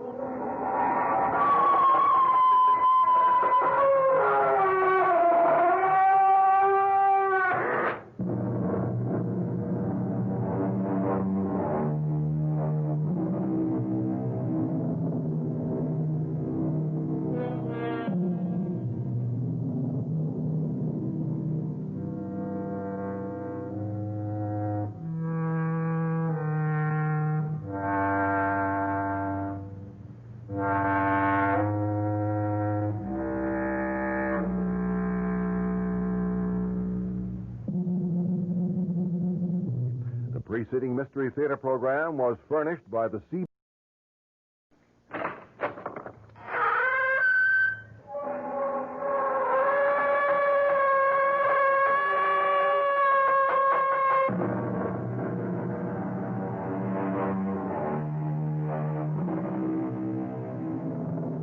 Come in. Welcome. I'm E.G. Marshall. I'm afraid the chairs aren't very comfortable, but that doesn't matter because in just a moment, you'll be sitting on the edge of them. For we'll be bringing you the tale of the thing inside. A strange and potent force sealed up and held in check that cried to be released. And once it was freed, brought terror and death to a whole countryside. Sergeant, what's this all about? Has there been any trouble over at Ezra's place? Oh, I guess you could call it trouble, Mrs. Farrar. He was killed last night. He was what? Killed. Murdered. His nephew went over there early this morning and found him. Oh, but that's awful. I thought he was a dreadful man, but... Well, have you any idea who did it? Not yet. That's why I stopped by here to find out if you'd seen or heard anything. Oh, I'm sorry. I wish we could help you, but... Well, how was he killed? It was pretty bad. Whoever did it must have really hated him or else been out of his mind. Because it was done with an axe.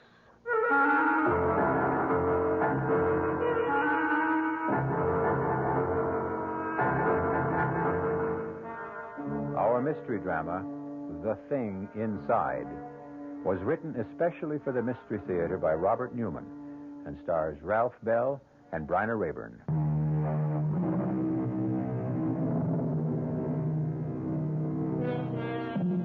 What is evil? Is it abstract or concrete? Does it seek us out or do we seek it? Either way, there is something in all of us that senses its presence. And when we do, most of us draw back from it in fear. But occasionally, for reasons we do not always understand, we are attracted to it and come under its spell, thus freeing it to work its destruction on an unsuspecting world. Our story begins as John and Sarah Farrar get out of their car and walk towards a rather shabby and run-down antique shop in a small New England village. It's not much of a place.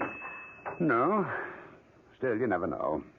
Paul's picked up some pretty nice things in places like this. That tavern sign, for instance. That's true. Good afternoon. Oh, good afternoon.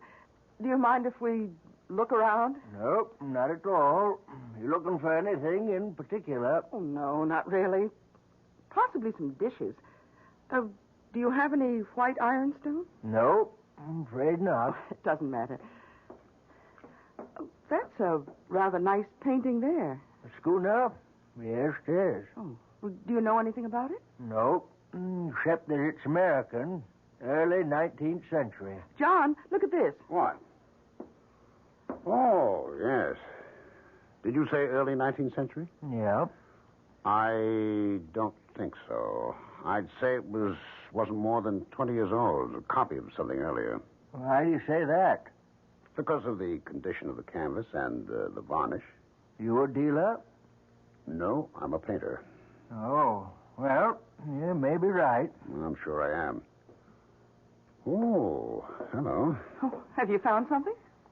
Yes. Can you tell us anything about this? Oh, a glass paperweight? Oh, is that what it is? Yep. At least I think so. What do you think of it, Sarah? No, it's interesting. Yes, it is. Especially when you hold it up to the light. When you turn the ball, it moves. I've never seen anything quite like it. Neither have I. Paul would probably know what it is. Oh, never mind. How much do you want for it?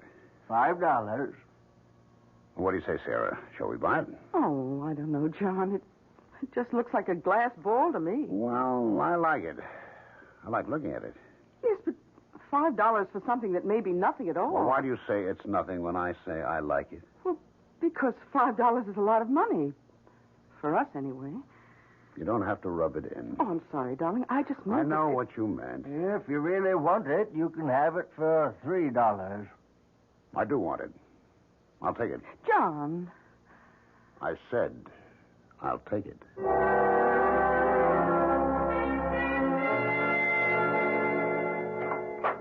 Hello? Anybody home? Is that you, Paul? Yes. I'll be right down. Hi. Hello, Sarah. Well, what's all this? Oh, my brother sent me a case of fruit from Florida, and I thought you and John might like some. That's awfully nice of you, Paul. No, not really. I'd never finish it all by myself. Well, I still think it's very nice of you. Thank you. Well, you're very welcome. Where's John? In the studio. Oh, how is he? Oh, about the same. Not very good. Still not working, huh? No. Well, he's trying. He goes in there every day. Well, it's happened to almost every painter at some time or another. You hit a bad period, just can't seem to do anything. He's been... Oh, Paul, I thought I heard your voice. How are you? Fine, John. And you? Okay. Where'd all this fruit come from? Paul brought it over. My brother sent me a whole case of it, and I thought you might like some. Oh, it's very nice of you. I was hoping you'd stop by. There's something I wanted to show you, ask you about.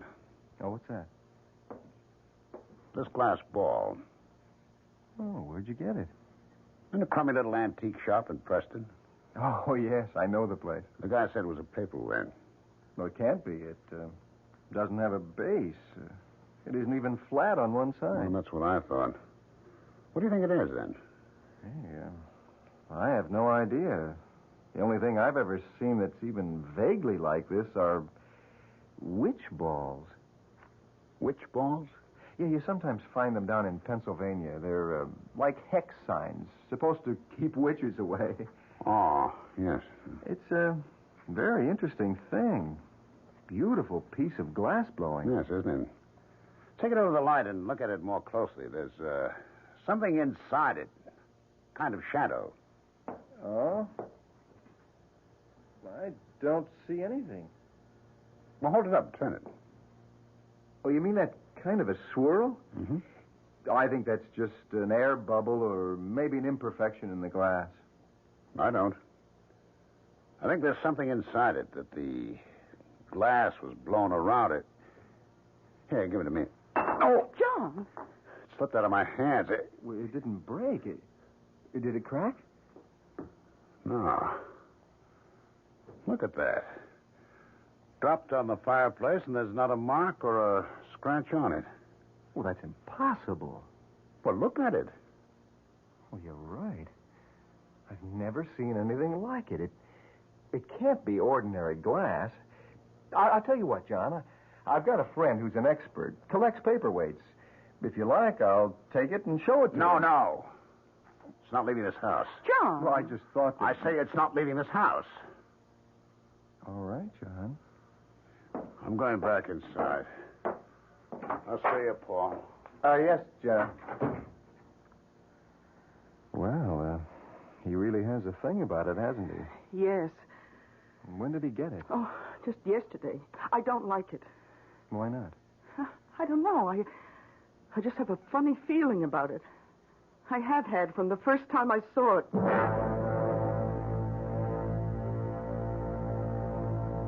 John, can you hear me? What? You can hear me. I know you can. I knew it the first time you picked me up. Because you were the only one who could see me. Yeah. You've got to help me. Save me. How? Break the ball and free me. Break? Yes, if you do, you won't be sorry. I'll do things for you, wonderful things. But how can I break it? I dropped it, and it didn't even crack. Fire and water, John. Fire and water. I don't understand. You will. I know you will. I know you'll help me.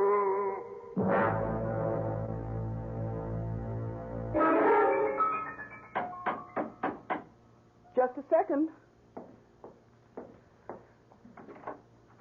Oh, hello, Paul. Sarah, can I come in for a few minutes? Oh, yes, of course. Well, how are you? A little down at the moment. Why? I just got some rather upsetting news. That's why I came over. Oh, I'm sorry, Paul. Oh, what's the news? Well, it'll affect you and John more than it does anyone else. Hmm? You know those rumors that Ezra Tate was going to sell that 200-acre parcel of his to a developer? Well, apparently they're true.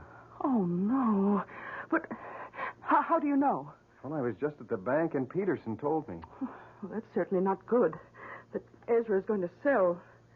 But that doesn't mean that they can go ahead and build there.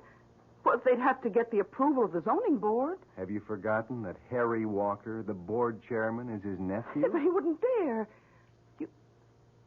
You mean you think it really may go through? I'm afraid so. Oh, but that's awful. You know, we bought this place, put every cent we have into it, mostly because of the location and the view. And if the deal does go through, that will be the end of it. I know. And that's not all. But I wouldn't want to go on living here with a development right under our noses. And I don't think anyone else would want to either. Well, I'm afraid you'd take a bad licking if you tried to sell the place. Well, don't say anything about it to John until we really do know what's going to happen. He hates Ezra Tate as it is, and when he hears about this... That's right. He has had a bit of trouble with him, hasn't he? Oh, from the day we moved in here. First about the boundary line, and then about... Sarah, Oh. Oh. Hello. I didn't know you were here. I was just passing by, and I thought I'd drop in. Well, I'm glad you did. As a matter of fact, I was going to call you. Oh, about what? You know that glass ball I showed you yesterday? Well, yes, of course. If you wanted to break it, really break it, how'd you go about it? Well, why on earth would you want to break it? It's a beautiful thing. Oh, yes, it is. But suppose I did want to break it. I really don't know, John. Can you think of any way it can be done with fire and water? Fire and water? Yes. Well, I suppose if you put it in a fire and got it very hot, or close to its melting point, and then dropped it into cold water, that might do it. Of course. Thanks, Paul. John, wait. You mean you're really going to... Yes. Why? Because I've got to. I got a feeling that if I do break it, can break it up. What? Never mind. I'll see you, Paul. Don't look that way, Sarah. I know it doesn't make sense, but after all, there's no harm in it. I'm not so sure about that. Why do you say that? I told you, I had a funny feeling about the thing from the first time I saw it. Well, if he does break it, destroy it, that will be the end of it. I wonder.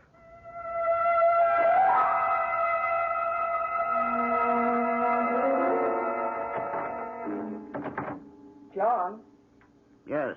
Why have you got the door locked? I didn't realize I had. Hi. Oh, may I come in? Of course.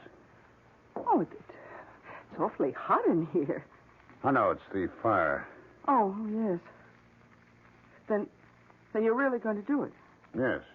I've had the ball on the fire for about a half hour now. I was just about to take it out.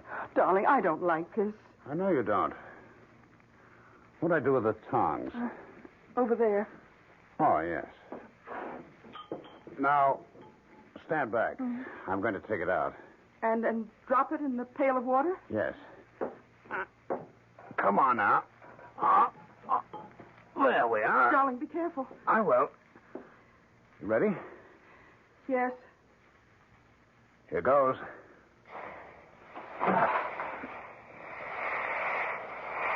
Wow. I really think I did it. What happened to the ball? Well, see for yourself. It practically exploded into 100 pieces. Oh, yes. Well, are you satisfied now? Yes. Now, wait a minute. Look at this. This is what was inside it. Its center. Another ball. A small black one. Yes, but it wasn't black before. Oh, the heat must have turned it black. Well, what are you going to do with it? Keep it. Why? Just so. Now, stop looking so upset, Sarah. Things are going to be different now. What do you mean? Well, you'll see. Everything's going to be fine. Better than they've ever been before.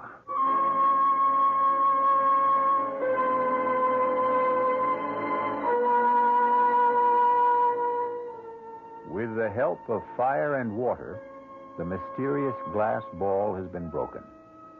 And though he should know better, John Farrar seems pleased about it. For there are some things that it is best to leave alone. Was he right in thinking there was something sealed in the ball? Will it give him the things he wants? And if so, at what cost?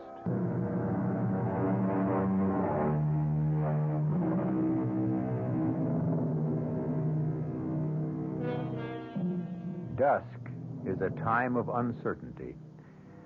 And though she could not have said why, Sarah Farrar was not just uncertain, but anxious as she stood beside her husband and saw the glass ball shatter. But now she's beginning to feel that perhaps she was mistaken. For when John woke this morning, he was in better spirits than he has been for months. He went into his studio early and has been in there all day. It's evening now, almost supper time, and he still has not come out. Yes. Darling, it's almost 6 o'clock, and I wondered if... It's what? Almost 6 o'clock. You're kidding. It can't be. But it is. Oh, good Lord. I had no idea. I kept thinking while I had it, I'd stay with it. Keep on going for just a little while longer. You mean you've been working? Have I ever? Oh, can I look? Of course. It's not quite finished. I want to do a little more with the background, but, what do you think? Oh, darling, it's good. It's terribly good. You really think so? Oh, yes. It's the best thing you've ever done. In some ways, like summer morning, but different, stronger. You're right. It is something like summer morning, and it is different, but, well, it would have to be, because I'm suddenly seeing everything differently. Feeling differently. It's as if I'd been handcuffed for months and I was suddenly free. Oh, darling, I'm so glad. Oh, 6 o'clock. No wonder I'm starving. But didn't you have any lunch? I went out around noon. No, I forgot about it. What's for supper? Oh, beef stew. Oh, good. And wine? Well, there's that bottle we were saving for a special occasion. I think this is it, don't you? Oh, I certainly do. Oh, darling, why don't you wash up and... Oh, I'll get it. Hello? Hello, Sarah. Oh, Paul, hello. Well, you sound pretty good. I feel that way. John finally broke through, and he's working. Working beautifully. Oh, I'm glad to hear it. Oh, you don't sound so good. Is anything wrong? I'm afraid so. I just heard that the deal on Ezra Tate's land is definitely going through. The closing's tomorrow. Oh, no. And there's no way of stopping it? None that I know of. Oh, then I guess I'll have to tell John. Tell me what? Are you going to do it now? Yes. I'm sorry, Sarah. So am I, but it can't be helped. Goodbye, Paul. What was that all about? Oh, some rather bad news. Darling, you know that talk that Ezra Tate was going to sell the 200 acres across the road to a developer? Yes? Well, apparently it's true. What? It can't be. I'm afraid it is, John. The closing's tomorrow. But he can't do anything like that. It'd ruin the town. And not just the town. We couldn't go on living here with a couple of hundred ticky-tacky houses right across the road. I know. But I'm afraid nothing can be done about it. No? Well, we'll see about that. John, where are you going? To talk to him. No, John, wait! Don't! Wait!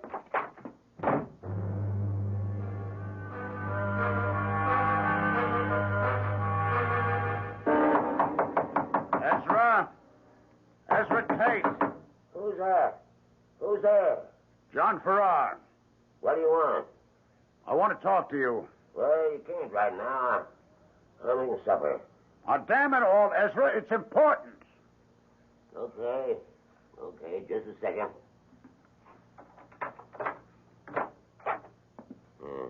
Now, what is all this? Is what I heard true? That you're selling the land across the road from us to a developer? It sure is. But you can't do that. Says who? It's my land. I can sell it to anyone I want. Haven't you any feeling at all for anyone else? Don't you realize what it'll do, not just to me, my place, but the whole town? It can't take another couple of hundred people. The deal's set, and that's that. But can't you see? Okay, how much are they offering you for it? Why do you want to know? Because I'll buy it from you. I'll give you a couple of thousand over their price. What? That's really funny. What's funny about it? Yeah, it just is. You haven't got a dime. You owe everyone in town money, and you want to buy... Never mind about that. I'll get it somewhere. Yeah? Where? From your friend Paul Chandler? What's the deal where I get it? Well, I'd like to know, that's all. Just because he's got a thing about your wife, comes around with fruit and groceries for you, I imagine... You keep away from me, Farrar! You think I'd let you in here without precautions? This gun's loaded. Come any closer and I'll let you have a load of birdshot. For 2 cents? 2 cents is just about what you can afford. Now, you get out of here. Okay. But this isn't the end of it, Ezra.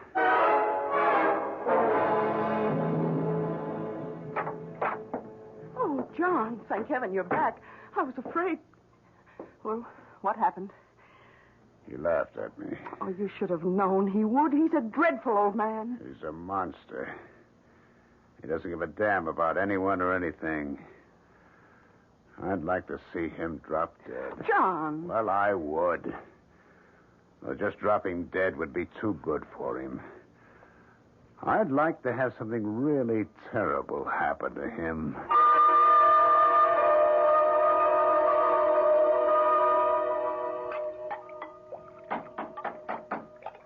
Just a second.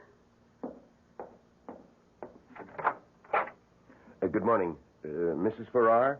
Yes? My name's Osborne. Sergeant Osborne, State Police. Oh, how do you do? Is your husband around? Yes, he's in his studio. Could I talk to him for a few minutes?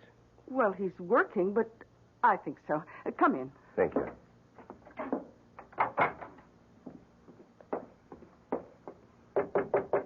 Yes? John, could you come out here for a minute? Okay. What's up? Oh, darling, this is Sergeant Osborne of the State Police. Oh. Good morning, Sergeant. Good morning, Mr. Farrar. I'm sorry to disturb you, but I wondered if you could help us. With what, Sergeant? Were you home last night? Yes, we were. We're here most nights. What time did you get to bed? Fairly early. About 10. Yes, that's right. And did you get up for any reason, or did you sleep right through the night? Well, we slept straight through. At least I did. Why? I was hoping that maybe you'd gotten up. That you could tell me if you heard or saw anything unusual.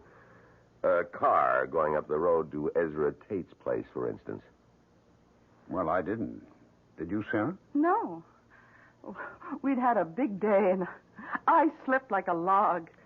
You know Tate, don't you? Yeah, we sure do. I take it you don't like him very much. Well, that's the understatement of the year. We've had nothing but trouble with him since we moved up here. Sergeant, what's this all about? Has there been any trouble at his place? I guess you could call it trouble. He was killed last night. He was what? Killed. Murdered. His nephew went over there early this morning and found him. Oh, but that's awful. I thought he was a dreadful man, but... Have you any idea who did it? Not yet. That's why I stopped by here to find out if you'd seen or heard anything. Oh, I'm sorry. I wish we could help you, but... Well, how was he killed? It was pretty bad. Whoever did it must have really hated him or else been out of his mind. Because it was done with an axe.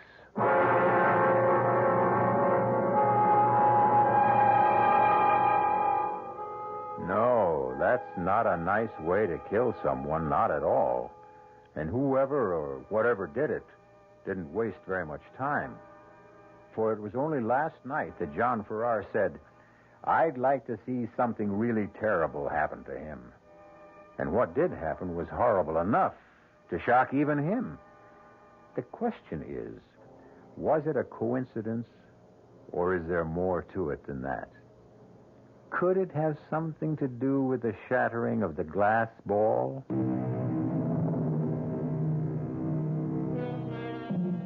There is a finality to death.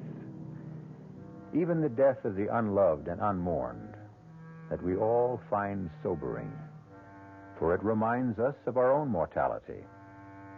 It's late afternoon now, and Sarah Farrar is in the kitchen of the old farmhouse when a car drives up, stops outside. She goes to the door, opens it. Hello, Paul. Hello, Sarah. How are you?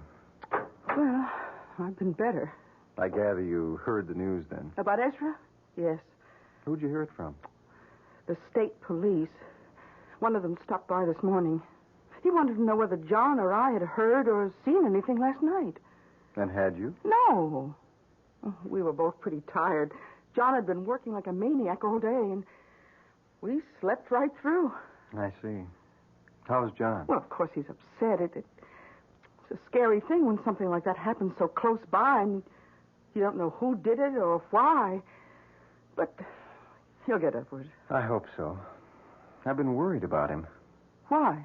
Well, he certainly wasn't in very good shape the other day. That whole involvement of his with that glass ball. Oh, that. I was pretty worried about that myself, but, well, once he broke it and snapped his painting block, it started working. Well, he really feels there was some connection there. Apparently. Well, as long as he's working. I take it he still is. Oh, yes. Yes, he finished one painting, and he's already started on another. Oh, good. The reason I stopped by was because I wanted to find out if the two of you were free Friday night. Oh, yes, we are. Then would you come over for dinner? Benson of the Benson Gallery is coming up from New York. And if John is working again, I thought he ought to meet him. Oh, poor. You really are a very good friend. Oh, come on, Sarah. Now, you know how I feel about you. Both of you. You've had a pretty rough time since you moved up here, and if I've done anything to help... Oh, Paul, hello. Hi. I didn't hear you cry. You been here long? No, just a few minutes. Oh, Paul stopped by to invite us over for dinner Friday night. Benson of the Benson Gallery is going to be there. Oh, that's nice. What do you think of our big local news? Ezra Tate's death? That's pretty shocking. Yes, it is. On the other hand, it did take care of a pretty serious problem for us. Oh, what do you mean? Well, now that he's gone, that's the end of that housing development. I'm afraid it isn't, John. Well, why not? His nephew is his only living relative. He'll inherit everything Ezra had, including his land, and he's already telling people he intends to go through with the deal. What? Well, he can't do that. He's head of the town zoning board. Yes, he is, but he was willing to push the thing through when it meant money in his uncle's pocket. Don't you think he'll be even more anxious to do it when it means money in his own? But that's even worse. Well, a little more direct and obvious, but no worse.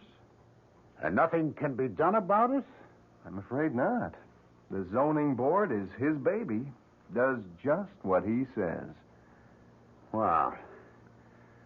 It would serve him right if the same thing happened to him that happened to Ezra. John, that's a terrible thing to say. Is it? I don't like violence any more than you do, Sarah, but when a man is willing to destroy a whole community out of sheer greed, I say the world's better off without him.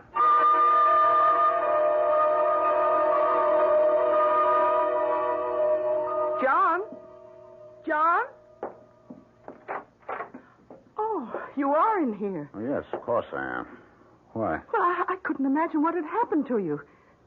You said you were going into work for just a half hour or That's so. right. What time is it? It's almost 11. It's not. Yes, it is. I must have fallen asleep again. I worked for a while and started feeling tired and sat down here. Well, you've really been at it these last few days. I guess I have. John, why are you keeping this thing here? What thing? This black thing that was in the center of the glass bowl. I told you I was going to keep it. But why? Because I like it. I like looking at it. What? Was that what you were doing before you fell asleep? Yes. Oh, I wish you wouldn't. I wish you'd get rid of it. Oh, don't be silly, Sarah. The day I found the ball, or rather the day I broke it open, was one of the most important days of my life. Hasn't everything been different since then? Well, if you mean you've been working well, yes, but I... But what? Oh, never mind. Are you coming up to bed now? I guess so. Just let me clean my brushes and put them away. Oh, who on earth is that? I have no idea. I'll get it.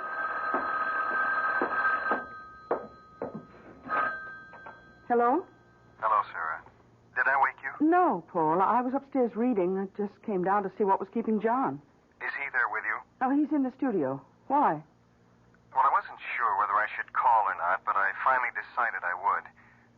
Sarah, I've got some more news that's just as shocking as the last. Harry Walker was killed tonight. What? Where? And how? In his home. His wife was out, came back, and found him dead in the kitchen. Oh, no. And they don't know who did it? Not any more than they do who killed Ezra.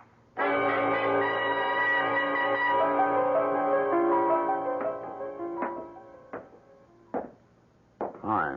Oh, good morning, darling. I couldn't decide whether to wake you or let you sleep. Oh, I haven't been asleep for some time.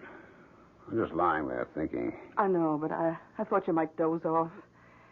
You didn't sleep much last night. No. Well, how about some breakfast? I don't want any. John, you should eat something. I can't. I feel awful. Because of what you said when Paul was here about how Harry Walker deserved to die, too? Partly. Well, you shouldn't. All right, it was a horrible thing to say, but you were angry, upset. Yes, I was, but don't you realize that the same thing happened before with Ezra?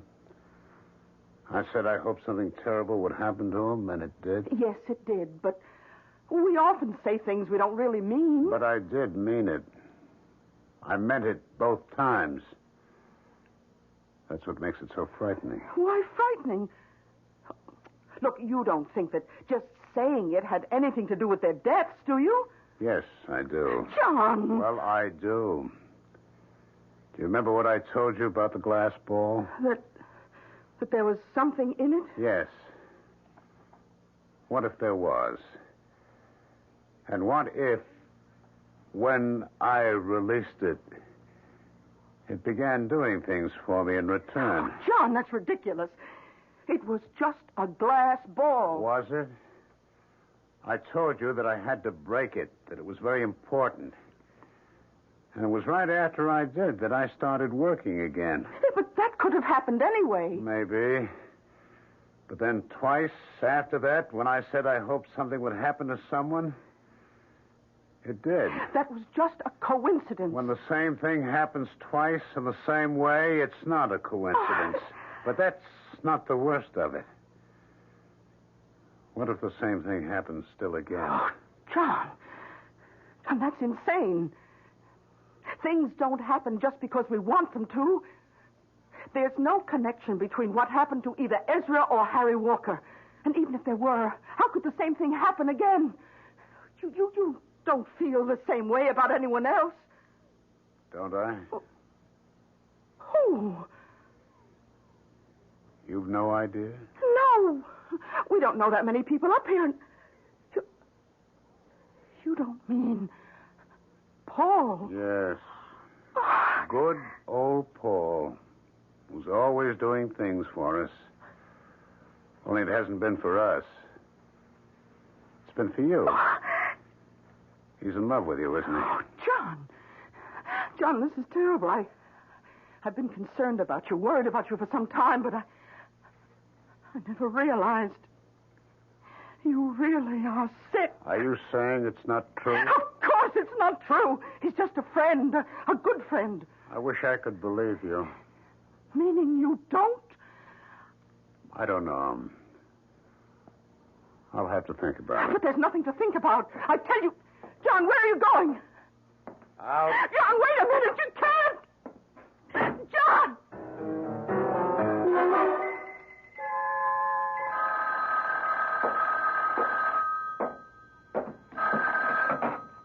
Hello? Oh, Paul, it's me again. Any sign of him? No, Sarah. But it's been over 2 hours. Well, you said he didn't take the car. If he walked, it would take him some time to get over here. Not this long, Paul. I'm scared. I told you what he said. I know, but I don't think there's anything to be concerned about. The longer he has to think about, the more chance there is that he'll realize it's ridiculous. But suppose it's just the opposite. Suppose... Now, don't do that, Sarah. I'm not worried. I hope he does come here. I told you there's something I want to tell him. What? I don't want to go into it now, but I think it may make a difference. Help him. All right. But if he does come to your place, will you call me? Let me know. Of course, Sarah. Thank you, Paul.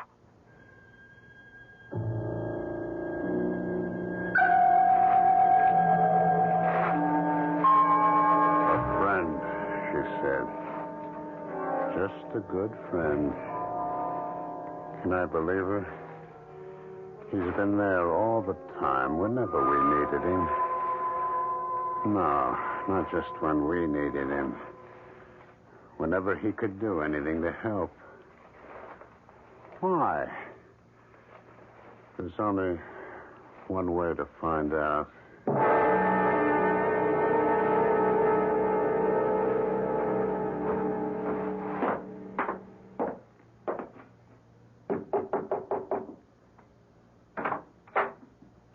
Hello, John. I've been expecting you. Have you? Yes, Sarah called. Twice, as a matter of fact, and said you might be coming over here. Come on in. Thanks. Can I get you something? Some coffee or a drink? No. Well, sit down. There's something I want to tell you. About you and Sarah? What? What could I tell you about that? How you feel about her? I feel the same way about her that I do about you. I like you both very much. What I wanted to talk to you about was that glass ball. What about it? Well, I'm afraid I was the one who got you started on it, saying it was something like a Pennsylvania Dutch witch ball. Well, I was wrong. There was nothing strange or mysterious about it. It wasn't even old. It was made 7 or 8 years ago by the New England Glass Company. That's impossible. How do you know that? Because I called a friend of mine, the man I wanted to show it to, and he told me. The company was trying to develop a new kind of glass, practically unbreakable and impervious to heat. They did it by bonding 2 kinds of glass together, and the ball was one of their samples. That's not true. It's a lie. You don't just want to take Sarah away from me. You want to take that away, too. The feeling that breaking it just gave me, the freedom, the sense of power. When you're not going to. John, put down that poker. No. John, put it down. I'm not finished yet. I'm not denying that something happened to you after you bought it, but I think I can explain that, too. Now, look, when you brought it home, you used to sit and stare into it, didn't you? Yes. Well, don't you see what could have happened? When you stare into something clear or shiny, you can hypnotize yourself. But in your case, the self-hypnosis took a special form. You started identifying with it. And when you finally broke it, you released something. Not in the ball, but in yourself. Released what? Lies? Everything you've been saying has been a lie? It hasn't, John.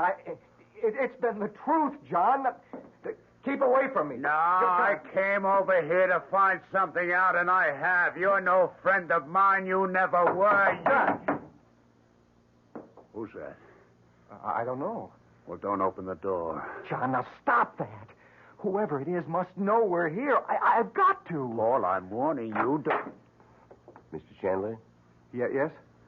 I'm Osborne, State Police. Is Mr. Farrar... Oh, yes, I see he is. Good morning, Mr. Farrar. Your wife said she thought you might be here. My wife? Yes, we stopped by at your place first. Mr. Farrar, would you come with me? Where? To headquarters. We'd like to talk to you. About what? Several things, but mostly about where you were last night about 10 o'clock. 10 o'clock? But that was... That was what? About when Harry Walker was murdered. How do you know that? Because Paul called us shortly after that and told us. You're all against me. Not just my wife and Paul, but everyone. Plotting against me. No one's against you, Mr. Farrar, and we're certainly not plotting against you. We just want to talk to you and... No! Farrar, stop! Come back here, Farrar! Aren't you going after him? Oh, we'll catch up to him. I have another car and 2 more men out on the road there, just around the curve. Why did you want to talk to him? Well, someone saw him leaving Harry Walker's house last night, shortly before Mrs. Walker came home. Oh. We just got a general description. Weren't sure who it was at first, but... Farrar, look out! That truck! John! Oh, good Lord.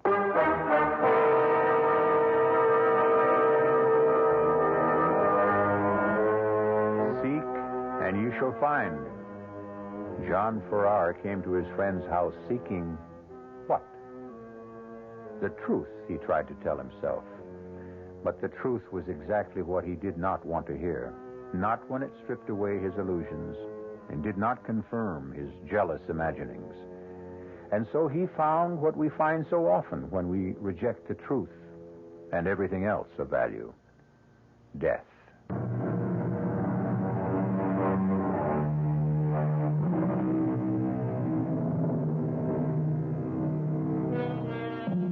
Now we see through a glass darkly, says the Bible. That was what John Farrar was doing, seeing something in the strange glass ball that wasn't there. But he wasn't completely wrong. At least it wasn't all imaginary. For as his friend Paul said, there was a thing inside. Not inside the glass ball, but inside John himself that never should have been tampered with. Our cast included Ralph Bell, Bryna Rayburn, Bob Caliban, and Leon Janney. The entire production was under the direction of Hyman Brown. This is E.G. Marshall inviting you to return to our Mystery Theater for another adventure in the macabre. Until next time, pleasant dreams.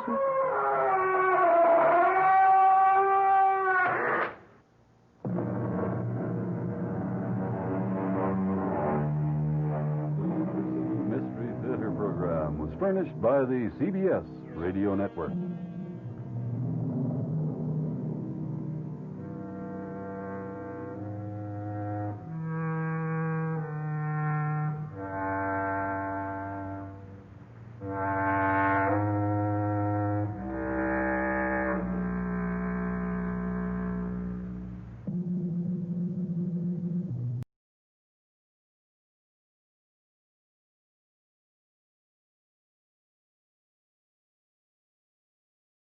WBAF, Kansas City. Dave Henry, WBAF Local News at 11. The outlook for Kansas City, fair warmer. Kansas City, Missouri fire officials say arsonists set the blaze on a vacant residence at 40th and Woodland tonight. No loss estimate was made since the residence was unoccupied. Firemen say arson is also suspected in a blaze that completely engulfed a vacant house at 70th and Monroe tonight. Dr. Robert Medcalf, superintendent of Kansas City, Missouri schools, was one of the witnesses today in a contempt of court hearing against the Kansas City Teachers Union. Medcalf testified he was instructed by the Board of Education to close the district's 100 schools when it was determined teaching staff was inadequate to continue classes. No contract negotiations were held today, the beginning of the 4th week of the strike. The school district has offered teachers a blanket 5.5% salary increase, but union teachers have rejected that proposal. Meantime, unions in the construction industry in Kansas City are apparently satisfied negotiations on new contracts are going smoothly. Pickets were removed today from ready-mix plants and construction sites, and the building industry returned to normal as negotiations continued. Defense testimony began today in the federal court bribery and prostitution conspiracy trial of Thomas Daly and Anthony Russo in Kansas City, Kansas.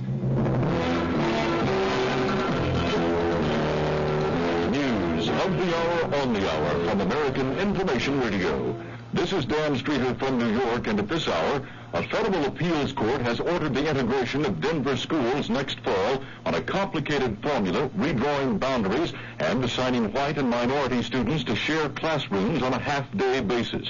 In Denver, we asked attorney Gordon Greiner, who helped win the ruling, to explain the integration plan for the elementary schools. The pairing concept really aligns an Anglo school and a minority school, and provides that for approximately 4 hours a day or through and including the lunch hour, kids in each of those schools will exchange. Greiner says this means elementary students in Denver will attend 2 different schools each day. The National School Boards Association, meeting in Houston, has gone on record supporting busing to achieve racial balance in schools. The tax matter isn't closed. That story coming up. Hi, Jerry David personnel. Have a seat. Your record's terrific. Good grades with honors, I see. And you got your degree. Great. And summer employment and some really good friends. Learning all the ropes, huh? Well, there's no question about it. We certainly have a job for a bright college grad like you. If your typing's as good as your grades. This is job discrimination based on sex, and it's against the law. The young women of our country who have worked hard to earn their college degrees deserve the same breaks as young male graduates who often move into executive training jobs straight out of college. Stereotyping women constantly as office workers only is just not fair, and it's a waste. Women power, it's much too good to waste. This message sponsored by the Now Legal Defense and Education Fund, 127 East 59th Street, New York, New York. ABC's David Shoemaker reports from Washington that the Internal Revenue Service is still investigating President Nixon's tax returns for evidence of fraud. Shoemaker reports the Special Watergate Prosecutor's Office has been called into the investigation, which now apparently centers on California tax lawyer Frank DeMarco, who signed many of the president's tax papers. A mathematics instructor at the Massachusetts Institute of Technology has released a study showing that a baby born in the U.S. this year has a greater chance of being killed than a combat soldier in World War II. In Cambridge, Massachusetts, Dr. Arnold Barnett told us, The main finding of the paper, I think, is that homicide is probably far more a danger than is widely believed.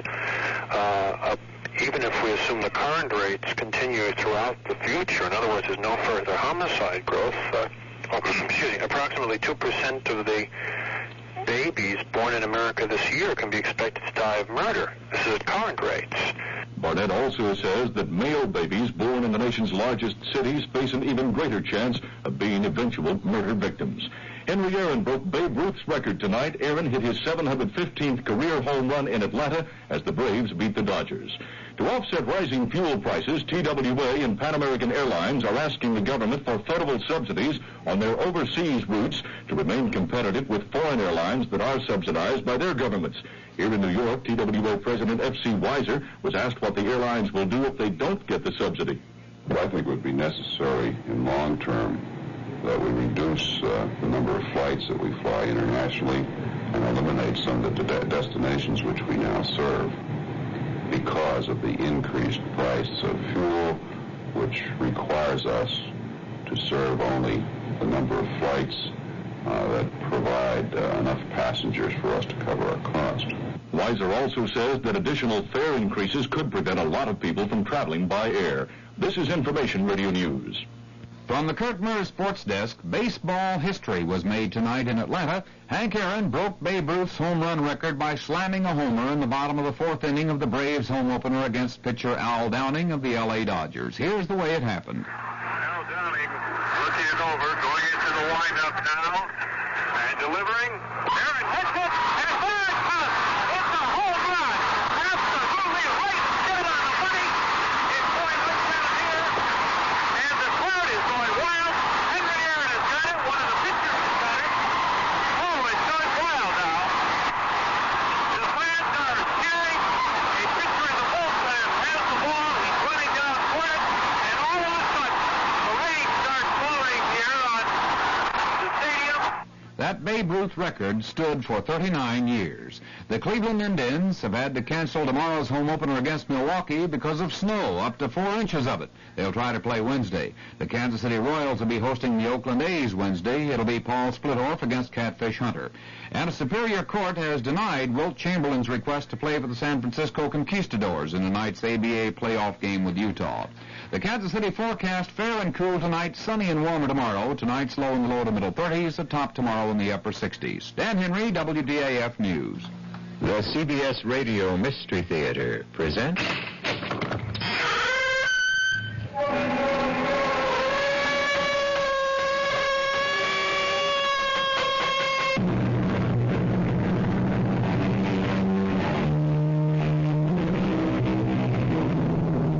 Come in. Welcome. I'm E.G. Marshall, bidding you welcome to the sound of suspense. Welcome to the fear you can hear. Welcome to the world of mystery. This is a tale of young love. The love of a charming young man for a charming young girl. It is also the story of a mother's love for her child. As you can see, this story is positively dripping with love. But don't be dismayed, because love, like a door, has two sides. And when the other side is hatred, it can drip with venom and gore. You're a liar, Mr. Snowden. Don't you think I know what you are? You're wrong, Mrs. Daniels. I love your daughter. Why? Because I do, that's all. You can't explain something like that. Listen to me, young man. Even her own father couldn't bear to look at Bonnie's face. That's why he left her so much money, because he felt guilty for what he felt for his own poor, homely daughter. Mrs. Daniels, listen to me. You're a liar, and a thief.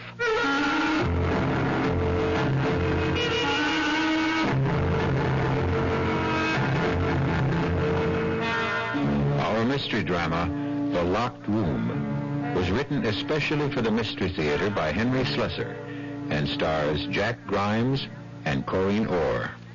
It is sponsored in part by new sugar-free Diet 7-Up and by the Kellogg Company, makers of Kellogg's Special K cereal. I'll be back shortly with Act 1.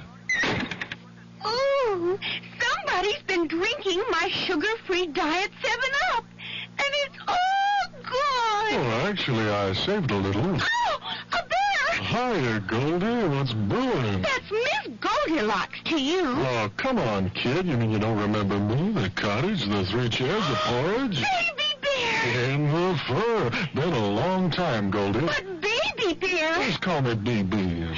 You drank all the sugar-free Diet 7-Up, and I have to conduct another diet drink taste test today. Well, yeah, I saw the sign on the door, a professional taste tester, huh? But how can I conduct my taste test now? Why bother? I tried those other diet drinks, too. You'll notice there's still plenty of them around. Why not ask me? Well, okay, BB.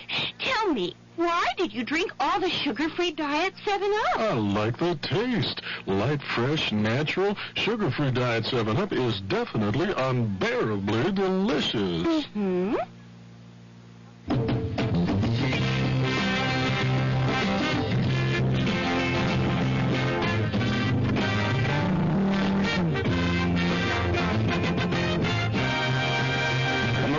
Looking for a few good men who want to learn good jobs. And today, a qualified man can choose the direction he wants to go in the Marine Corps. Choose the kind of skills he wants to learn, like computers, aircraft maintenance, or electronics, radio communications, food services, aviation technology. You name it, Marines do it. If you want to learn it, the Marines will teach you skills, responsibility, and leadership in any field you can handle. Remember, qualified men can choose their own directions in the Marine Corps. Skills to learn, careers to build in many directions. The Marines are looking for a few good men who want to choose their own directions, want to learn good jobs, want to be Marines.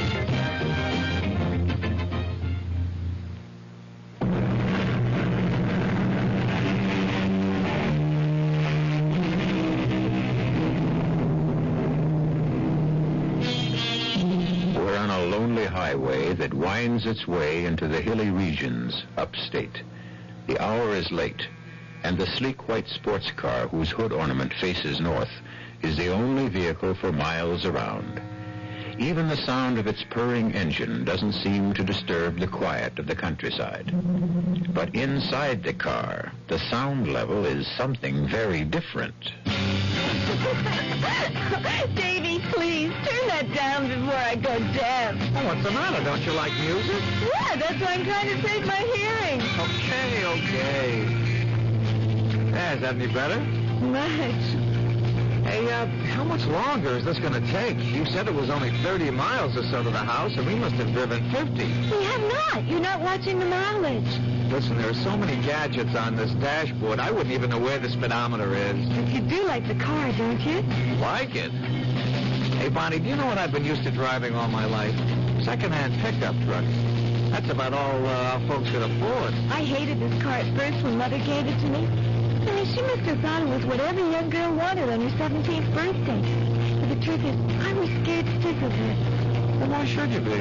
I don't know. Just was. I always felt like it was running away with me. Ah, but now you're running away with it. And me. Oh, don't put it that way. I don't feel we're running away, Davy. Oh, of course not, kid. It was just